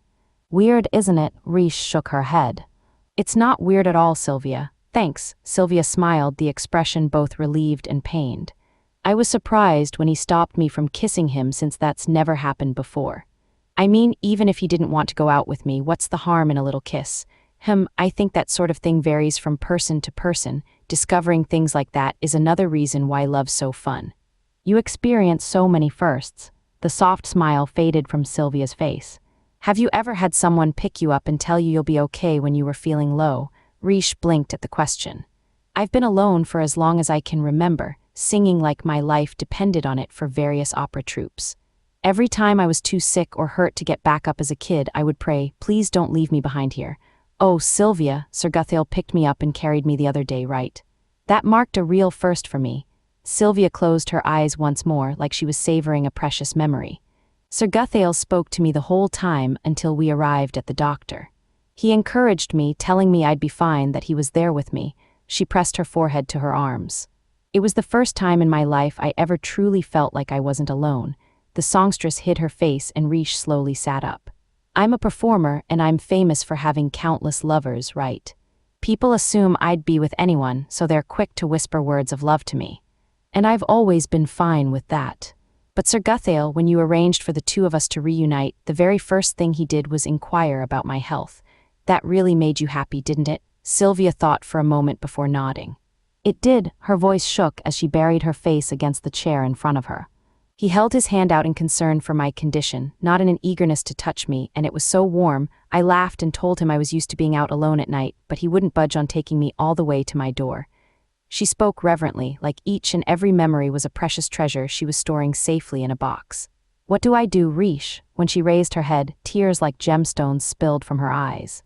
It hurts so much, but the feeling is so important. I've never felt a love like this before, Sylvia, you know. That's not it at all. As though she was only talking to herself, she muttered, this is the first time I've ever loved someone in my life. After she said that, her face crumpled under the weight of her emotions. Reijou wrapped her arms around the songstress as she broke down crying. He said we couldn't be together. It's not that he doesn't like me, but we can't. Reijou could say nothing in response. I understand that better than anyone. I'm not the sort of person who could be with a knight, so it's only natural that we can't be together. That's not true and you know it. Reijou spoke soothingly to her, stroking her back. Sir Guthail isn't the sort of person who would reject someone for a reason like that. Of course he isn't. I'm the one who can't accept being at his side. I was born to sing. All this time I thought I only lived for that, but my heart hurts so much now that I don't even know if I can do it anymore. Sylvia trembled like a small child. Is being in love supposed to be this painful? Reijou pressed her lips into a thin line. Why? She almost felt like she could understand the pain that Sylvia described. It came with the pounding of her heart and a sadness that nearly brought her to tears. There's no way, there's just no way. Reijou spun around at the groaning of her ex-fiancé that afternoon as they accompanied Arnold during his work. They were visiting a guardroom built into the city wall. Paging through a document, Reijou called out to the man grumbling in the corner of the room. Is something the matter, Prince Dietrich? Everything's the matter, Dietrich shouted, pointing at Reijou with one hand and mussing up his hair with the other. Lord Arnold is strange, of course, but you're just as strange yourself, Reijou. Ever since meeting up with me first thing in the afternoon, it's been nothing but work, and more work. I was hoping he would take more breaks today since you were accompanying us. Don't look at me like you have no idea what I'm talking about. Do you too ever rest? Or will you keel over if you aren't working around the clock? No, Reijou blurted awkwardly as Dietrich panted, shoulders heaving. At the sewage plant and the Merchants Guild, and now this guard station too. Not only do you constantly make suggestions, but Lord Arnold carries them out immediately as well. It almost feels as though he's doing more work today with you here than he did yesterday. I have nothing to say in my defense. Reijou glanced at Arnold, who was discussing something with the officer in charge of the station, a short distance away. They were considering the document organization method Reijou had suggested for the station a moment ago. It was a lengthy process finding records of those who had passed through the station when entering or exiting the capital, so Reijou had suggested a method she'd learned about in a large library she'd visited in one of her past lives. It has been 5 hours since we started working this afternoon. Prince Dietrich has reached his limit, I'm sure. After leaving the theater, Arnold and Reijou had enjoyed lunch in town before meeting up with Guthail and a haggard-looking Dietrich. Reijou had intended to casually observe Arnold's work as she analyzed Guthail's behavior. But as she'd observed, she'd inadvertently gotten caught up in the work herself. Sorry, it's just that every time I ask a question or make a suggestion, Prince Arnold improves on it and implements practical solutions on the spot. It's so much fun, I can tell you're having fun by watching you. That's what's scary, ha ha ha. Prince Arnold and Lady Reijou are of a similar mind when it comes to work. Oh, Oliver. Oliver passed by the corner of the office where Reijou and Dietrich were talking. He was smiling, but his cheeks appeared slightly sunken. I'm sorry, Oliver. Without thinking, I made an impertinent suggestion and overcomplicated matters. No, if anything, I'm grateful. The lengthy document retrieval process was a problem we were planning to solve at some point, so the sooner we're able to test out this new method, the sooner we'll see results. Prince Arnold dislikes taking work home with him, so we always take care of whatever needs doing on site, as we are now. I'm used to it, so it's no problem at all. I can't believe this, he dislikes taking work home with him. What better time is there than later to do work that doesn't need to be done today? As Dietrich trembled, Oliver smiled wryly and told him, the most efficient way of doing something differs from person to person. If you're able to learn something from seeing the way my lord does things, Prince Dietrich, I couldn't ask for more. Arnold glanced at them and called for his attendant. Oliver, I'll be right there. Please excuse me. Oliver selected a few documents from the desk and went to Arnold's side. Dietrich watched him go, sighing. The master's ridiculous, but the servant's just as abnormal. Prince Dietrich, please refrain from such remarks. Reijou chided her former fiancé, turning her attention to the individual standing by the door. Just as Prince Arnold said, Sir Guthail is accompanying us today for some reason. The tall knight stood on guard by the door, though he did appear a little uncomfortable. Sir Guthail told Sylvia that he liked her, right? She thought back to how Sylvia had cried over her love for Guthail. The knight had told her that they couldn't be together. Did he say that because of his father's crime? Or because his own future is closed off for that reason? Reijou couldn't help being curious about the night before. There must have been a reason for his patrol to take him to an area no one ever visited. Something about it rubs me the wrong way. Prince Arnold is worried about someone scheming against Galkeen and any spies that may be in their employ. Is Sir Guthail involved? Right then, Reijou arrived at a conclusion. Could it be? She didn't want to let her thoughts show on her face, so she pretended to go over the documents in her hands. As she did, she caught sight of Dietrich, who was sitting in front of her. What is it, Prince Dietrich? Dietrich's deep emerald eyes, framed by gold lashes, were fixed firmly on Arnold. Lord Arnold is effectively faultless as a crown prince. He shows no indication of his own wants and needs, he slaves away unemotionally at his work, and he's brilliant too. He's an accomplished swordsman as well, is he not? I hear he inspires incredible morale in his knights, almost like a god of war. I can't believe Prince Dietrich is complimenting someone. Reijou was floored. She'd never heard him deliver such genuine praise for someone other than his beloved Mary in her life. Oh, but he's too perfect, Reijou blinked. I've always thought that the things I do don't even scratch the surface of my potential. And why shouldn't I? Everything I accomplish is magnificent, as surely anyone can see. But even geniuses have their off days. It was painful and hard whenever things didn't go my way. Dietrich's tone was as genuine as it could possibly get. But I suppose it's a different sort of suffering to be born entirely too perfect a person, as Lord Arnold was. Reijou started. She never expected him to say something like that. Though I'm sure my suffering is worse. I, however, am a true future king. Only by experiencing trials and tribulations will I become a king worthy of. May I ask what it is about Prince Arnold that gave you the impression that he's suffering? Let me finish, would you? Well, in short, Dietrich cleared his throat, nervous to have Reijou's attention on him. We were not born royalty because we wanted to be. Dietrich had cried about how he hadn't been born crown prince because he wanted to be a few days earlier, but there seemed to be a different intent behind the words now.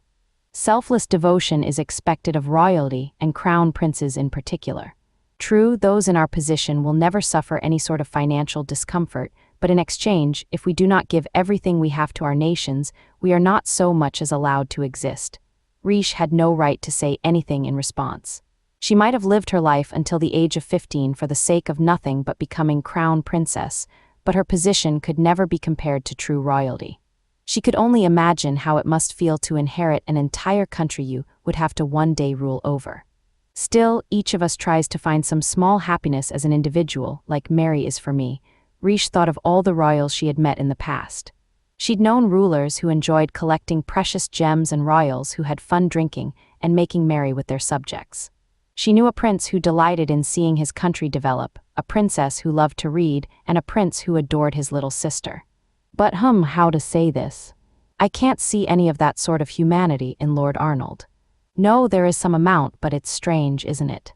He can't even be bothered to eat when he's working, and he makes no time to enjoy the scenery when he's in town.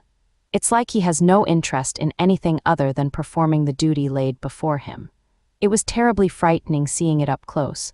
Why, Prince Dietrich, what he said next sounded more like his own idle musings than a statement meant for Reijou. Arnold Hein lives his life without a single thought spared for any sort of human happiness. Reijou's heart stopped for a moment. That's what it looks like to me, at least. To Dietrich it was likely no more than pure curiosity. After all, they were both crown princes. His position afforded him a unique perspective on Arnold's unemotional nature. But to Reijou, Dietrich's candid musings seemed an unexpectedly straightforward explanation of Arnold's villainous pretenses. You really tend to get to the heart of things without meaning to sometimes, Prince Dietrich. Come to think of it, you once, all right. Let's ask him directly, shall we? If his way of life is as miserable as it appears, that is. Reijou was speechless as Dietrich righted his posture and puffed out his chest. Yes, I think I will. I must reach out even to those who are said to be cold and heartless. That overwhelming sense of righteousness only befits the future ruler of Hermity, after all. Wait, Prince Dietrich. Reijou grabbed Dietrich's arm to stop him. Arnold shot them a dubious look from the other side of the room, so Reijou mouthed an apology at him. He was working right now, so they couldn't bother him. What? Why did you stop me, Reijou? Arnold regarded them with a slight frown, but he swiftly resumed giving directions to Oliver. As she thought, they'd distracted him, which Reijou felt guilty about. You can speak with him later.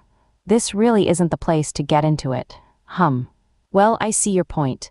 Dietrich agreed with her quicker than was normal for him and turned his attention back to Arnold. The similarities really are astounding. You don't mean between you and Prince Arnold, do you? I mean between him and you, Reijou. You've lived for nothing other than becoming crown princess since you were little, haven't you? Always had this look on your face like that was the whole reason you were alive. Reijou was taken aback by his observations yet again. You discarded any joy of your own and strove to be the perfect public figure. You never played or demanded sweets as a reward for studying or held so much as a birthday party. I could never understand it. Isn't it normal to want to play instead of study? Well, you never made a peep about any of that. It scared me. If you had to hold yourself back so much and all that awaited you at the end of it was becoming crown princess, I thought you'd be happier being something else. There was an uncharacteristic furrow to his brow. Do you think you can be happy as Arnold Hein's empress? About that, Dietrich was Reijou's former fiancé and someone she could still call a childhood friend. Ever since they were little, Reijou had always been worried about Dietrich, so this was the first time he'd ever regarded her with such worry. The thought tickled Reijou, and she smiled wryly at him. I've had several people worry about whether I'll be happy in this marriage, but happiness isn't something that's given to you, it's something you achieve yourself. She turned to look at the knights standing on either side of the door. No matter what fate may befall me due to becoming Prince Arnold's wife, I'm confident that when I'm on my deathbed, I'll be able to say I lived a happy life. She turned back to Dietrich and smiled. Didn't I tell you I'd prove to you how wonderful Prince Arnold is as a husband? You certainly did. Beaming, Reijou told Dietrich, I can't imagine a bride who expects she'll be unhappy would say something like that now, would she? Dietrich lapsed into thought for a while until he finally spoke up again. No, wait a moment, Reijou. It's true that over the last few days, I've come to understand well just how exceptional Lord Arnold is as a crown prince. But I haven't seen a shred of evidence that he is, as you claim him to be, a wonderful husband. What? Wait, What an oversight, Reijou. You know what this means, don't you? You haven't yet proven a thing to me. These last few days, all I've done is watch him work without rest and quiver in fear of his glowering at a party. Seriously, what did you even come to this country for? Dietrich cleared his throat officiously. That said, he did find the time to bring his fiancée to the opera amid that hellish workload of his. That's shocking enough, I suppose. When you've done all this work in a day, you just want to go home and do nothing afterward, right? Where did he even find the time with how much work he has to do? Now that she thought about it, they had run into Dietrich at the opera house back when Sylvia had collapsed. Had Oliver told him what they were doing there? Something occurred to Reijou then. Come to think of it, what was His Highness doing there? Say, Reijou, Dietrich hung his head, hemming and hawing. I came to this country, yes, no, it's nothing. Say, do you think I should go help as a fellow crown prince? I bet I could shock Lord Arnold with my illustrious hermity education. Don't shock him too much. Reijou was a bit worried about the princes, but she decided to hang back. She gave Arnold a little wave and a signal with her eyes. When he noticed Dietrich striding toward him, he grimaced. I'm sorry, Prince Arnold. Please handle him for me, would you? After apologizing to Arnold in her heart, Reijou turned to the door the two knights were guarding. She scrutinized the towering Guthail and softly called, Sir Guthail, Lady Reijou, I sincerely apologize for last night. Please think nothing of it. I should apologize myself for interrupting a discussion about your work. When they'd rendezvoused with Guthail and the other knight that afternoon, Arnold had this to say, My Imperial Guard are spread thin currently, what with my suspicions about intelligence operatives. I'm only making use of Guthail temporarily when I'm out working in town since I don't otherwise have the personnel to spare. Of course, these words were only a pretense, and Arnold must have been aware that Reijou had realized that. Did Prince Arnold figure I'd want to speak with Sir Guthail about Sylvia's broken heart? No, that couldn't possibly be. Arnold was kind, but he didn't mix public and private matters. He wasn't just indulging Reijou, there was some other reason for the way he was making use of his personnel. Reijou wasn't the type to pester Guthail about his personal affairs when he was on the clock anyway, no matter how much she wanted to for Sylvia's sake. I can't imagine Sir Guthail would open up about it in a place like this. And it's not as if it's only the two of us present, she thought, eyeing the other knight. Ironically, Guthail himself was the one to interrupt her musings. If I may, how is Lady Sylvia doing? Reijou stared at him in surprise for a moment before considering her response. She was acting well enough. Guthail knit his brows, picking up on the obvious implication of Reijou's words. Before she could stop herself, Reijou continued, Sir Guthail, is there anything I could do to help? As long as it's not too presumptuous to ask, of course. I appreciate the offer. Up to this point, it wouldn't have been obvious to anyone listening in that they were talking about romance, but Guthail made that clear with his next words. I love Lady Sylvia. Reijou was shocked that such words left his mouth with no hesitation. The knight on the other side of the door turned toward Guthail as well, his scarlet eyes seeming to question if he'd really heard what he thought he'd heard. Guthail went right on, I find her so lovely and sweet. I could never allow anyone to darken her smile, myself included. Oh, Sir Guthail, I told Lady Sylvia about my father's crime immediately. His espionage was a betrayal of Galkeen, and it could have led to the deaths of so many in the war. His sin was so great that not only must I bear that weight as his son, but whomever I might marry and even our children would bear it as well. Guthail smiled sadly. He suffered more than anyone for his father's crimes. He knew the pain he'd be inflicting on his chosen partner, the cold treatment they would receive. It gave his words a heavy weight.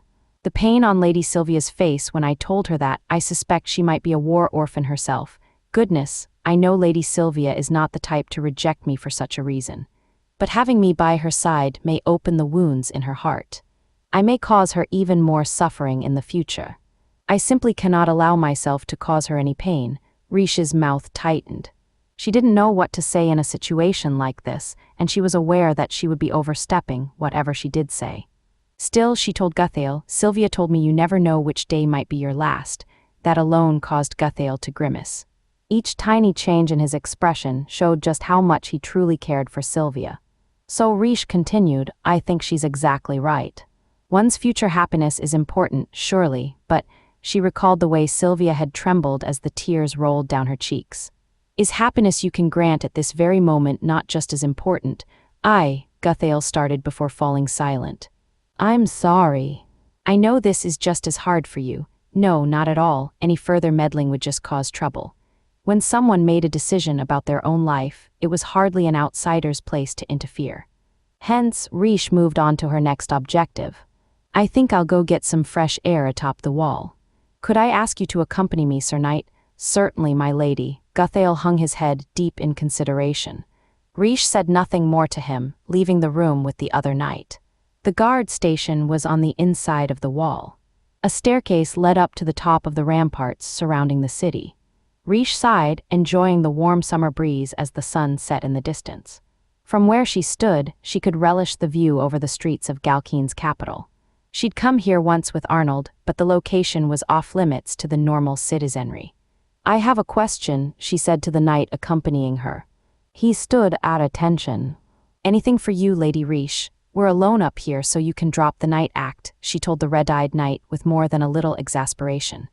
I know it's you, Raoul. Ha ha, Raoul laughed, his voice snapping back into its normal register. You're really something. I completely changed my face today and acted like a totally different person, and you could still tell. You were too calm around Prince Arnold for a knight filling a temporary position. You should have acted more afraid of him. Put that together with those red eyes of yours and well, it was easy enough. I see. Both good points. I'll remember that next time. Why was he so happy about his disguise being seen through? Slightly fed up with the man, Reijou asked him, hypothetically speaking, if you were an enemy of Galkeen and you needed to investigate it for some reason, how would you sneak in? Trade secrets, my dear, is what I would like to say, but I suppose I can't keep my savior in the dark now, can I? At the very least, I can tell you that I wouldn't do what I'm doing now and pretend I was one of Galkeen's knights all along. From what Reijou knew, Raoul was here disguising himself as a knight simply because his interests aligned with Arnold's. The prince wanted him to investigate whether an intelligence operative had infiltrated Galkeen's palace. Raoul was likely mingling with the knights with Arnold's permission. The walls of the palace were sturdy and should have prevented the intrusion of anything heavier than a kitten. The realistic plan would be to devote several years to actually joining the Knight Corps, not to pretend to be a knight but to enter as one officially. Indeed. After all, Galkeen's policy is that anyone with some amount of skill can become a knight, regardless of background. This is one of Galkeen's few vulnerabilities as an otherwise nigh-invincible major power. Raoul stuck his index finger in the air, waving it about playfully as he continued.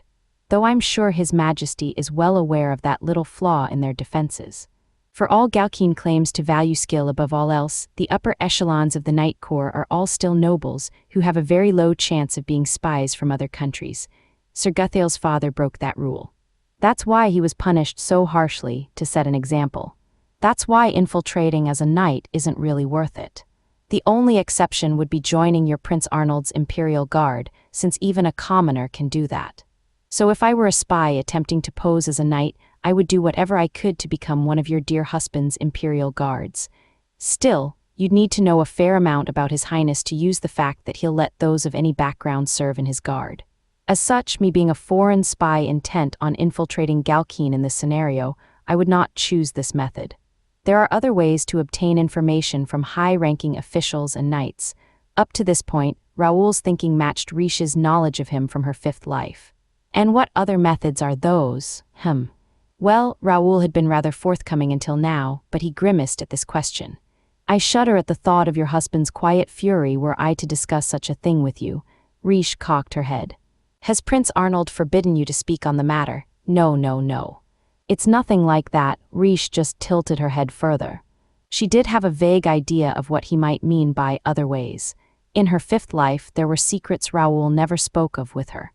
Given how he was acting now, she concluded he was likely alluding to the same methods he'd kept from her in her fifth life. In that case, Reijou took a breath and asked him something else she'd been wondering about. Say, Raoul, are there any situations in which you don't notice a passerby approaching? Maybe when there's a lovely lady nearby I'd really like to get close to. You, for instance, Raoul, only kidding. It's not just ladies. If there are a lot of individuals I'm not particularly interested in around me, I might be late in noticing if one of them approaches. I wouldn't fail to notice completely, though, so maybe that doesn't answer your question. I figured he might say something like that. She thought back to when Kyle and Mitchell had been visiting Galkeen. Reijou had gotten help from Theodore in infiltrating the Knight Cadets training disguised as a man. She'd kept it a secret from Arnold, but he'd discovered her immediately anyway. After that, Theodore had snuck up on her in one of the castle hallways. She'd been thinking about something at the time, and people were always passing through the halls, so she hadn't had her guard up at all. But it wasn't as if she'd overlooked Theodore's presence entirely. It was the fact that he'd grabbed her arm that caught her by surprise. Raoul taught me how to sense other people's presences and conceal my own. I learned enough that I was able to put the knowledge to good use in my 6th life. I should be able to pick up on anyone without that kind of training if they're nearby. But that meant it was possible to surprise her if someone did have that kind of training, particularly when she had her guard down. On her first night in Galkeen, it had taken her a moment to notice Arnold standing behind her when she was enjoying the view from her balcony. I only noticed him then because he was giving off a threatening air to see if I'd sense him or not. If he'd kept his presence concealed, he might have been able to get close enough to touch me without my sensing him. Her 2 questions for Raoul only solidified the theory forming in her mind. The more I consider the matter, the more evidence I find to back up my hunch. The strange feeling she'd gotten speaking to Dietrich earlier was the clincher. "Whoops, your guardian is here," Reijou started when she heard a door open. An individual appeared on the twilit rampart. Reijou turned to face him and called his name. Prince Arnold, his jacket flapped in the breeze. Reijou's coral-colored hair danced in the wind as well. She paid it no mind as she asked him, "You had your suspicions about who the spy might be from the very beginning, didn't you?" "No, rather, it was only because of your suspicions that we interacted with the individual as much as we did." Arnold squinted into the receding daylight. "You don't need to know." Reijou's heart ached at the distance those words put between them. Not because of rejection, but because Arnold had only said them out of consideration for her. "Your Highness, however." Arnold lowered his gaze and took a short breath. "I won't stop you from taking action or making a request that's in my power to grant." Joy and relief bloomed in Reijou's heart. Arnold had told her there were things she didn't need to know in the past as well, but this situation was clearly different. Reijou made her heartfelt plea, "Please allow me to help you, Prince Arnold. There are things I would like to do to bring this incident to a close." "What are you talking about?" Arnold sighed in exasperation. "It will be me helping you do whatever it is you want to do, won't it?" Raoul laughed as Reijou jumped in surprise. "Ha ha, incredible. To have Crown Prince Arnold Hein of all people wrapped around your little finger. Ugh, I apologize for my selfishness." "Really, I do." Raoul shrugged under Arnold's quiet glare as Reijou apologized sincerely. When she was finished, she told Raoul and Arnold everything she wanted to say. That night, an individual was summoned to a room in the detached palace. In the room, 5 chairs were placed in a circle. At the head of the arrangement sat Arnold, with Reijou beside him. They glanced at the individual seated in front of them. "I'm aware how disrespectful it may seem to question royalty, but I simply must ask." Their guest appeared extremely uncomfortable as he asked them, "Why exactly have you invited someone like me to your detached palace, your highnesses?" Arnold sat, chin in hand, ignoring the knight's question. Instead, he signaled Reijou with his sidelong glance. She nodded and spoke in his place. "I apologize for the abrupt invitation, Sir Guthail. We have something very important to discuss with you, so we thought we'd do it here due to the late hour. Yes, I understand you wish to avoid prying eyes. But is there truly some way I can be of assistance to you?" He must have been confused, but his chivalrous spirit still amply infused his words. Reijou went on, appreciative of Guthail's consideration. "What I'm about to tell you may cause you pain, Sir Guthail. What is it?" No matter what it may be, I wish only to serve you." Reijou held Guthail's gaze and told him, "There's a possibility a spy has infiltrated Galkeen." Guthail gasped and clenched his fists. Prince Arnold realized this sooner than anyone else, so he's been gathering information for some time now. His conclusion is, "Do you suspect me of being a spy, your highness?" Guthail's voice was steady, but his face had gone deathly pale. Confusion, panic, and resignation were all plain on his face. "I am aware that I have done nothing to earn your trust, but I swear it on my pride, even if no one believes it to be so, I have not betrayed my country." "Prince Arnold knows you're innocent," Reijou told him after a pause. What she could not say, however, was for him to be at ease. "The person we suspect is..." A knock came at the door. Raoul, who was disguised as the knight standing guard outside, had been informed that there was no need to wait for a response. He opened the door and their other guests stepped inside. Guthail gasped when he saw who it was. She met his gaze and smiled somewhat sadly. Then she met Arnold and Reijou's gazes with clear eyes and named herself. "Sylvia Hollingworth." I'm delighted that you invited me here tonight. Chapter 6. Guthael shot to his feet like he was spring-loaded. All eyes, which had a moment ago been on Sylvia, swiveled to him instead. Guthael stared at the diva, opened his mouth to say something, and then shook his head in great irritation and rounded on Reijou and Arnold instead. Your Highness, Lady Reijou, is it at all possible that I might be excused? Guthael's tone was filled with obvious concern for Sylvia. Anything that you may ask of me, I swear to answer truthfully. But I beg of you, for Lady Sylvia's sake, please, Sir Guthael, Sylvia said clearly. I requested your presence myself when I was summoned. Lady Sylvia, Guthael clenched his fists once more and slowly sat back down. Raoul directed Sylvia to the chair closest to the door, next to Guthael. Reijou waited for her to sit before turning to Arnold. Go ahead and say whatever it is you want to say for now, Arnold told her. I'm sure we have plenty of time until he arrives. Right, she nodded, though it took some courage for her to begin. Yet she knew Sylvia was prepared for what she had to say. The songstress turned her alluring purple eyes on Reijou, her determination clear. Please begin, Lady Reijou. Her heart stung from Sylvia's courteous tone, but she had to say her piece. Reijou at least spoke as she always had with Sylvia. I first had my suspicions when you visited the palace, Sylvia. Her words emerged slowly and deliberately as she thought back to the day. The night before, you were ill enough to collapse on stage, yet you'd recovered completely by morning, thanks to your first aid and Sir Guthael taking me to the doctor. I felt much better after a good night's sleep. I didn't think much of it then, since I'm aware that such things can indeed happen, but illness is not often the cause of such a fainting spell. At least not one that it's possible to recover from so quickly. Guthael was watching Sylvia with concern through this entire exchange. Sylvia, on the other hand, had not looked his way once since addressing him earlier. Such things are usually caused not by an illness originating within the body, but by something external entering it. A poison or sleeping drug, for instance. Once the substance has been purged by the body, recovery comes fairly quickly. I can attest to that myself. Arnold's eyebrows scrunched together.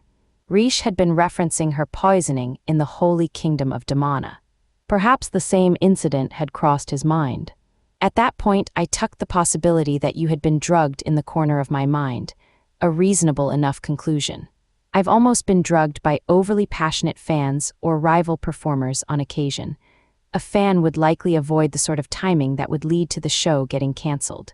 And a rival would know that if the prima donna collapsed just before or during the show, it would only be called off for the night. Someone aiming for her role would have enacted their scheme earlier.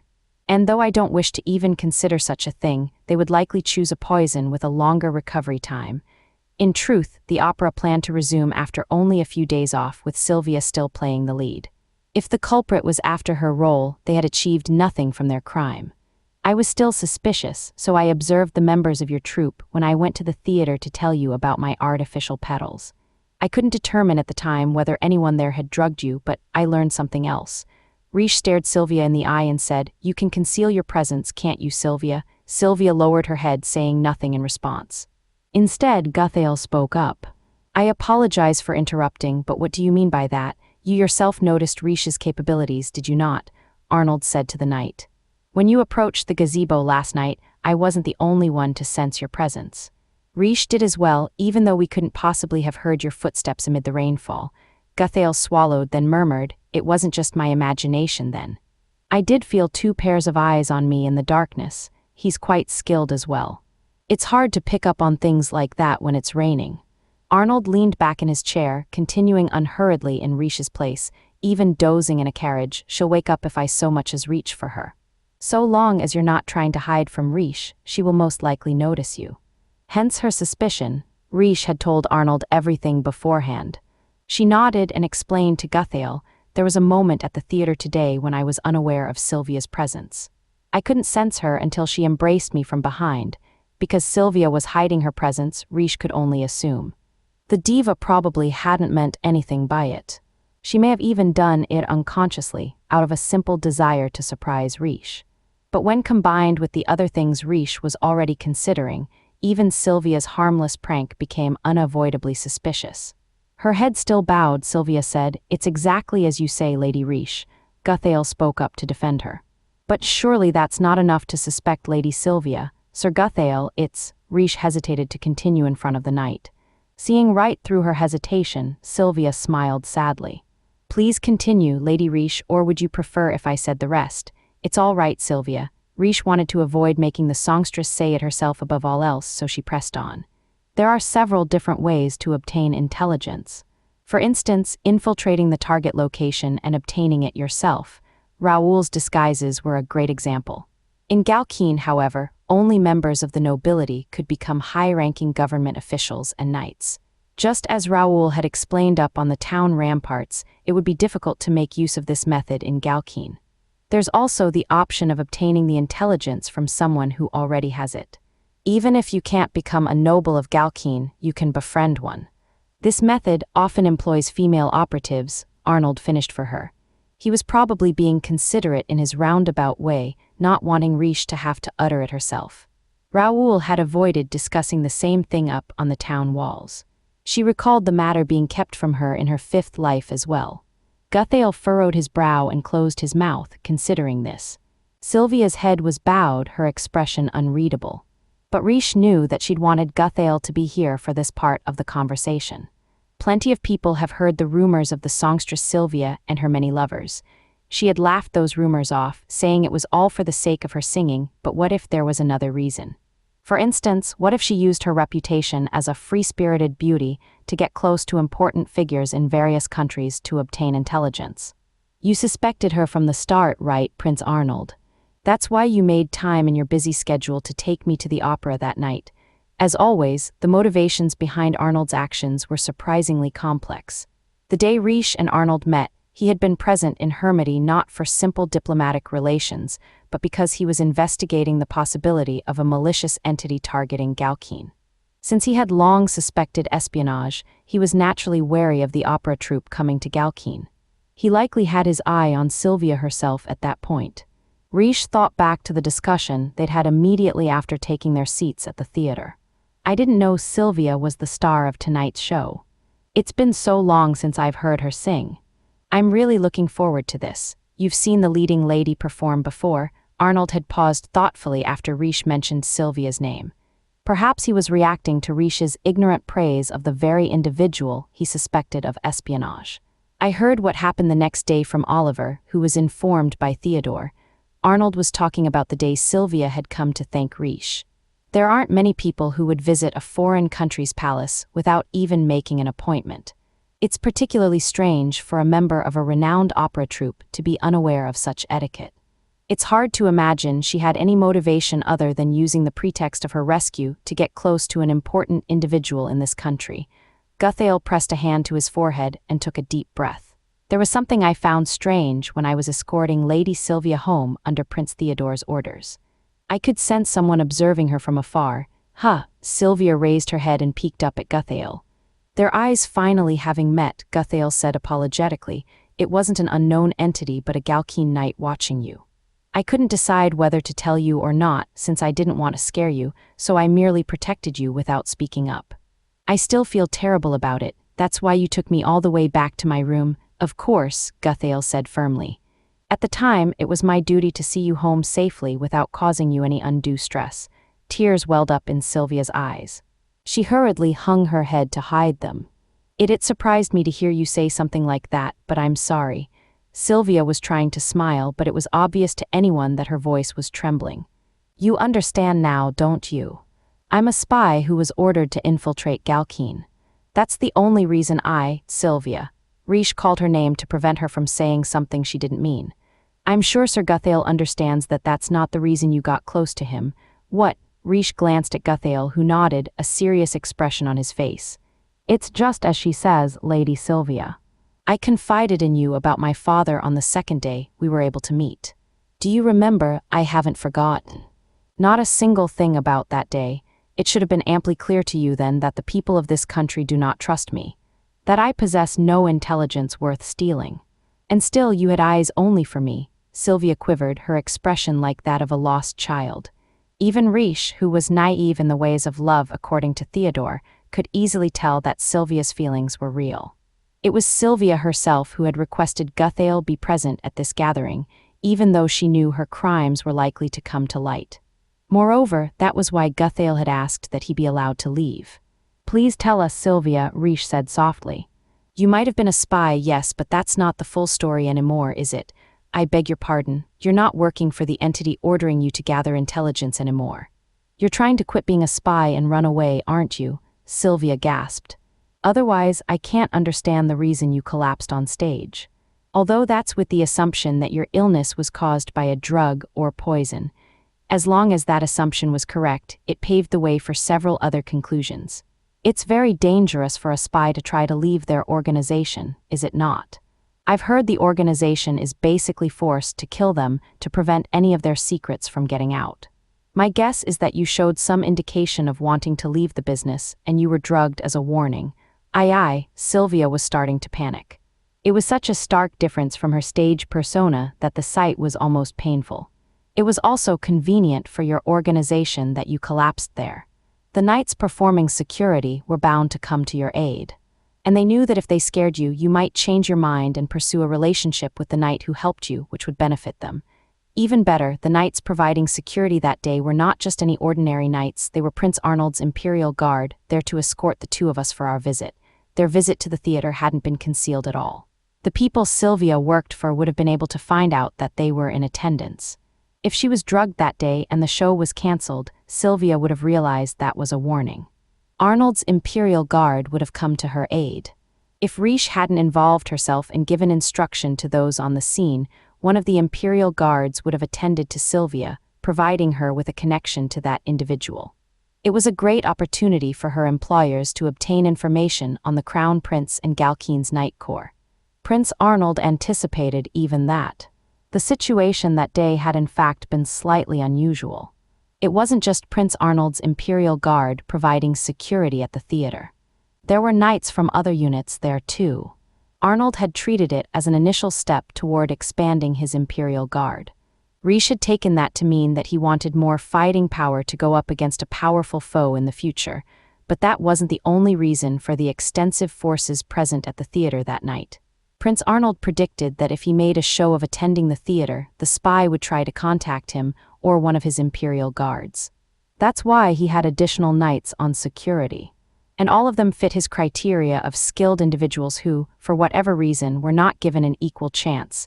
That is, people who had no significant intelligence. One of those individuals was none other than Guthail. When I finished with my first aid, Prince Arnold arrived with Sir Guthail, not one of his Imperial Guards. I was shocked that he had his future retainer with him. Now she could understand Arnold's reasoning.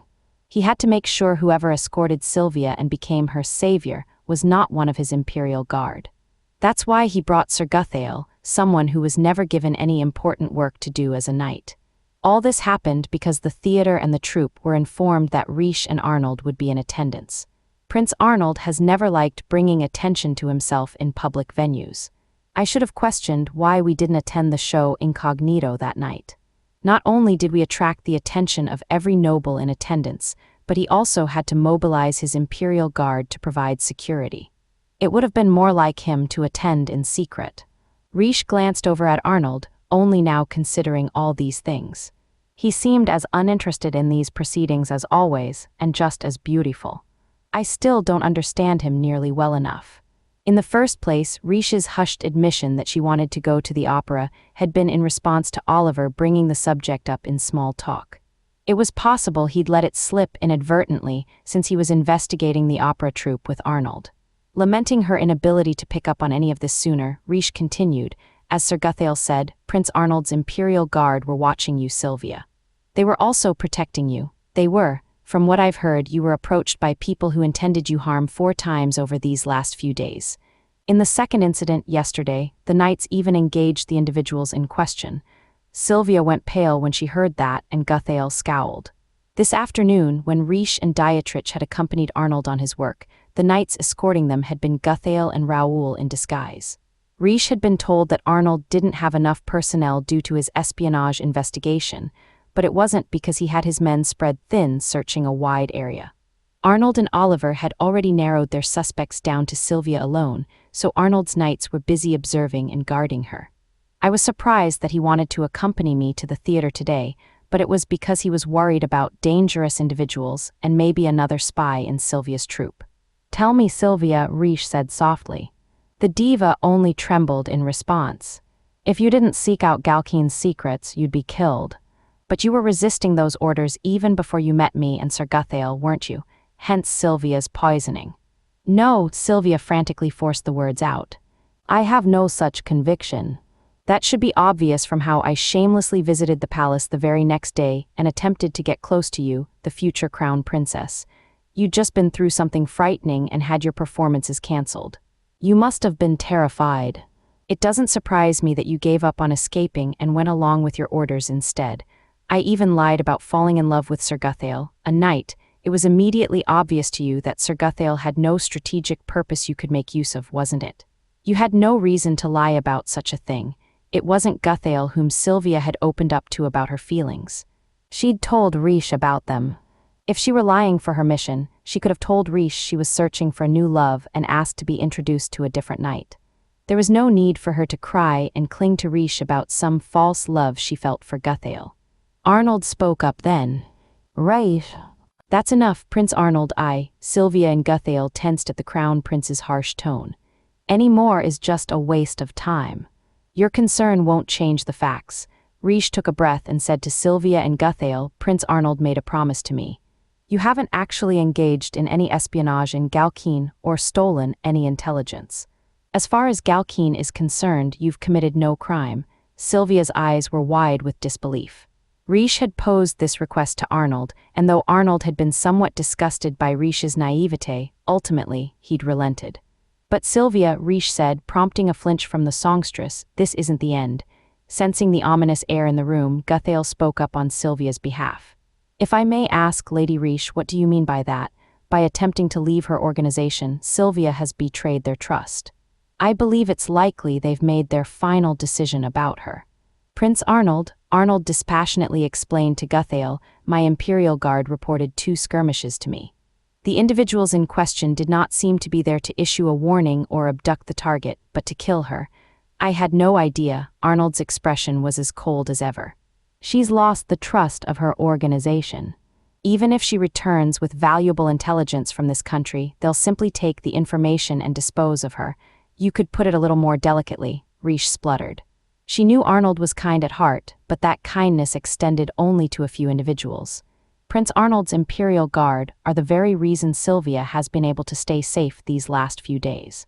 But from now on, the moment Reijou opened her mouth, someone else spoke up instead. I will protect Lady Sylvia. Sir Guthail. Sylvia likely hadn't meant to call Guthail's name. Her hand flew to her mouth, like she couldn't believe what she just said. From the other side of the table, Arnold scoffed. You'll protect her. His blue eyes narrowed as he challenged the man's foolhardiness. You alone. Arnold's voice seemed to chill the air. Don't act like feelings and ideals will win the day. No matter how skilled you may be, do you really think you can protect her from an organization that could strike at any time? It seems as though your desire to die a meaningless death hasn't waned in the slightest. You'll just get yourself and your charge killed immediately. The air in the room grew so thick with tension that even Reijou found herself going rigid. But Guthail, who was bearing the brunt of Arnold's scorn, said calmly, I finally understand what you were trying to tell me last night, Your Highness. Arnold frowned ever so slightly. As you say, there is a part of me that wishes to protect Lady Sylvia, even at the cost of my own life. However, if I lose my life, I will no longer be able to protect her. Guthail turned eyes blazing with sincerity on Sylvia. I want to protect you through anything and everything. I want you to be happy, Lady Sylvia. That is why I promise not to throw my life away protecting you. I know you're kind enough to grieve even for the death of a selfish man like me. Guthail made his pledge to Sylvia reverently, like he was swearing a knight's oath. I know I've hurt you, but could you find it in your heart to permit me to protect you? Ugh. Sir Guthail, aye. Sylvia spoke his name, tears in her voice. But then she shook her head, quashing her desires. No, I won't. Her words were intended to reject him, but there were countless emotions swirling in her voice, threatening to spill out. What would I do if something happened to you? Lady Sylvia, please, I'll never be able to get away. Her shoulders shook, but she managed to speak without breaking down in tears. I was always getting in trouble for not doing a good enough job ever since I was little. Each time I failed at something, I thought they would get rid of me for good. Reijou remembered what the songstress had confessed to her about being scared that she would be abandoned every time she was ill or hurt as a child. She was probably talking about the spy organization and not the opera troupe. How awful, I couldn't possibly be with you, Sylvia sobbed, head still bowed. Reijou recalled the words she'd said through her tears. I understand that better than anyone. I'm not the sort of person who could be with a knight, so it's only natural that we can't be together. I'm the one who can't accept being at his side.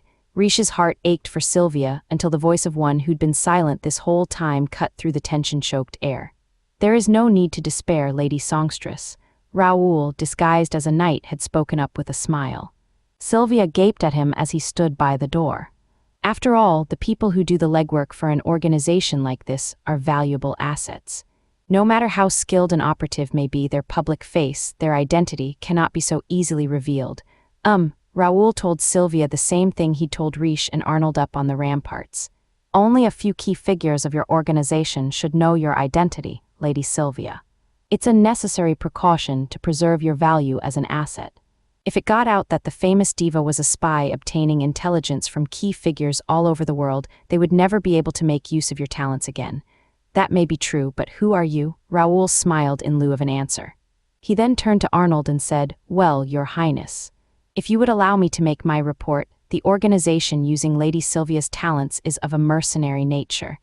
With that devilish curl to his lips, Raoul reported this as if it were new information. They serve no one master, instead lending their abilities to whoever makes the highest offer in their travels. Such organizations are relatively small in number and keep their operatives' identities particularly concealed. You mean to say that no matter how well known the public face of the operative is, their private identity as a spy is known only to a very small number, correct, Sir Knight? Reijou asked to hammer the point home, and Raoul nodded. Arnold spoke up disinterestedly, making no attempt to engage with Raoul. When disposing of a low-ranking operative, they'll likely throw every available pawn they have at the problem. If those pawns are all dealt with, there will be no one left who knows the operative's public face. In short, Sylvia, Reijou summed up what Raoul and Arnold were trying to say. We believe that if we catch all the people who are after your life, you'll no longer be in any danger. You'll be able to live freely, Sylvia gaped at Reijou. What do you, just as the knight said, the spy's public identities are a valuable secret. Only the organization employing you should know that the diva Sylvia is a spy. Raoul was very knowledgeable about organizations like these. Reijou felt confident trusting any conclusion he'd drawn about them. According to our investigation, the organization employing you is like a band of mercenaries. They don't answer to anyone outside the group, and they would be very careful not to let any information about their members leave the group's bounds. You should know at least a little about that yourself. Isn't that right, Sylvia? I suppose. We believe they'll put everything they have on the line to silence you. Every single member of the organization will try to kill you, even if it's the last thing they do. Reijou and the rest had done a little scheming of their own to make that outcome even likelier. After all, though this situation was terrifying, it could be an opportunity for Sylvia as well. As such, Sir Guthail, there's no need for you to protect Sylvia all by yourself. Pardon, Lady Reijou, Prince Arnold has given me his word that he'll help too. Reijou sat up straight and said plainly, we will now carry out our plan to protect Sylvia so that she may live a happy life in the future. Wah! Reijou rose from her chair, took out a piece of paper she'd secretly prepared beforehand and spread it over the large table between them all. The plan is rather simple, really. The paper listed the general outline of the scheme she'd concocted when speaking to Arnold and Raoul that evening. You won't be able to protect Sylvia or run from the organization forever, so the best thing to do is to round them all up at once and eliminate the danger in one fell swoop. But Lady Reijou, it can't be that simple. This plan will only work with your cooperation, Sylvia. And the help of your opera troupe as well, Reijou said, pointing to a word in the middle of the piece of paper. You'll be the bait in this operation. She looked Sylvia in the eye and said, the songstress on the stage and the armed operatives hunting her, this plan only works if we can paint that picture. Sylvia gulped, but her expression relayed that she finally found a speck of light in the darkness. What do you think? Will you help us out? Reijou went around to Sylvia's side of the table, smiling at her. It'll take a lot of courage, but it won't work without you. Of course, Sylvia stood and wrapped her arms around Reijou. I'll do anything I can. I'll be the bait or whatever else you ask of me. Thank you. I know this will work with you helping us, Sylvia. I'm sorry, Sylvia's voice was trembling. I'm so sorry, Reijou. I should be the one apologizing, Sylvia, Reijou thought, returning Sylvia's hug. You always blamed yourself, didn't you? For spying and for keeping it a secret from me and Sir Guthail. Telling you I want to save you would have made you feel too guilty to agree. That's why I told you you'll be the bait in our plan. Reijou patted Sylvia's back like she was comforting a small child. I'm sorry, please let me get away with lying in order to save you. She glanced at Arnold, who leveled a brooding gaze at her with his chin in his hand. This time he would be her accomplice. Truly relieved that he was a logical person, she turned to Guthail next. Sir Guthail, this plan will be dangerous for Sylvia. I would like for you to protect her more than anyone else. I would ask the same. I swear I will protect you, Lady Sylvia. My Sir Guthail, after calling her beloved's name, Sylvia clung tightly to Reijou once more. It almost seemed as if she was rejecting him, but Reijou could tell that she was only hiding how bashful she felt. She chuckled, her heart warmed by the sight. You're so cute, Sylvia. Ugh, Reijou. Sylvia sulked, the polite tone she'd been using earlier now gone. Reijou was happy she was treating her as a friend today, and so she squeezed the songstress, who protested, that tickles, with a laugh. She was relieved Sylvia had gotten back a bit of her pep. Listen, Sylvia.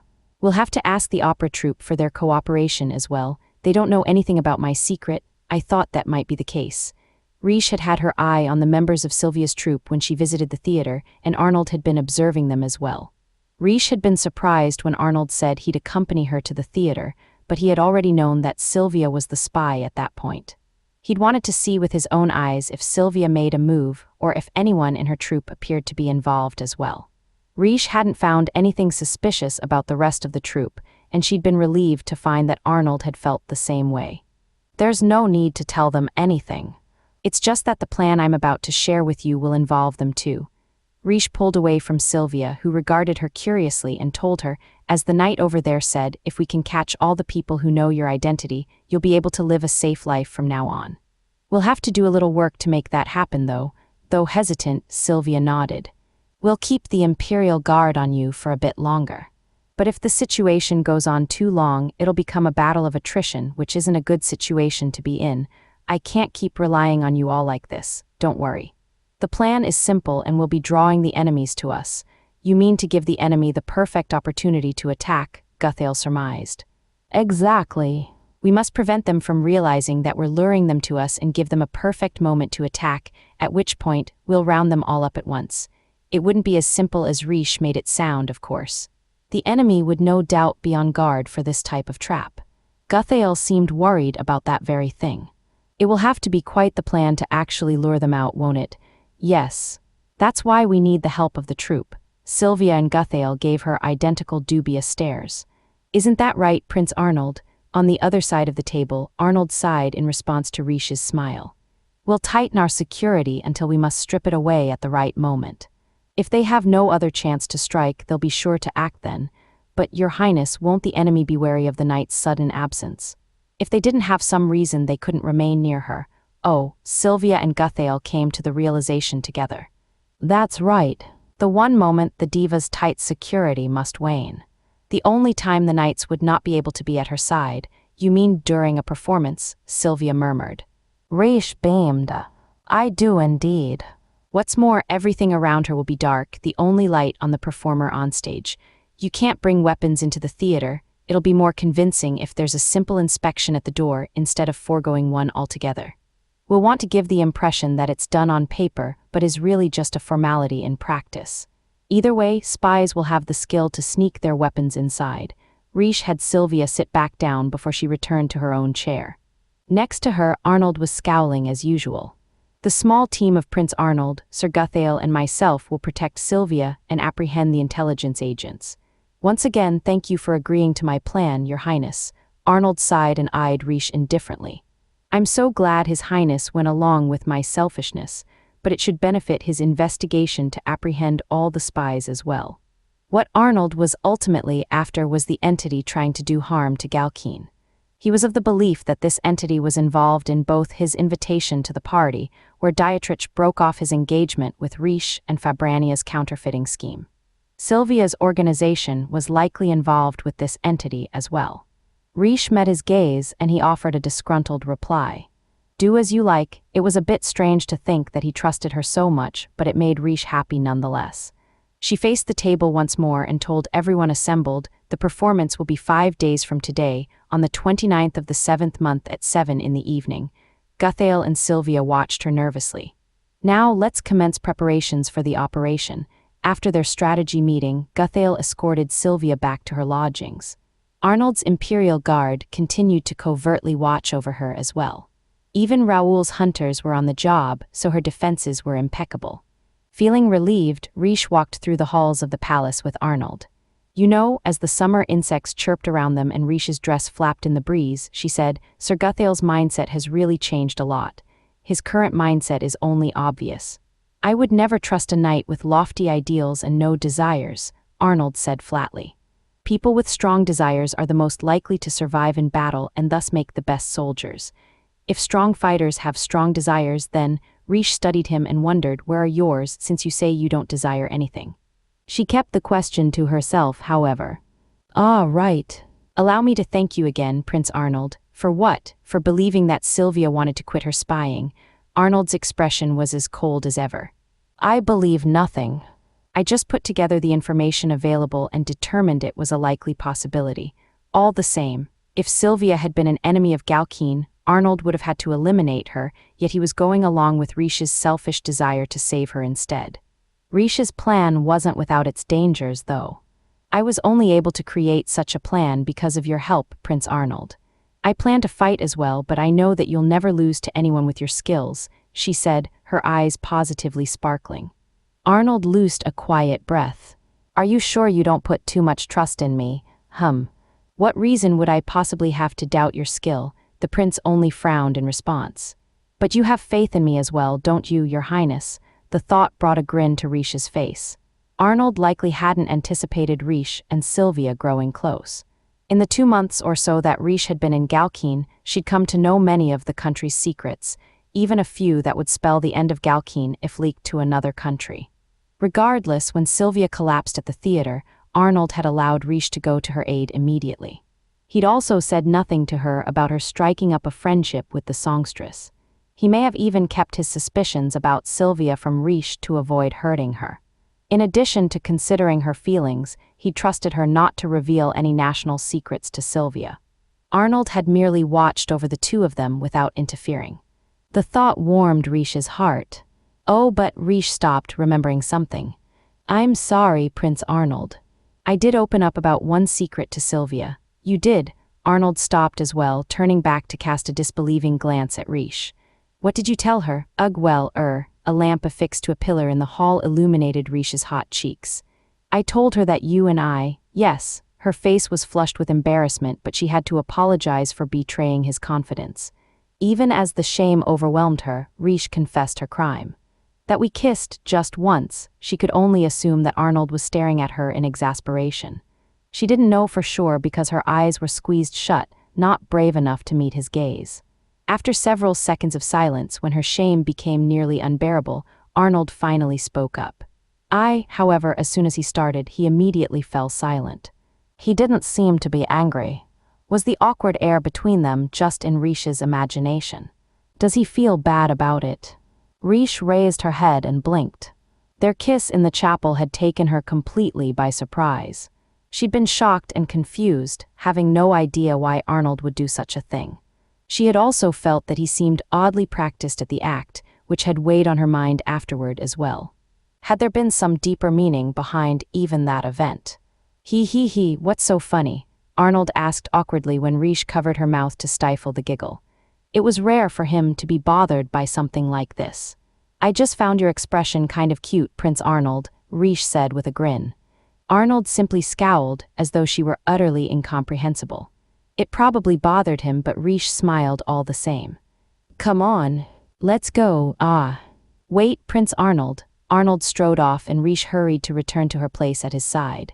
They were headed from the detached palace to a room in the main palace that was reserved for important guests. Was it all right to leave this to Oliver? This is the sort of thing he's good at. And the time it's taking is expected. There had been 5 chairs in the room they'd used for their strategy meeting. The people present were Arnold, Reijou, Guthail, Sylvia, and Raoul. but the final chair hadn't been for the disguised Raoul to use. I feel bad for requesting this when Prince Arnold is already so exhausted, Reijou thought as they arrived at the main palace. Some imperial guards stood by the door to the room they'd be entering.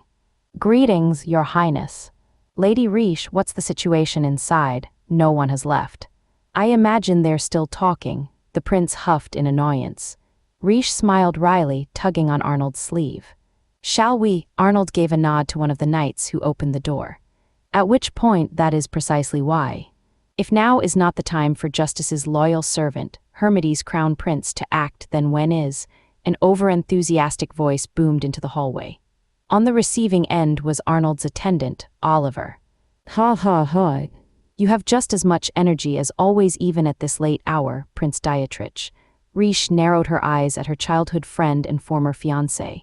Please do not tell me you're causing trouble for Oliver, Prince Dietrich. Reijou. What are you doing here? Lord Arnold as well. Dietrich stood from his plush chair. His hand shot to his forehead and he shook his head in exasperation. I see. You wish to borrow my strength as well. Oliver, we can get the story from you. Get rid of this man already. Wait. You can't just do this without me. Dietrich frantically appealed to Arnold, who did not spare him so much as a glance. Instead, he asked his attendant, Yes, my lord. Oliver gathered up several documents and tapped their edges on the table with a smile.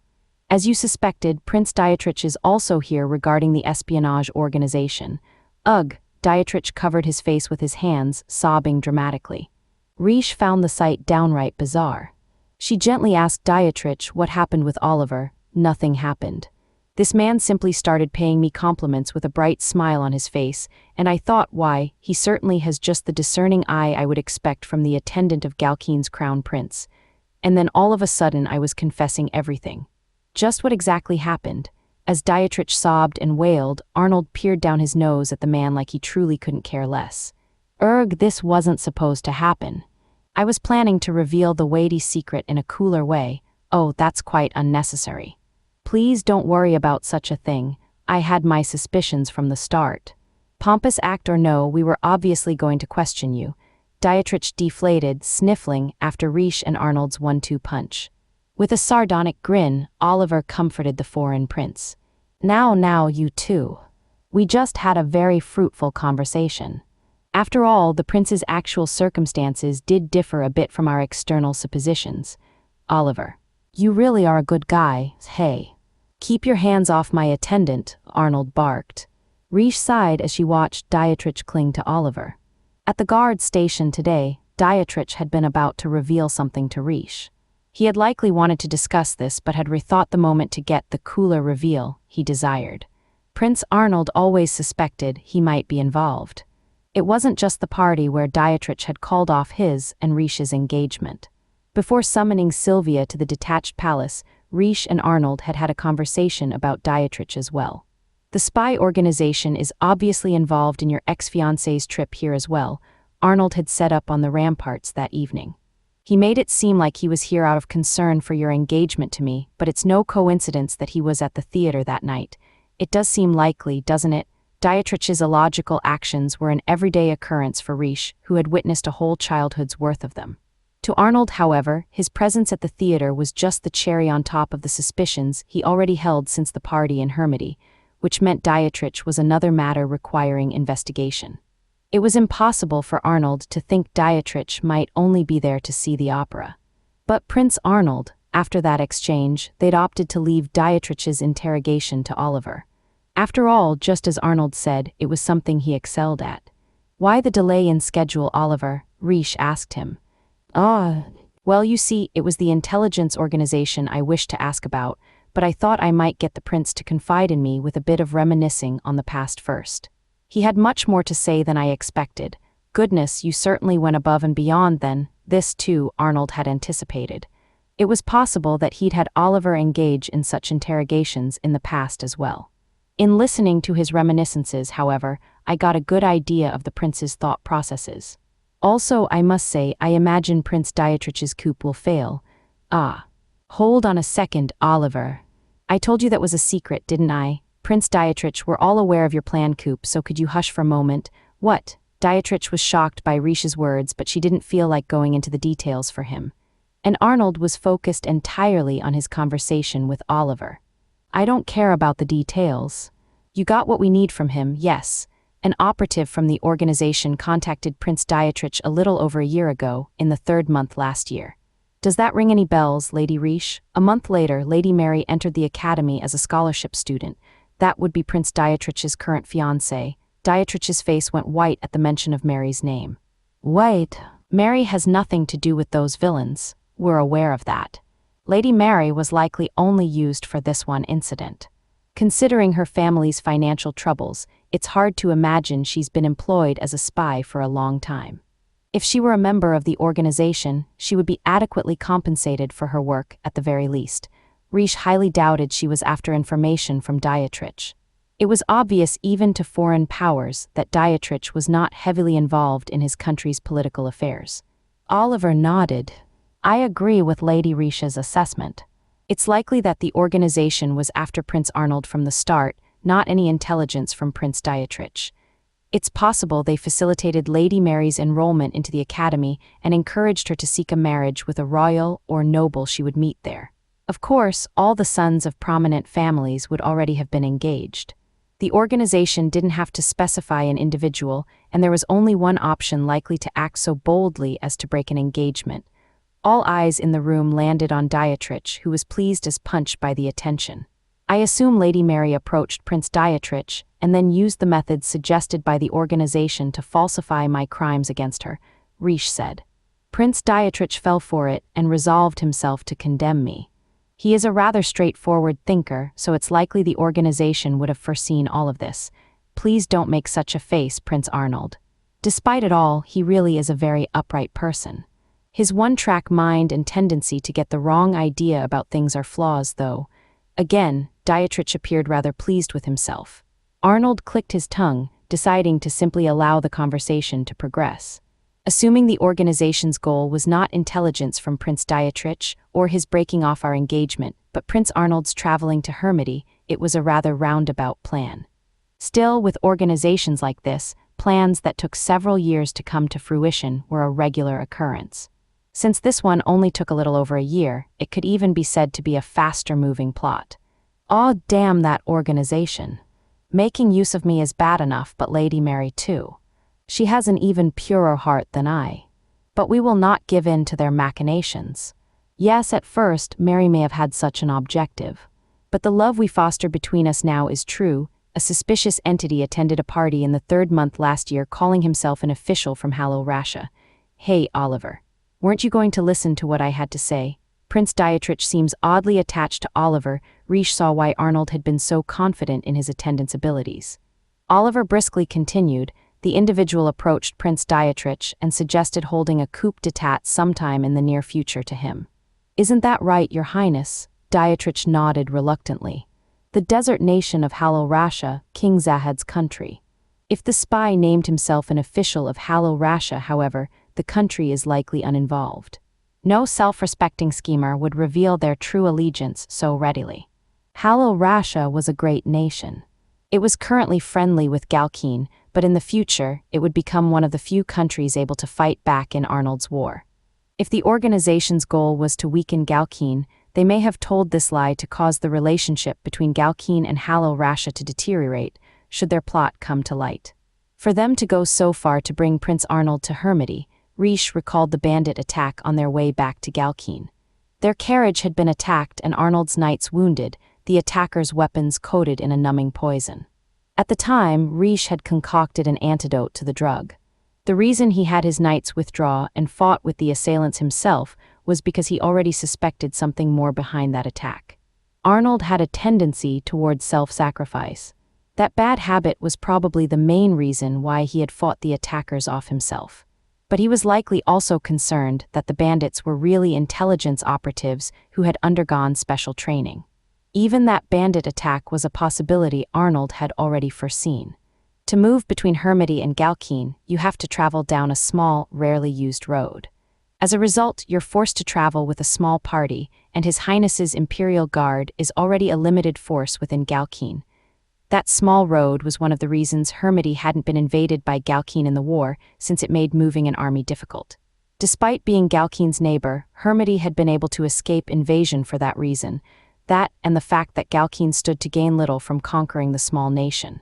Perhaps that was why the mastermind had called Arnold to Hermity. They wanted to use the favorable circumstances that Forest Road afforded them to attack Arnold and harm him and Galkeen. Those bandits had a paralysis agent coded on their weapons. No matter how strong Prince Arnold may be against poisons and drugs, Reijou shuddered at the idea. Arnold, however, didn't seem the slightest bit concerned. It makes no difference.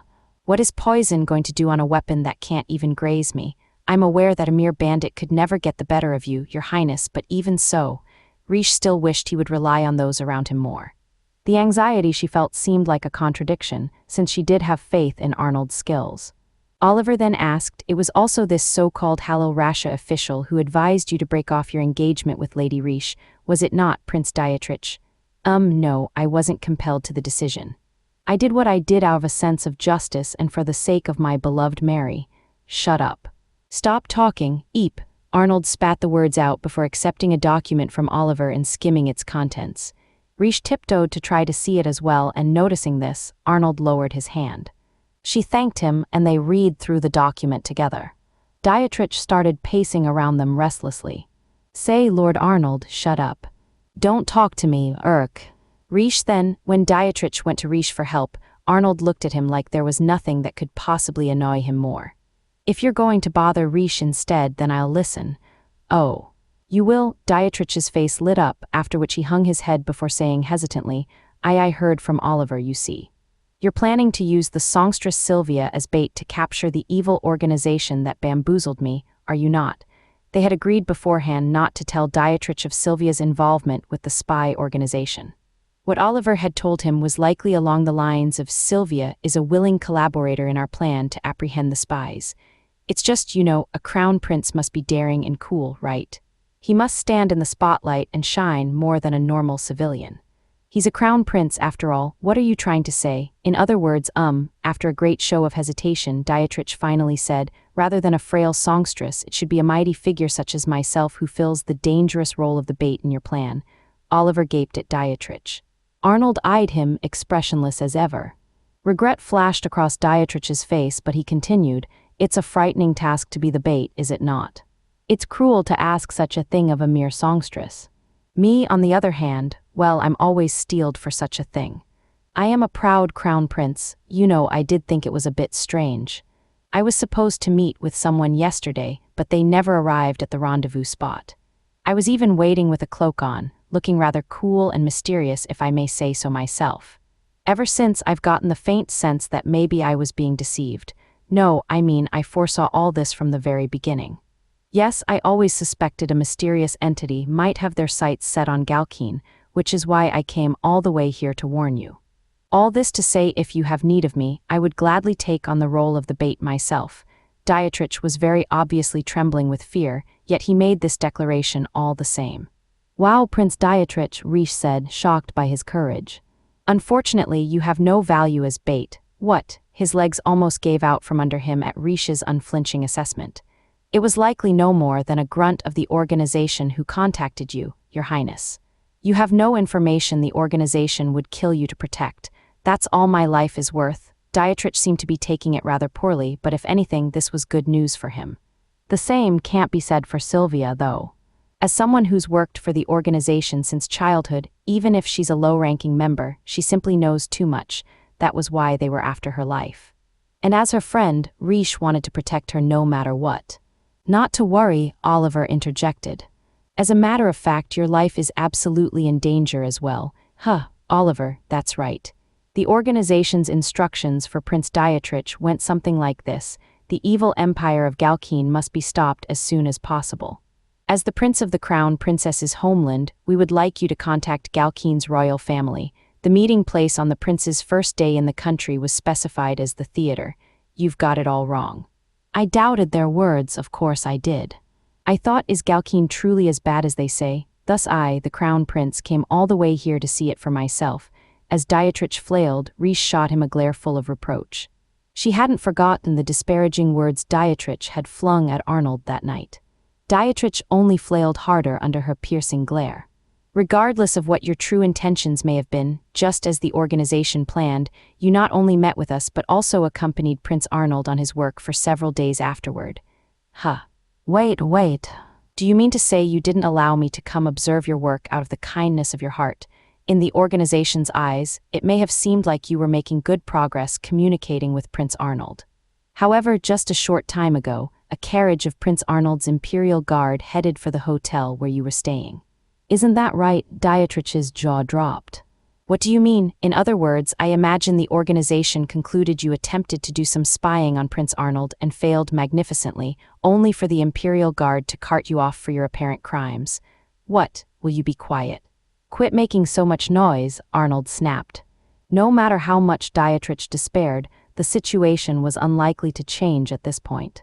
The organization will assume you've confessed everything, Prince Dietrich. They must operate as though their existence is known to Galkine.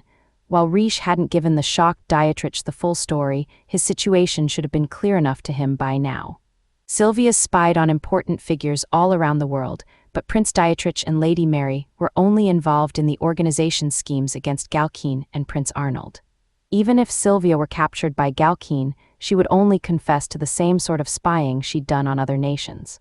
The information Dietrich had was different. Prince Dietrich's confession might lead to the discovery of the mastermind behind the organization, of course. Prince Arnold already suspected such a mastermind quite some time ago. Arnold was always a step ahead. Now that Prince Dietrich has been apprehended, they'll want to avoid Galkine questioning Sylvia at all costs. If they don't silence her, they'll lose the trust they've earned with the mastermind, and their own lives will be in danger. The organization no longer had any choice but to silence Sylvia. I'm sure they'll use every pawn available to them to try to kill Sylvia, with the one chance they'll get when she's performing on stage. It really was a plan that would put her in considerable danger. Hence Reijou's other little scheme. They've probably realized that Sylvia has said something to Galkine at this point, but they should still feel like they have to kill her as soon as they possibly can. After all, it's the only sure way to prevent her from saying more. When Reijou fell into thought, Dietrich went on babbling. But if the organization considers me a traitor, then that's all the more reason why I should serve as the bait in your trap, isn't it? So you should, that is to say, Dietrich was quavering, clearly trying to scrounge up all of his courage. That was obvious enough to Reijou, who giggled and tugged on Arnold's sleeve. Say, Prince Arnold, Arnold frowned at her. Despite how he seems, Prince Dietrich really does care about doing the right thing, despite what? Talk like that and I'll take it back. I'm good at finding reasons not to do things, you know. Reijou smiled awkwardly at Dietrich's bold assertion. So you say, but I get the feeling that you weren't lying when you said part of the reason you were here was because you were worried about me. He hadn't come just because someone had compelled him to. What does that matter? Arnold asked, giving Dietrich his signature disinterested gaze. No matter his intentions, it doesn't change the fact that this man is the fool who exiled you from your own country without a single thought to the consequences. He can say nothing to defend himself, nor will he be given the opportunity. Additionally, his will has no bearing on what he does here. Since he's come to this country and shown his face before us, it's our right to make use of him to whatever extent we wish. Make use of me, Dietrich blinked. You will play a part in our plan, Arnold told him. You'll be the pretext for my Imperial Guard being present at the theater. Dietrich gawked at Reijou in confusion. In response, she smiled cheerily at him. Chapter 7. Eventually, the 29th day of the 7th month arrived. It was the day of the operation they would carry out with the help of Sylvia's troupe, and the theater was full of knights on security detail. It was also the day the postponed show would resume, and the audience was packed. Sylvia sat in a dressing room behind the stage, radiating nerves. Reijou was right there beside her, holding her hand to give her courage. You don't need to worry, Sylvia. Thanks, Reijou. How many years has it been since I was nervous about just standing on stage? Hey. Times like these, you have to get into costume right away. Though Sylvia's tone was light, her face was pale. She's acting calm, but I'm sure she's terrified. To bolster their plan, Reijou took advantage of the fact that the troupe didn't publicize the contents of each show. Once the curtains rose on today's show, a great number of performers would dance around Sylvia to obscure her from view. In the dim light of the theater, the music would stop and the dancers would leave. Then a light would shine on the songstress, now alone on stage. After that, she would perform a solo until the end of the show. It was a short program, but they wouldn't have to wait long to act. The assailants would strike the moment the initial performers left the stage, and the light illuminated the lone songstress. After all, the intelligence agents were just like the audience. They didn't know the contents of the show either. Since they would have no idea when they'd get another chance, they'd make their move as soon as Sylvia was alone. As the bait, Sylvia was understandably nervous. "Don't worry, Sylvia. Seikatsu will be there to protect you," Reijou reassured her. Sylvia's smile was tinged with sorrow. "Thank you, Reijou. What's wrong? If this plan goes well and I'm really able to live freely after this, I'm going to leave Seikatsu," Reijou gasped. "But why? Seikatsu said he would protect you with full knowledge of your background, didn't he? All the more reason why." Sylvia smiled wanly and squeezed Reijou's hand. Her fingers were ice cold. "I was terrified when I heard his father was executed for espionage." Guthail had said the same thing. He thought she'd looked pained when he told her about his father. Since he hadn't yet known her circumstances, he'd assumed it was because she was a war orphan, but there was a different reason. "Sir Guthail has suffered all this time because of his father's crimes. Having a woman like me by his side will only give him deeper scars. But I wanted Sir Guthail to come that night precisely because I suspected my crimes would come to light, because I didn't have the courage to tell him myself." Sylvia let go of Reijou's hand and gave her a hug instead. "Thank you for revealing my secret when I couldn't myself, Reijou." "Oh, Sylvia, I'll say goodbye to him after today." Melancholy playing on her face, Sylvia shook her head. "I caused you and Sir Guthail endless trouble, but just watch. I'll do my best to be useful for something by the end." Reijou had no reply. "Now I've got to get changed." When Sylvia put on a cheerful mask again, Reijou grabbed Sylvia's hand. "I'm afraid that won't do." "Huh." She stared straight into Sylvia's eyes and told her, "After all, that night at 7, Galkeen's premiere theater had a full house." A rumor had spread through the audience that security was tighter than usual because Hermity's crown prince was attending the show as part of a diplomatic visit. Still, everyone was relieved they'd been able to get in without a significant delay since the inspection at the door was cursory. "I wonder what the show will be like tonight. I can't wait to hear Sylvia sing. I was surprised when she collapsed the other day. I'm so glad she's feeling better now." That's the bell for the start of the show. The curtains rising, the lights in the theater dimmed, and the audience chatter faded with them. In the silence, the deep red curtains slowly lifted. On the stage stood a great number of female performers wearing pink dresses. Their outlines were faint in the low light. When the musicians began to play, the women all started dancing at once. Their many-layered chiffon dresses fluttered about as they moved. The audience was captivated by the otherworldly music and the way the dancers glided weightlessly around the stage. The beauty of the dance was further enhanced by a rain of petals that fell from above. The white petals resembled snow as well. Under the faint lighting, they almost seemed to glow. When the petals fell to the stage, the dancing women kicked them back into the air, and they swirled around as yet another part of the dance. The audience watched the mesmerizing performance with bated breath, entranced by the delicate beauty brought out by the petals. Eventually, the music faded and the dancers slowed to a stop. They exited the stage, the petals drifting upward one last time with their departure. The only figure on the stage now was the songstress, who had been hidden among the dancers. She knelt in the center of the stage, a transparent veil covering her head. She wore a crimson dress and black gloves, her hands clasped as if in prayer. The audience gulped, waiting to hear the beautiful song that was sure to start any moment now. A large flame was ignited in the device lighting the stage. And the moment the light hit the songstress, she reached for the sword at her hip. The crowd's eyes went wide at the unexpected combination of an opera singer and a sword. The next moment, there was a great whoosh from one corner of the audience. An arrow flew toward the stage. The audience didn't even have time to register that someone had shot at her.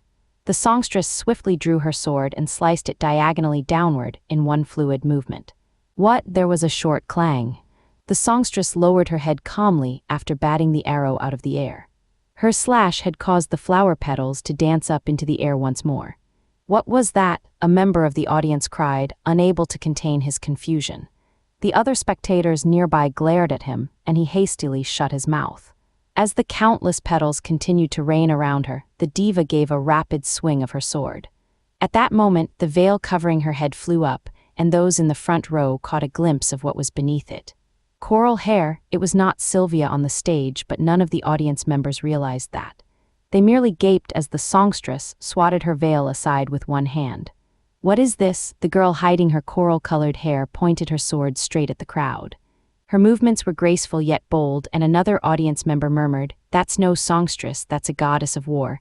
Of course, the songstress had no idea what the audience member had said.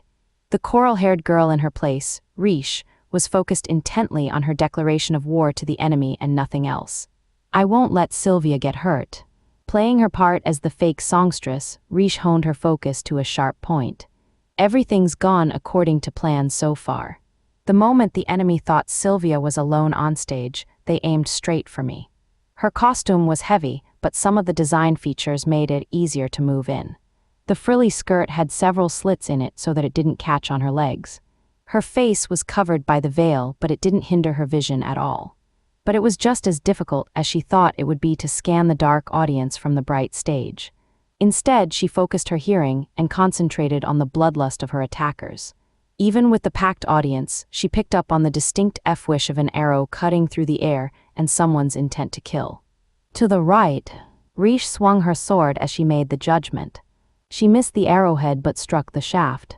The arrow slid across the stage, scattering artificial petals as it went. "It's just like Prince Arnold taught me.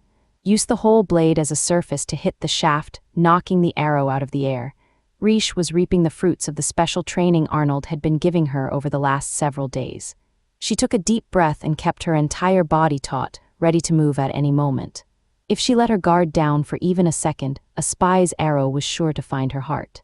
Reijou, who had been a spy herself, though she'd merely called herself a hunter at the time, could tell exactly how skilled her adversaries were. "I'm glad I was able to switch with Sylvia. If I'd really let her be the bait, she would definitely have been hurt. No matter how tight their security was, it would be difficult to protect her completely." Reijou was acutely aware of that fact, which was why she'd made her proposal to Arnold and Raoul. "I will play the part of the bait, not Sylvia." When she informed them thus in a room in the detached palace, Arnold scowled ferociously. "I intend to inform Sylvia that she will play the part herself. If I don't, I doubt she'll cooperate with us. We need help from her and the rest of the troupe for our plan to succeed." "Reijou." Arnold had a look on his face that could sour fresh milk. After staring at her for a few moments, however, he sighed and said, "Understood." "Do as you like, thank you, Prince Arnold." Wait. "Hold on a second, you two," blurted Raoul, no longer in his disguise. "Why are you talking as if what you're saying makes perfect sense? Why would you take Sylvia's place? There's no need for you to put yourself in that kind of danger." "Why?"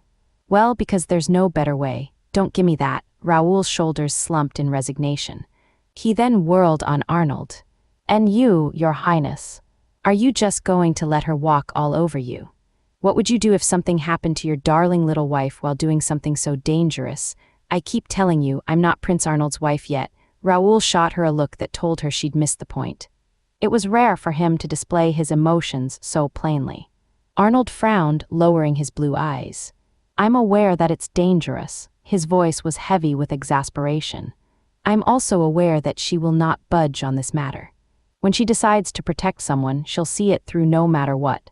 The prince fixed his gaze on Reijou and let his face go slack. "I've figured that out at this point." Reishu's heart throbbed over the trust he had in her. Just as Raoul said, he was letting her get away with whatever she wanted. Arnold would never have accepted this plan if anyone else had suggested it. Reijou was so happy to have understood that. Now Reijou stood on the stage as the songstress, swinging her sword with precision. "I swear I'll protect her." She smacked aside another arrow, and the audience's muttering grew louder. "What kind of show is this? Arrows are flying at Sylvia, and she's defending herself with a sword." Then the petals whirl up. "Yes, it's beautiful." The audience exchanged hushed impressions of the show, their voices barely audible over the orchestral accompaniment. Reijou didn't hear them, hyper-focused on where the next attack would come from. "Every arrow flying at me allows the Imperial Guard to find one of the archers. I must get them to shoot as many arrows as I can." Working off her lessons from Arnold, Reijou smacked down the arrows flying at her with audible swings of her blade. With each strike, there was a cheer from the audience. She grasped her dress and swung it about, whipping up flower petals around her. They would have known there would be an inspection at the door, so their weaponry must be extremely limited. Spies like this most often use long-range weapons. That means they'll keep shooting at me until they run out of arrows. Reijou's primary role was to smoke out the archers hiding in the audience. She would draw the arrows to her as Sylvia's stand-in and strike them all down. An archer's greatest weakness was that they were limited in the number of times they could attack. And when they run out of arrows, the next thing they'll do is, just as expected, an assailant climbed up onto the stage. The man, clad in a black cloak, drew a dagger he'd been concealing. The audience gasped in shock and delight, thinking it all a part of the performance. The man aimed a slash at Reijou, which she dropped low to dodge. At that moment, when she was most vulnerable, an arrow whizzed toward her. Ugh, the arrow had been aimed at her thigh, but she spun her blade to deflect the arrowhead. She held her breath for a moment but fought the instinct. She couldn't afford interruptions to the rhythm of her breath. Still, that momentary lapse was the opportunity the assailant atop the stage needed. He emerged, dagger out, while Reijou was busy knocking away the arrow. That instant, a figure leaped in between Reijou and her attacker from the wing of the stage. His leg swung in a roundhouse kick to the side of the assailant's head. Gah! With a short scream, the attacker flew straight off the stage. A black cloak flashed before Reijou's eyes. The man wearing it looked disgusted, as if it repulsed him to have touched the enemy even with the heel of his shoe. Prince Arnold, Reijou called his name in surprise, as his interference was a divergence from their plan. Arnold spun to Reijou and took a short breath before asking her, "Are you hurt?" "No, but weren't you supposed to join me a bit later?" Arnold's feat had been so impressive that the audience cheered and applauded. But his eyes, blue as the sea, spared them not a single glance. "You've done enough." Reijou realized the whoosh of the arrows had stopped. She spotted the Imperial Guard apprehending several audience members. But the malice here and there in the theater hadn't disappeared completely. "They're coming." Now that they were out of arrows, the attackers were headed for the stage. Reijou gripped her sword, her guard up. Arnold, meanwhile, kept his eyes downcast. He reached for the sword at his waist and gripped its hilt. Slowly, he slid the blade out from the sheath. Reijou gasped at the beauty of the motion. His posture was perfect, his center of gravity immutable. He would be able to block an attack from any position without the slightest difficulty. At the same time, he wasn't expending any excess energy. If anything, he seemed at ease, his intense calm almost seductive. The black sword gleamed as it glided from its sheath, the movement smooth and clean. Light danced on Arnold's lashes and cast long shadows on his cheeks. This simple act of drawing a sword had the audience captivated. Those who believed that this was yet another part of the show were enthralled into silence. As the sword came free, it sang a high and clear note like a bell. Arnold blinked slowly as the petals at his feet shot into the air. He's beautiful, though Reijou was captivated by the sight as well. It didn't hold her attention for long. After all, Reijou had to concentrate on the 10 cloaked figures who had just stormed the stage. She raised her sword, focusing on the enemy's movements. Someone's leading them. They're not letting their guard down. They're well aware of Prince Arnold's strength. The fact that they understood Arnold's strength was an indication of their own abilities. Arnold took a step forward. All Reijou could see now was his back. When the cloaked men climbed up onto the stage, Reijou made to stand beside Arnold.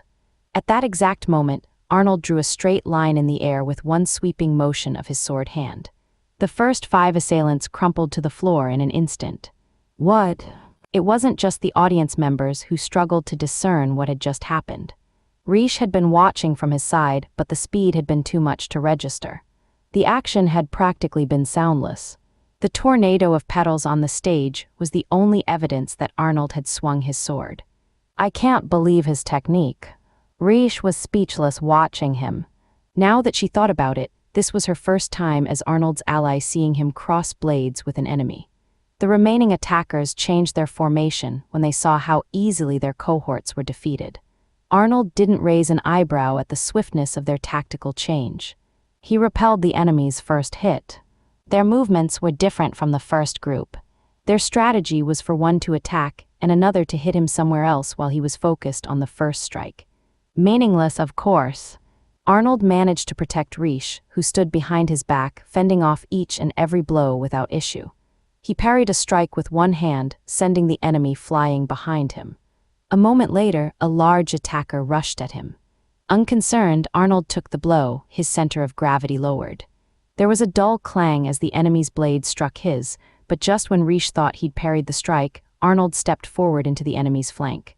He twisted his shoulder and then kicked the attacker in the gut. Gah! With a grunt, the enemy sank to the stage almost anticlimactically. In just a few seconds, all 10 adversaries had hit the ground. He took out 10 men in the blink of an eye. In a mere handful of moves, Arnold had disrupted their entire strategy. He dealt with every single adversary and had hardly budged from his starting position. What did that performer just do, SHH? The show's not over yet. Be quiet and watch, the audience was thrilled. They had no idea they were watching a real battle. This was not the last of their enemies, however. New adversaries sprang up from everywhere in the audience and rushed the stage. Arnold's men hadn't restricted entrance to the theater at all in a ploy to smoke out each and every operative. There were likely still plenty of enemies in attendance. Foes attacked from both sides, but Arnold only responded to the one on the right. He hadn't ignored the enemy on the left because he was incapable of guarding against both. He had done it because Reijou's sword was already flashing out to parry the enemy's blow. Don't take it head-on, just. She used the angle of the blade to deflect the enemy's blow. She couldn't beat a man in a contest of strength, so she trained long and hard in a previous life to use her enemy's power against him. Reijou whirled like she was dancing, putting spin on the enemy's sword. Due to the structure of the human hand, her enemy could no longer grip his sword properly, so it was flung far from his grasp. As he balked, Reijou struck a shallow blow to her opponent's abdomen. Both Reijou's and Arnold's swords were coated in a drug Reijou had mixed up herself. It was the same paralyzing agent that had been on the blades of the bandits who attacked them on their way back from Hermity. Reijou sucked in a breath after confirming that the man was down. At the same time, Arnold shot her a glance. Prince Arnold's skilled enough not to require my aid. I'm sure he wishes to tell me to fall back. But she wanted to fight at Arnold's side. Reijou, Arnold called her name as if he could sense her thoughts, quietly enough that only she could hear him. Still facing their enemies, he told her, "You're free to do as you please." Reijou gasped and it took a moment to register. "Yes," she cried, tightening her grip on her sword. She was on Arnold's left. She hadn't chosen the spot without thinking. This was the side where Arnold had the scar on his neck, his one and only weakness.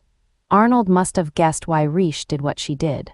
Surprise registered on his face before he granted her a small smile. She took it to mean he entrusted that side to her. Prince Arnold isn't just indulging me and trying to protect me. Strength filled Reijou at the idea that she could stand at his side. He believes in me when he needs to and entrusts his weak side to me. She savored the idea, shivering with delight. Although the Imperial Guard were apprehending the archers in the audience, the majority of the assailants were still rushing the stage to silence Sylvia.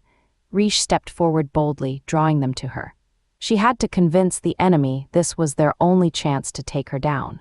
If even one person who knew of Sylvia's work as a spy managed to get away from this theater, Sylvia would never know peace. Sir Guthael should be keeping the real Sylvia safe. And there are enough Imperial Guard in the theater, due to Prince Dietrich's supposed attendance, that it's possible a single enemy won't escape. Arnold had personally trained each and every one of his Imperial Guards. They were normally a kind and quiet bunch, but they became different people in battle. Even more reassuring to Reijou was having Arnold himself at her side. She evaded her enemy's blades, her dress swirling around her. She ducked low, her veil flapping up, and Arnold's sword swung over her head. The struck foe fell, and Arnold pulled his sword back once more. Low to the ground now, Reijou spun to sweep the legs out from under an assailant trying to take Arnold's flank. All she had to do was nick her adversaries with her blade, and the poison would take effect. Swiftly completing the series of movements, Reijou was about to stand when Arnold reached out to her, pulling her to her feet. She sprang up, adjusting her dress, and they let go of each other's hands. Enemies came at them from both sides, and they each cut one down. Reijou switched positions with Arnold before their adversaries even had time to scream. They whirled around back to back. It's like I'm dancing with him. The orchestra was still playing. Reijou thought back to the night she'd first danced with Arnold. Their backs had pressed up against one another then as well. Entrusting her back to him, Reijou murmured, "There are enemies remaining in the seats. 2 of them. Likely archers, they're aiming for us. Use the men on stage as a shield." They matched each other's timing, cutting down the next attack in tandem. As Reijou stepped forward, dress swishing, she held her sword up high. Prince Arnold isn't just perfect as a swordsman. He helped her do whatever she wanted as if it took no effort. Reijou was able to fight freely because he cut down every adversary who might block her line of sight. He's the type of commander who raises the morale of his soldiers and draws out their full potential. How reassuring must it have been for the knights fighting alongside Prince Arnold on the battlefield. Reijou felt that power herself right now. Arnold had overwhelming strength, but he always respected her as well. He could sense what she planned to do and worked to facilitate it. It made her feel like she could do anything. A girl learning swordplay is one thing. Her mother's words from when she was a child ran through her mind. But for you to be stronger than His Highness, the prince is nothing but a disgrace. You will cease these amusements and focus only on your studies from now on. With those words, Reijou's mother had forced her to quit her sword practice, which she enjoyed more than anything. You will be the crown princess, so you must support your husband at all times. You will stand behind him and never before him, and come to his aid whenever he wishes. Instead of doing what she wished, Reijou lived to become the crown princess of Hermity one day. That was the only option she was given. She spent her birthdays all alone, working only for the sake of being a good crown princess. But Arnold, who wished to have her as his empress, promised her another way to live. "I won't stop you from taking action or making a request that's in my power to grant." Reijou studied the side of his face as they slashed their swords simultaneously. "If we're supposed to celebrate, then we'll celebrate however much you want." "What do you wish to do?" He asked me so tenderly what I wanted for my birthday. There were tons of things Arnold had given her even without the excuse of her birthday.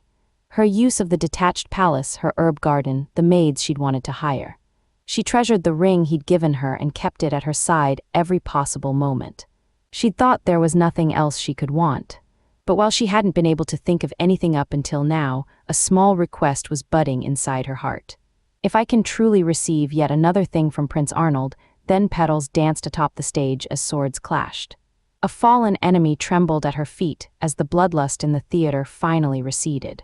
I can think about that later. There are only a few enemies left. Those archers in the audience are making me nervous. When Reijou swept her gaze across the crowd, someone abruptly stood in the royal box seats. Prince Dietrich. Dietrich's only role was to serve as a reasonable explanation for the large number of imperial guards on site. Arnold hadn't given him any other instructions, all he needed to do was sit there. Yet Reijou's childhood friend was shouting to them now. "Look out! The audience! There's 2 archers left, no. If he brings attention to them like that, they'll attack him instead." Just as she feared, something glinted in the audience. It was the archers turning to the side, their bows catching the light. They aimed squarely for Dietrich in the royal box. The prince was frightened, he must have noticed. "Why? Prince Dietrich, you need to hide or you'll be in danger." "What is he doing?" Arnold muttered, annoyed. But even while the Imperial Guard tried to pin him down, Dietrich was twisting and shouting at them. "One of the archers has 2 arrows." Right then, an arrow zoomed through the air. Having heard Dietrich, both Reijou and Arnold stepped forward at the exact same moment. The 2 arrows shot from the same bow flew in an irregular pattern. In the middle of their arc, they cleanly split, one each going for Arnold and Reijou. "If we know 2 are coming from the start, we can handle it." The pair struck down the arrows without hesitating. Reijou glanced back up, but the archers had disappeared. She quickly found them in the corners of the audience, knocked out. One arrow was jabbed into the railing of the royal box. Arrows also stuck out of the archer's shoulder and leg. Reijou spotted a figure wielding a bow on the 4th level of the seats and breathed out a sigh of relief. "Thank you, Prince Dietrich. And you too, Raoul." This took care of all the bloodlust Reijou sensed in the audience. She did, however, hear Dietrich protesting after the Imperial Guard tackled him. 3 more adversaries clambered up to the stage, and it wasn't just Reijou and Arnold who knew they were the last. They faced Reijou and Arnold with clear resolve, looking ready to die if it meant fulfilling their duty. Reijou's hair stood on end at the desperation in their eyes. These three will try to kill us no matter what it takes. They have firmer wills than anyone else we've faced here so far. But Reijou tightened her grip on her sword and searched for openings in their stances. She understood what Arnold had been talking about all too easily. I can tell right away that they'll be easier to take down than anyone else we've fought today. Their foes weren't considering their own survival at all. Reijou was shocked to see how much their attacks changed when they put their lives on the line. They had momentum but no care in any of their movements. Even as they exchanged fearsome blows, her adversary was simply too open. Reijou stepped forward and nicked one with a tiny cut to the cheek. That was enough. She darted backward, avoiding the enemy's counterattack. Another enemy Arnold had hit in the same way collapsed on top of that one. Their remaining foe charged forward, aiming at their target, the songstress. Arnold's sword flashed out to meet him. Their enemies collapsed without so much as a scream. The music crescendoed and the audience held their breath. Arnold inhaled sharply and shook the few drops of red from his sword. He then sheathed it at his hip once more. White petals drifted softly around them like snow. And after a brief silence that was amazing, every member of the audience rose to their feet, applauding in a standing ovation. What a unique show. There was no dialogue or singing. I can't believe swordsmanship alone was so incredible to watch. I didn't even want to blink. The time just flew by. Who was that actor? I don't think I've ever seen such a beautiful man. Arnold knit his brows in deep annoyance. Reijou sheathed her sword as well and tugged at Arnold's sleeve from beside him. Seems like the audience thought it was all part of the show, Prince Arnold. After all that. You've got to be kidding me. If you go into something thinking you're about to see a show, everything looks like a performance. I thought the audience would be alarmed, so I planned to explain things when it was all over, but not a single audience member seemed frightened by what had just transpired. They stood tall, clapping enthusiastically. It seems we'll be able to get through this if we just pretend it was a show. So let's perform until the end, shall we? Perform, yes. If we perform something that signifies the end of the show, we'll be able to leave the stage without attracting suspicion. Once the lights went out again, the knights would collect all the collapsed enemy combatants. After all, it was normal in a play for the downed combatants to disappear into the wings of the stage when the lights were dimmed. As for the climax of a play, the hero and heroine exchanging an embrace and vowing eternal love to one another isn't really an option. Their surest bet was likely holding hands and giving the audience a bow, but before Reijou could make the suggestion, Arnold sighed. Very well, Arnold grabbed Reijou's hips with both hands. The next thing she knew, she was in the air. Realizing Arnold had lifted her up, Reijou flushed pink. Your Highness, she squeaked, but if she moved too much, it would upset their balance. Her hands reached out on reflex, and the only place to put them was around Arnold's shoulders. The crowd applauded fiercely at the sight. Reijou was glad that they could play the whole thing off as a performance, but this situation was entirely too embarrassing. Arnold gazed up at her and smiled, evidently enjoying her panic. I can hardly believe you're the same person who was calmly taking down foes just a second ago. Ugh, Reijou was truly glad she had the veil to cover her bright red face. He lowered Reijou back down onto the stage and kissed the back of her hand. Another buzz went through the crowd, but Arnold never changed his expression, simply holding out his hand to Reijou. Let's go. That should be enough, shouldn't it? She was frustrated, but she couldn't bring herself to argue. Reijou took Arnold's hand to escort her off the stage at last, and the applause welled up again. The white petals on the stage floor were in a frenzy, like a storm of flowers. Even after the lights fell, the applause didn't die down for some time, which made Reijou feel rather awkward. I'm glad it all worked out, though. And it's all thanks to Prince Arnold. So she thought as she descended the stairs in the dark theater wing. As she went, she watched Arnold, who was guiding her so that she didn't trip. When they reached the bottom of the stairs, she heard a voice she wasn't expecting call her name. Reijou, Sylvia. What are you doing here? According to their plan, she wasn't supposed to be in the theater. Right before Sylvia had changed into her costume, Reijou had informed her of a fake change to their plans. I'll do my best to be useful for something by the end. Now I've got to get changed. I'm afraid that won't do, Sylvia. After all, you're going to flee the theater with Sir Guthail right now. Reijou had explained the fake plan to the surprised Sylvia. It wouldn't do for an enemy spy to be among the knights, would it? So instead of the grand plan we've involved all the knights in, you're going to run far away. But then, who will be the bait? There won't be anyone standing on the stage. After all, we could only have a woman who's fought in battle before serve as bait. Sylvia hadn't appeared convinced, but she'd eventually agreed. Reijou hadn't told her she'd be the bait because she knew it would make Sylvia object to the plan. And unless they made the spies believe that Sylvia was here in the theater, their trap wouldn't work. She'd gone so far as to lie, so it made no sense that Sylvia was here now. Sir Guthail, what about our plan to transport Sylvia to the palace in secret? I apologize, Lady Reijou. As Guthail faltered, Arnold spoke up from behind Reijou. I ordered them to stay. You did, Arnold explained indifferently. It was safer for them to remain here instead of leaving the theater on their own. That's true, but still, even disguised, it would have been strange for anyone to leave the theater before the show even started. Arnold must have taken that into consideration.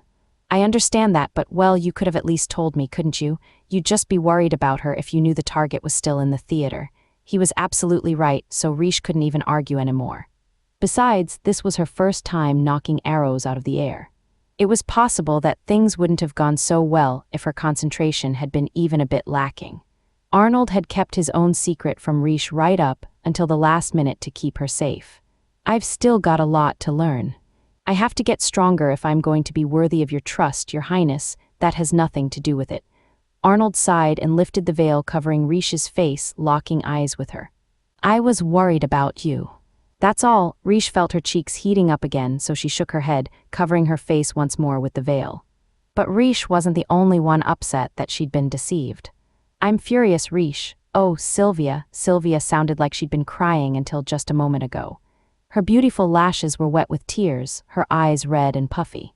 All of a sudden, the plan changes last minute, and you and Sir Guthail have different plans.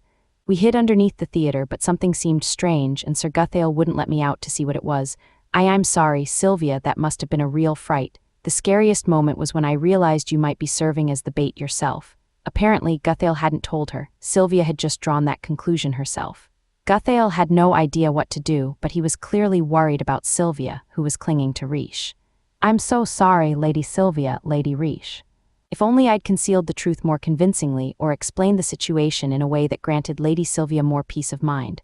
Sir Guthail was kind enough to comfort me the whole time I was crying, and saying I wanted to go where Reijou was and beating my fists against his chest, just so you know. I assure you it didn't hurt at all, so it was no trouble, really. Arnold broke off from the group and started giving directions to Oliver. At the same time, his knights were bringing in more and more of the enemy combatants. There were a lot of them, but they had all been paralyzed, so the knights were in no rush to bind them more thoroughly. I'm really sorry I lied to you, Sylvia. I didn't want you to be in any danger. Well, how do you think I felt? I didn't want you to be in danger either, Reijou. Sylvia clung tightly to Reijou, sobbing. I'm sorry you went through all this for me. I really am sorry, Reijou shook her head, returning Sylvia's hug. If I was able to help out a friend, that's more than enough for me. Sylvia's breath caught. When she was able to speak again, she said, Thank goodness you're safe, Reijou. She loosened her grip and added, I'm sorry for getting angry with you too, Sir Guthail. I know you did everything just to protect me. The sound judgment was Prince Arnold's, not mine. Besides, your safety is also all I could ask for. Guthail smiled, and Sylvia flushed so hard that her face turned as red as her hair.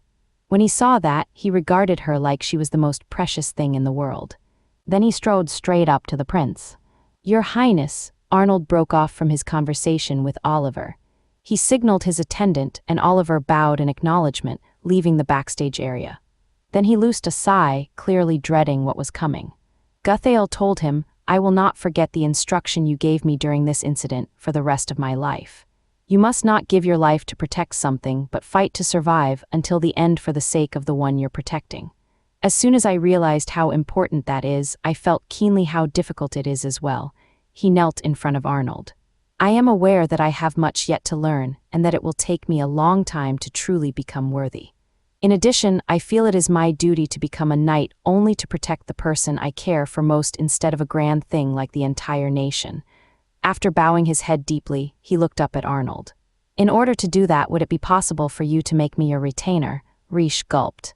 In the future, she knew, Guthail was a loyal retainer of Arnold's. He commanded armies in multiple locations, contributing greatly to Arnold's invasion of the world. Guthail's command had caused multiple nations to fall. If Sir Guthail becomes Prince Arnold's knight, it'll be one step closer to the future, I know. Just a few days ago, the idea had terrified her. Now, however, she was waiting with bated breath, praying that Arnold would say yes.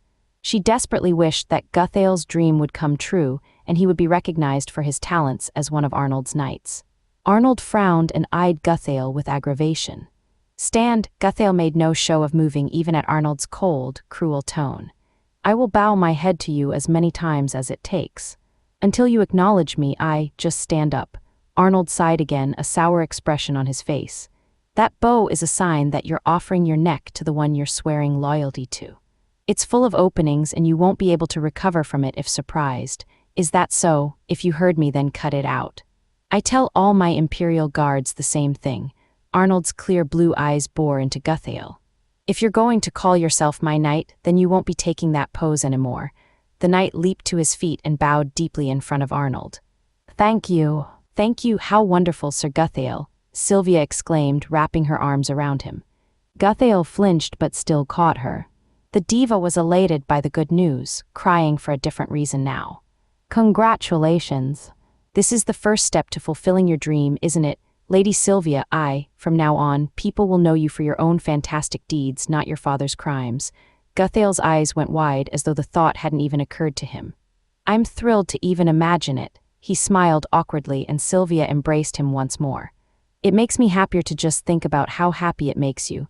"Oh, I'm so glad." Reijou let go of the breath she'd been holding. She didn't think Sylvia would talk about leaving Guthail anymore. She wasn't sure, but the way Sylvia was clinging to Guthail, she found it all too easy to picture them together in the future. It's all because Sir Guthail changed, and Prince Arnold recognized that change. Reijou was so delighted, she went over to Arnold and pinched his sleeve. "What is it?" she giggled, unable to keep it in, and Arnold cocked a brow. "Just like in the future, I know, Sir Guthail was able to become one of Prince Arnold's knights. But I'm sure that things are changing little by little, and we'll be able to avoid that future." Reijou believed that from the bottom of her heart. She wasn't telling Arnold, however, which just caused him to sigh in resignation for the umpteenth time. He softly grabbed the hand, tugging at his sleeve like he was comforting a fussy child. Eep, as he entwined her fingers with his own, her heart throbbed at the sickly sweet gesture. "I need to oversee the cleanup. Go get changed and wait for me." Part of me does want to tell him what I want right away now that I've thought of something, but not now. She'd have to tell him later. Just as Arnold had said, their plan wasn't over yet. There were a lot more spies lying around backstage now, and the theater was still noisy. Oliver had left earlier, and he probably needed assistance with something as well. "I'll give you a hand, Prince Arnold." Reijou smiled and removed the veil from her head before setting about helping Arnold. "That stupid superhuman couple, honestly," Raoul muttered to himself from a corner of the bustling theater. "What a ridiculous plan. I mean, do a crown prince and a future crown princess usually get involved to save one lousy spy trying to weasel out of her organization?" He discreetly put away his bow, pulled down the hood of his cloak, and rested his elbow on the fourth-floor railing, his chin in his hand. One of his men stationed outside of the theater had reported that no operatives had fled the building, but he figured they'd need to keep an eye on things for a little longer. Welp, it'll be easier to gather the information Prince Arnold wants now. Just how much of this has he figured out, pretending to go along with his wife's selfishness all the while? Raoul surveyed the now empty stage. I guess he wouldn't have given me the orders he did if he weren't capable of that much. Patting himself on the back for a job well done, Raoul yawned and slipped out of the theater unnoticed. Epilogue. On the roof of the Royal Theater was a small garden. The secret spot wasn't visible from the ground, and only the royalty and the nobility could make use of it. Under the light of the moon, which would be full tomorrow night, it was more than bright enough without any lamps. Reijou rested alone in the garden on a wooden bench, the summer breeze ruffling her coral hair. It was nice and comfortable, considering the strenuous exercise she'd just undergone. She only escaped dozing off because someone else had just arrived in the garden. "Hello, Prince Arnold, it's done." Arnold walked toward her from the door to the roof. He caressed Reijou's cheek, seeing how sleepy she looked. "You're really not hurt, really, Your Highness," Reijou said with a bit of a pout. "You asked me every time you ran into me during the cleanup, didn't you?" He touched her cheeks, inspected her hands, and checked her for injuries already. Arnold took a quiet breath. "Wanna rest here some more?" The cleanup had been just as hard as they'd figured it would be. It had taken time to get the audience to leave, round up all the intelligence agents, and arrange for their transport. Reijou had been helping out as well, so she hadn't been able to sit down for a breather. She had eventually run out of things to do and was tasked only with waiting for Arnold to finish, but she didn't even have a place to change out of the dress she'd borrowed. As a result, she was still wearing the costume as she gazed up at the stars. "Won't you sit too?" she asked him. Looking like he had no choice but to comply, Arnold sat down beside her. She beamed cheerfully at him and he sighed. "I heard that man made quite a fuss at you over something or another." "You mean Prince Dietrich?" Reijou cocked her head and thought back to the exchange from earlier. During the cleanup, Reijou headed for the royal box and thanked Dietrich for assisting with their plan and for warning them about the dual arrows. "You're darn right. Why, my heroism is worth a commendation at least, I would think. You two would have been in great peril were it not for my swift and noble action. I put my very life on the line to save you. That's me, the courageous crown prince." Ha ha ha ha. At first he was his typical self, but eventually Dietrich cleared his throat and adopted a more serious tone. "As for proving Lord Arnold's superiority as a husband, well, I have come to realize that the man seems to respect and value you. More or less. Why, Prince Dietrich, however? If he really valued you, then he wouldn't put you in so much danger. Isn't that a more normal way to see things? You really should rethink this marriage, Reijou." "No," Reijou said with a smile. "I'm very happy that Prince Arnold respects my wishes. I can always feel him protecting me from danger. It makes me feel like I need to get stronger in return." Dietrich seemed to chew on his words for a moment. "Very well, it seems to me as though Lord Arnold Hine has abandoned the very idea of human happiness, but he at least has the guts to try to make you happy. Rejoice, Reijou, for that is the judgment I have rendered unto him myself. I can't believe Prince Dietrich is taking back something he said before and acknowledging another person. Reijou would never have been able to imagine something like that before he broke off their engagement. Had coming to Galkeen and seeing another man in a position like his changed his attitude? Or maybe this was the result of Mary's hard work. At this rate, maybe he won't even attempt his coup in this life, she thought with a chuckle. Either way, the individual who had instigated the coup had come to light now. The entity who had set his sights on Galkeen and Arnold wasn't likely to make use of Hermity anymore. This would be Reijou's first life where Dietrich didn't try to start a revolution. In the past, Reijou had always felt some guilt for abandoning her homeland, but that weight had finally been lifted from her shoulders. "Thank you." Dietrich had no way of knowing what Reijou was thanking him for, but that was fine with her. "Of course, there's absolutely no need for me to have permission from a complete stranger like you to marry whom I wish to marry." "Og. That tongue of yours really has gotten sharper lately, hasn't it?" Reijou giggled and Dietrich made a complicated expression. "The day I broke off our engagement, you told me I was an unnecessary element in your life." She had said that, but Reijou thought she would take this opportunity to revise that statement. "Don't worry, I'm just as unnecessary to your life, Prince Dietrich. What, do you remember what adults were always saying to us when we were young? That I had to be responsible so I could support you." Dietrich lowered his head. Evidently, the phrase was familiar. "That's not true, is it? After all, you really can do it if you try, Prince Dietrich. You'll be perfectly fine without me." His eyes bugged out at that. Reijou was finally starting to feel like she'd put her last 6 lives behind her and could be free from them now. "Not just my life as a merchant, or an apothecary, an alchemist, a maid, a hunter, or a knight. The life I lived as a duke's daughter in my homeland is just as irreplaceable to me as all the other lives I've lived." She was at last starting to feel like she'd let go of some of the regrets she'd been hanging on to ever since that original life as a duke's daughter. And while Reijou was feeling perfectly refreshed, Dietrich's face crumpled and he sobbed, "That's not what I wanted to hear."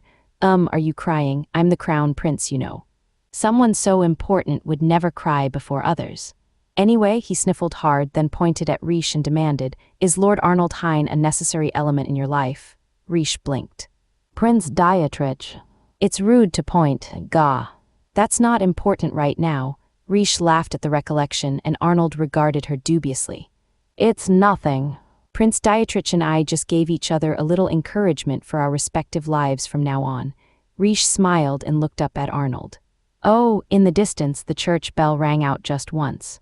That church also functioned as a clock tower, so the bell rang at set intervals to announce the time. And the hour it had just rung out was 12 o'clock, midnight. "It's your birthday," Arnold said, and Reijou nodded. The date had changed. Today, the 30th day of the 7th month, was the day Reijou had been born. It was her 16th birthday. Reijou had experienced this occasion 7 times now.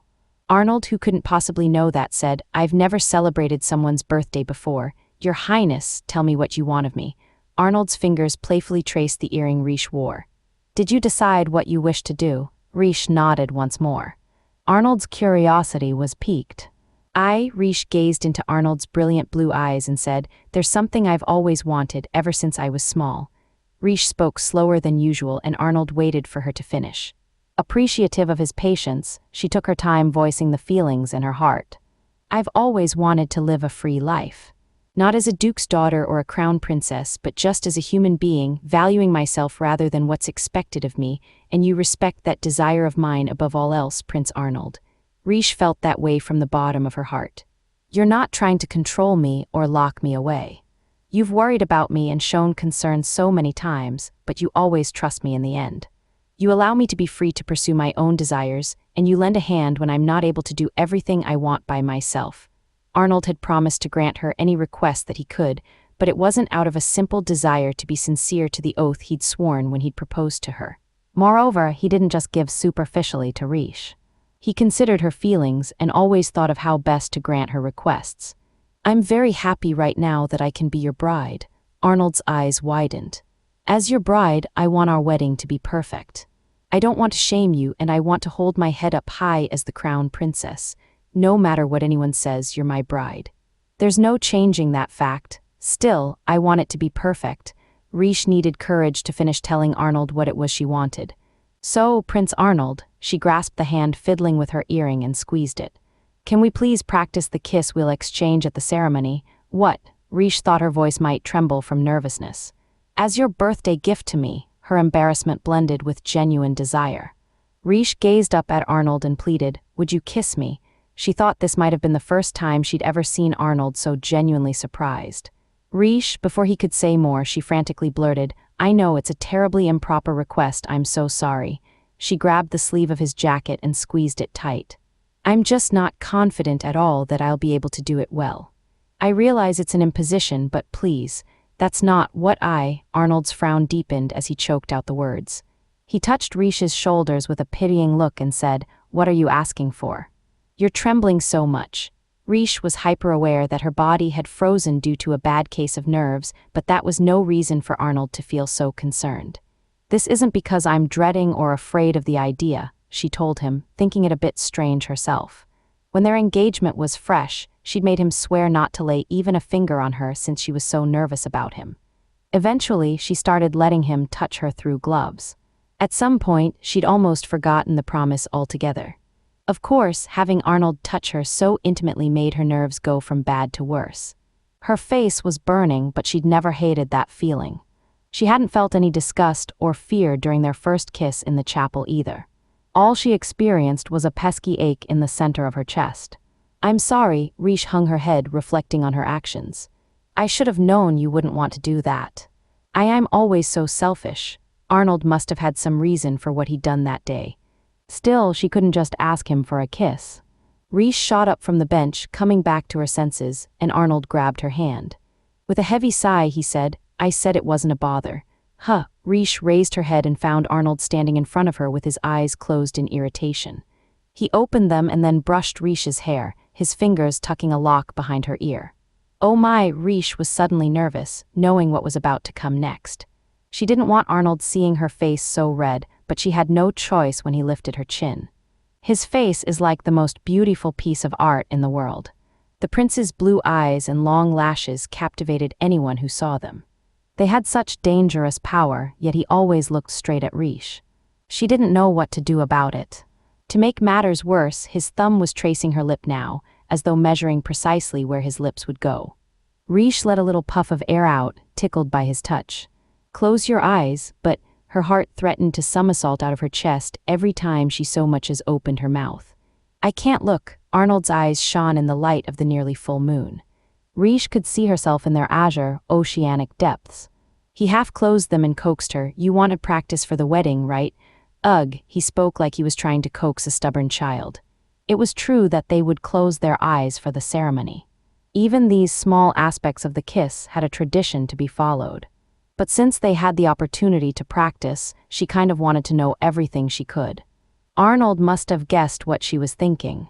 Come on, close them. He pressed little kisses against Reijou's eyelids, which snapped closed when his lips brushed against her lashes. She let out a cute grunt in response. Good, Arnold really did spoil Reijou more than anyone in the world, praising her just for closing her eyes.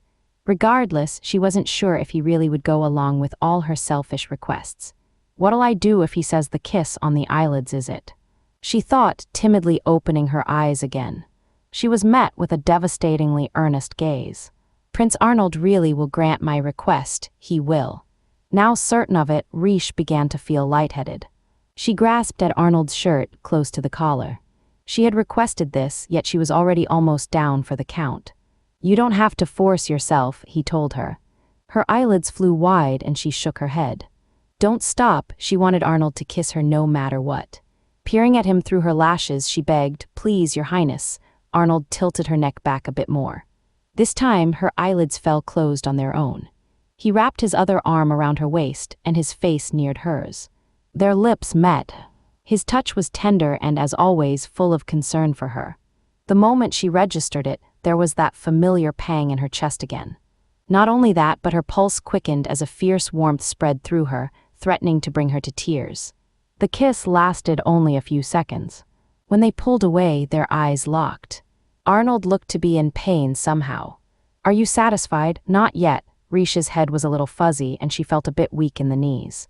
Even the feeling from when their lips met felt like it might fade away if she didn't hang on to it. I couldn't remember it all after just one kiss. She didn't want to forget it. If this was her only opportunity to learn, then she wanted to know more.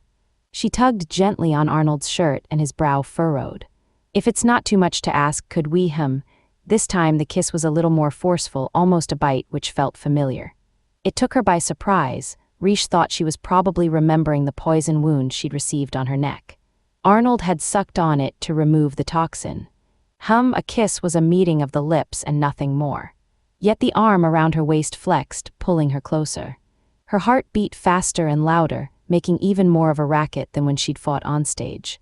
She squirmed, flustered by the idea of Arnold hearing it, but Arnold kept her firmly in place as they kissed, with no intention of setting her free. It was just their lips meeting, but Reijou had somehow lost the ability to breathe. She scrunched her face up, and Arnold finally pulled away from her. Then he pressed his forehead to hers and said, his voice husky, sorry. Somehow managing to breathe again, Reijou shook her head. Their bangs tangled together as she gripped Arnold's shirt. More, she begged, and Arnold huffed in response. Their next kiss was soft, as if an apology for the previous one's hastiness. This one was modest, little more than a peck. Their lips separated with a tiny smack. The sound was adorable on its own, but it contributed to Reijou's embarrassment and restlessness. She wanted to learn more, but it had ended so fast that her lips tingled at the loss. Were there really this many ways to kiss? They were all so different, she didn't feel like she was getting good practice in at all. Only vague feelings compelling her now, she implored him once more, tears in her eyes. One more time, Arnold's brows came together and he tugged Reijou even closer to him until she was snug in his arms. He patted her on the back soothingly. I'll kiss you as many times as you like later, so just breathe for now. Okay, Reijou buried her face in Arnold's chest, hiding her scarlet cheeks and focusing on breathing. She took shallow breaths, one after the other, but she didn't feel herself growing calmer at all. If she sat down right now, she worried she'd never be able to stand again. She realized it had been a good idea to practice. If she acted like this at the wedding, she'd disgrace herself as crown princess. Even as Reijou thought this, Arnold held her with great care. He kissed her forehead through her bangs. Reijou's heart thrummed, and she felt tears welling in her eyes again. At the same time, the gentle touch gave her a strange sense of calm at last. I feel like my brain is melting. She was starting to feel like she wanted Arnold to hold her forever. But if they did that, she wouldn't be able to get more practice. Suddenly, she remembered the words Dietrich had said to her earlier that day. Is Lord Arnold Hine a necessary element in your life? Reijou had scolded Dietrich for his bad manners, then smiled and replied, yes, he is. She then told the shocked prince the full truth. After all, I wish to spend the rest of my life at his side. Reijou had become aware of that feeling for the first time, and it was only growing stronger the more time she spent in his arms. Reijou, Arnold's voice was soft but hoarse as well. Reijou's shoulders twitched, so he asked her worriedly, are you afraid? It was the same thing he'd asked her when she'd run into his father the other day. Reijou shook her head. Your voice, my voice, I really like it. She had fistfuls of Arnold's shirt in her hands as she pressed her forehead to him. With her face hidden, she confessed, it feels almost painful when you say my name, so it's a bit of a problem. Reijou meant it. Yet Arnold brushed the hair away from her ear and pressed his lips to it, murmuring breathily, Reijou. Now this was just mean. Evidence of his guilt escaped from his nose in a small puff of air. Hell, he laughed. She could tell he was only mildly teasing her, but she still wanted to protest. The next time he called her name, it was with reverence, like she was the most precious thing in the world to him. Reijou, tears threatened to spill from Reijou's eyes at the sound. Eep, her eyelids flew wide open as his lips brushed her ear again. He just told her to breathe, so what was he doing raining kisses down on her?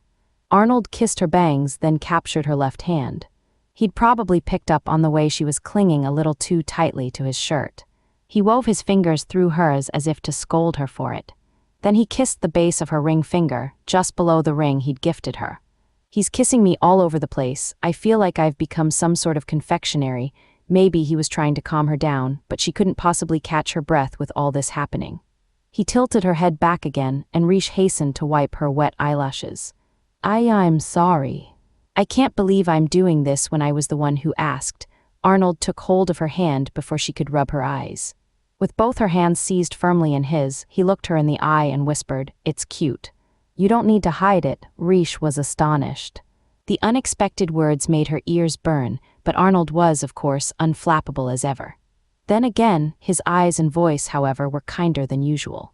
I can't think of a single time you ever weren't cute. Ugh, she had no idea how to respond. She really wanted to hide her face now, but with neither hand free, all she could do was bury her face in Arnold's neck. Arnold let go of Reijou's right hand and stroked her hair instead. Reijou, ugh. Stop teasing me, you can't blame me, can you?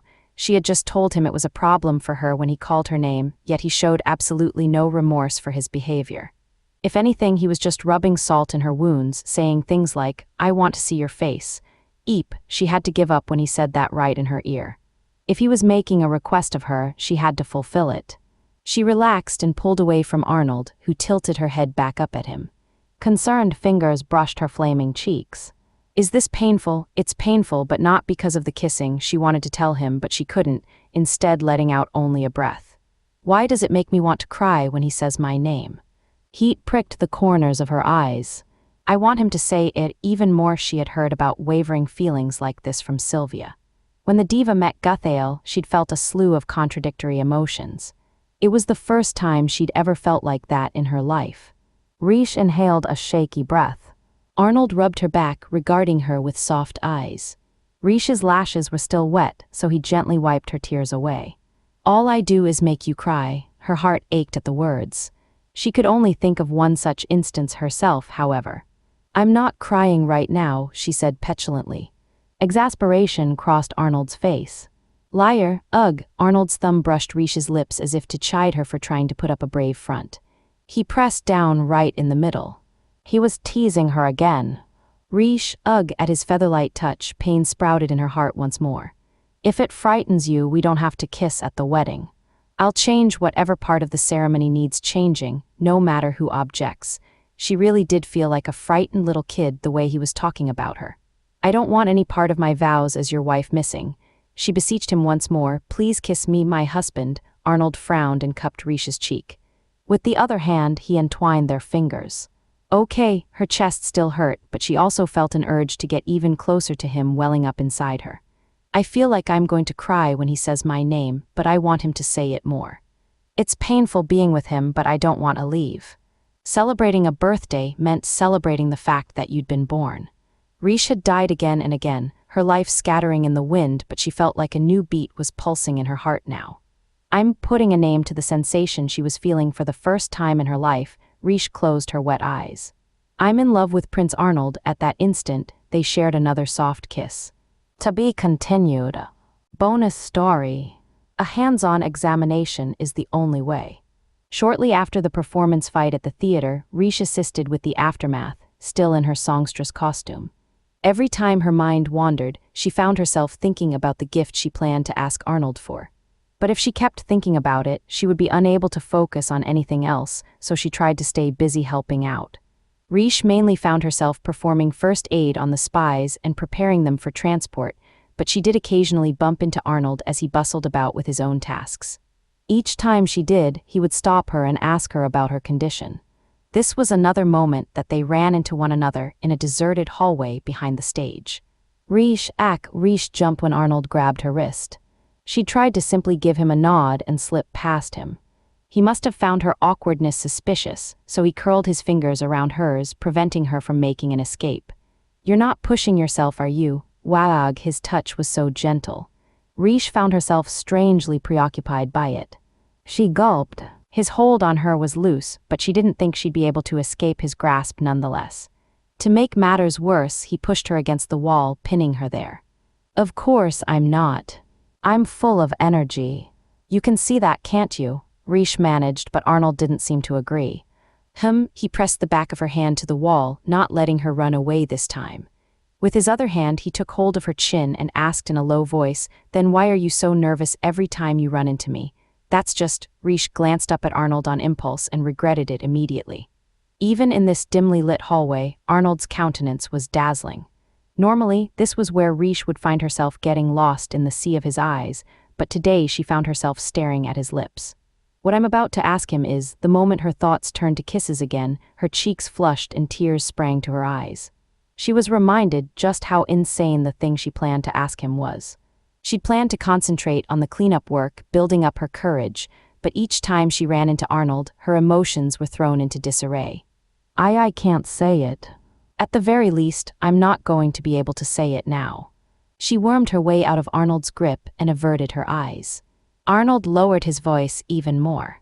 You're not hurt, are you? I'm not. You seem to have changed gloves at some point.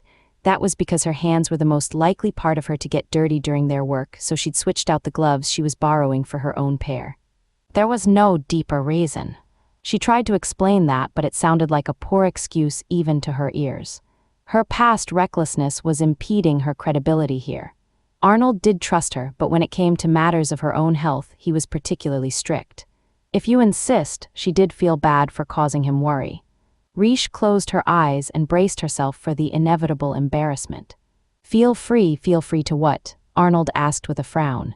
I figured this would be the only way to get you to believe me if my words couldn't convince you, Reijou explained. She leaned back against the wall and peeked at Arnold. Please inspect my body in whichever way will satisfy you until you're convinced. His hold on her tightened. Her fingers twitched and he quickly let his grip go slack. You are just Arnold started to say something but then stopped, resting his forehead on Reijou's shoulder and sighing instead. He seemed awfully tired. Now that she thought about it, Arnold was more or less serving as the supreme commander of this operation, so he would obviously be more worn out than anyone else. Would you rather not? Just so you know, you can't take these gloves off without undoing these ribbons here. They were long gloves, so the ribbons keeping them on were tied at her upper arms. Still looking sullen, Arnold reached out for the spot Reijou had specified. His fingers brushed the ribbon and untied it in one fluid motion. Wow, he hooked his fingers into the end of the glove and slowly slid it down Reijou's arm. Wow, what is this? Reijou felt restless as the cloth glided down her skin. They were just gloves, but Reijou shuddered at the sensation of someone else removing a piece of her clothing. Ugh, hey. Don't run away. Well, it tickles. Reijou wanted to beg him not to be so gentle with her, but he didn't hear her silent plea. The scowling Arnold peeled off Reijou's glove and inspected her bare arm. Her shoulder, her squishy upper arm, the soft skin on the inside of her elbow. Her forearm, wrist, palm, and fingertips. He observed each area carefully to make sure she wasn't wounded. She regretted the suggestion she'd made at last. Is it just me, or is this situation really embarrassing? His complete silence flustered her all the more.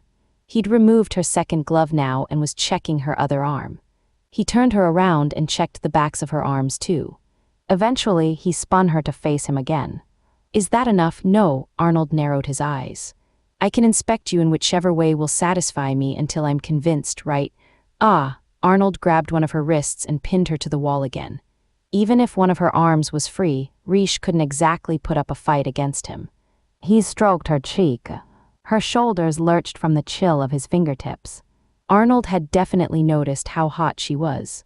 His fingers traced her flushed cheeks as if to illustrate that fact. I am not hurt there, she asserted, hunching over to escape his ticklish touch. Yet Arnold just said, I know, then why hasn't he stopped yet? Next, he touched her ear, which tickled even more. Arnold ran his fingers across her skin, slowly confirming she was free of injuries. Then his rough fingers reached somewhere Reijou hadn't been expecting. His fingers brushed the left side of her neck. It was where she'd been hit by a poison arrow in the past, and where Arnold had kissed. There shouldn't have even been a scar anymore, yet Arnold seemed to know exactly where the injury had been. Stop it, Your Highness. Reijou almost wanted to cry from the sensation of his rough fingers brushing against her skin. I'm sorry for worrying you. I promise I'll tell you what it is I'm hiding later, so please, I really can't take any more tickling right now, Reijou protested, half crying. Arnold whispered, You really haven't pushed yourself at all. All Reijou could do was frantically shake her head. Arnold sighed and finally released her hand. Then he brought his lips up to her ear again and whispered, I think we'll make these regular inspections. You shouldn't have told me I could do whatever I wanted.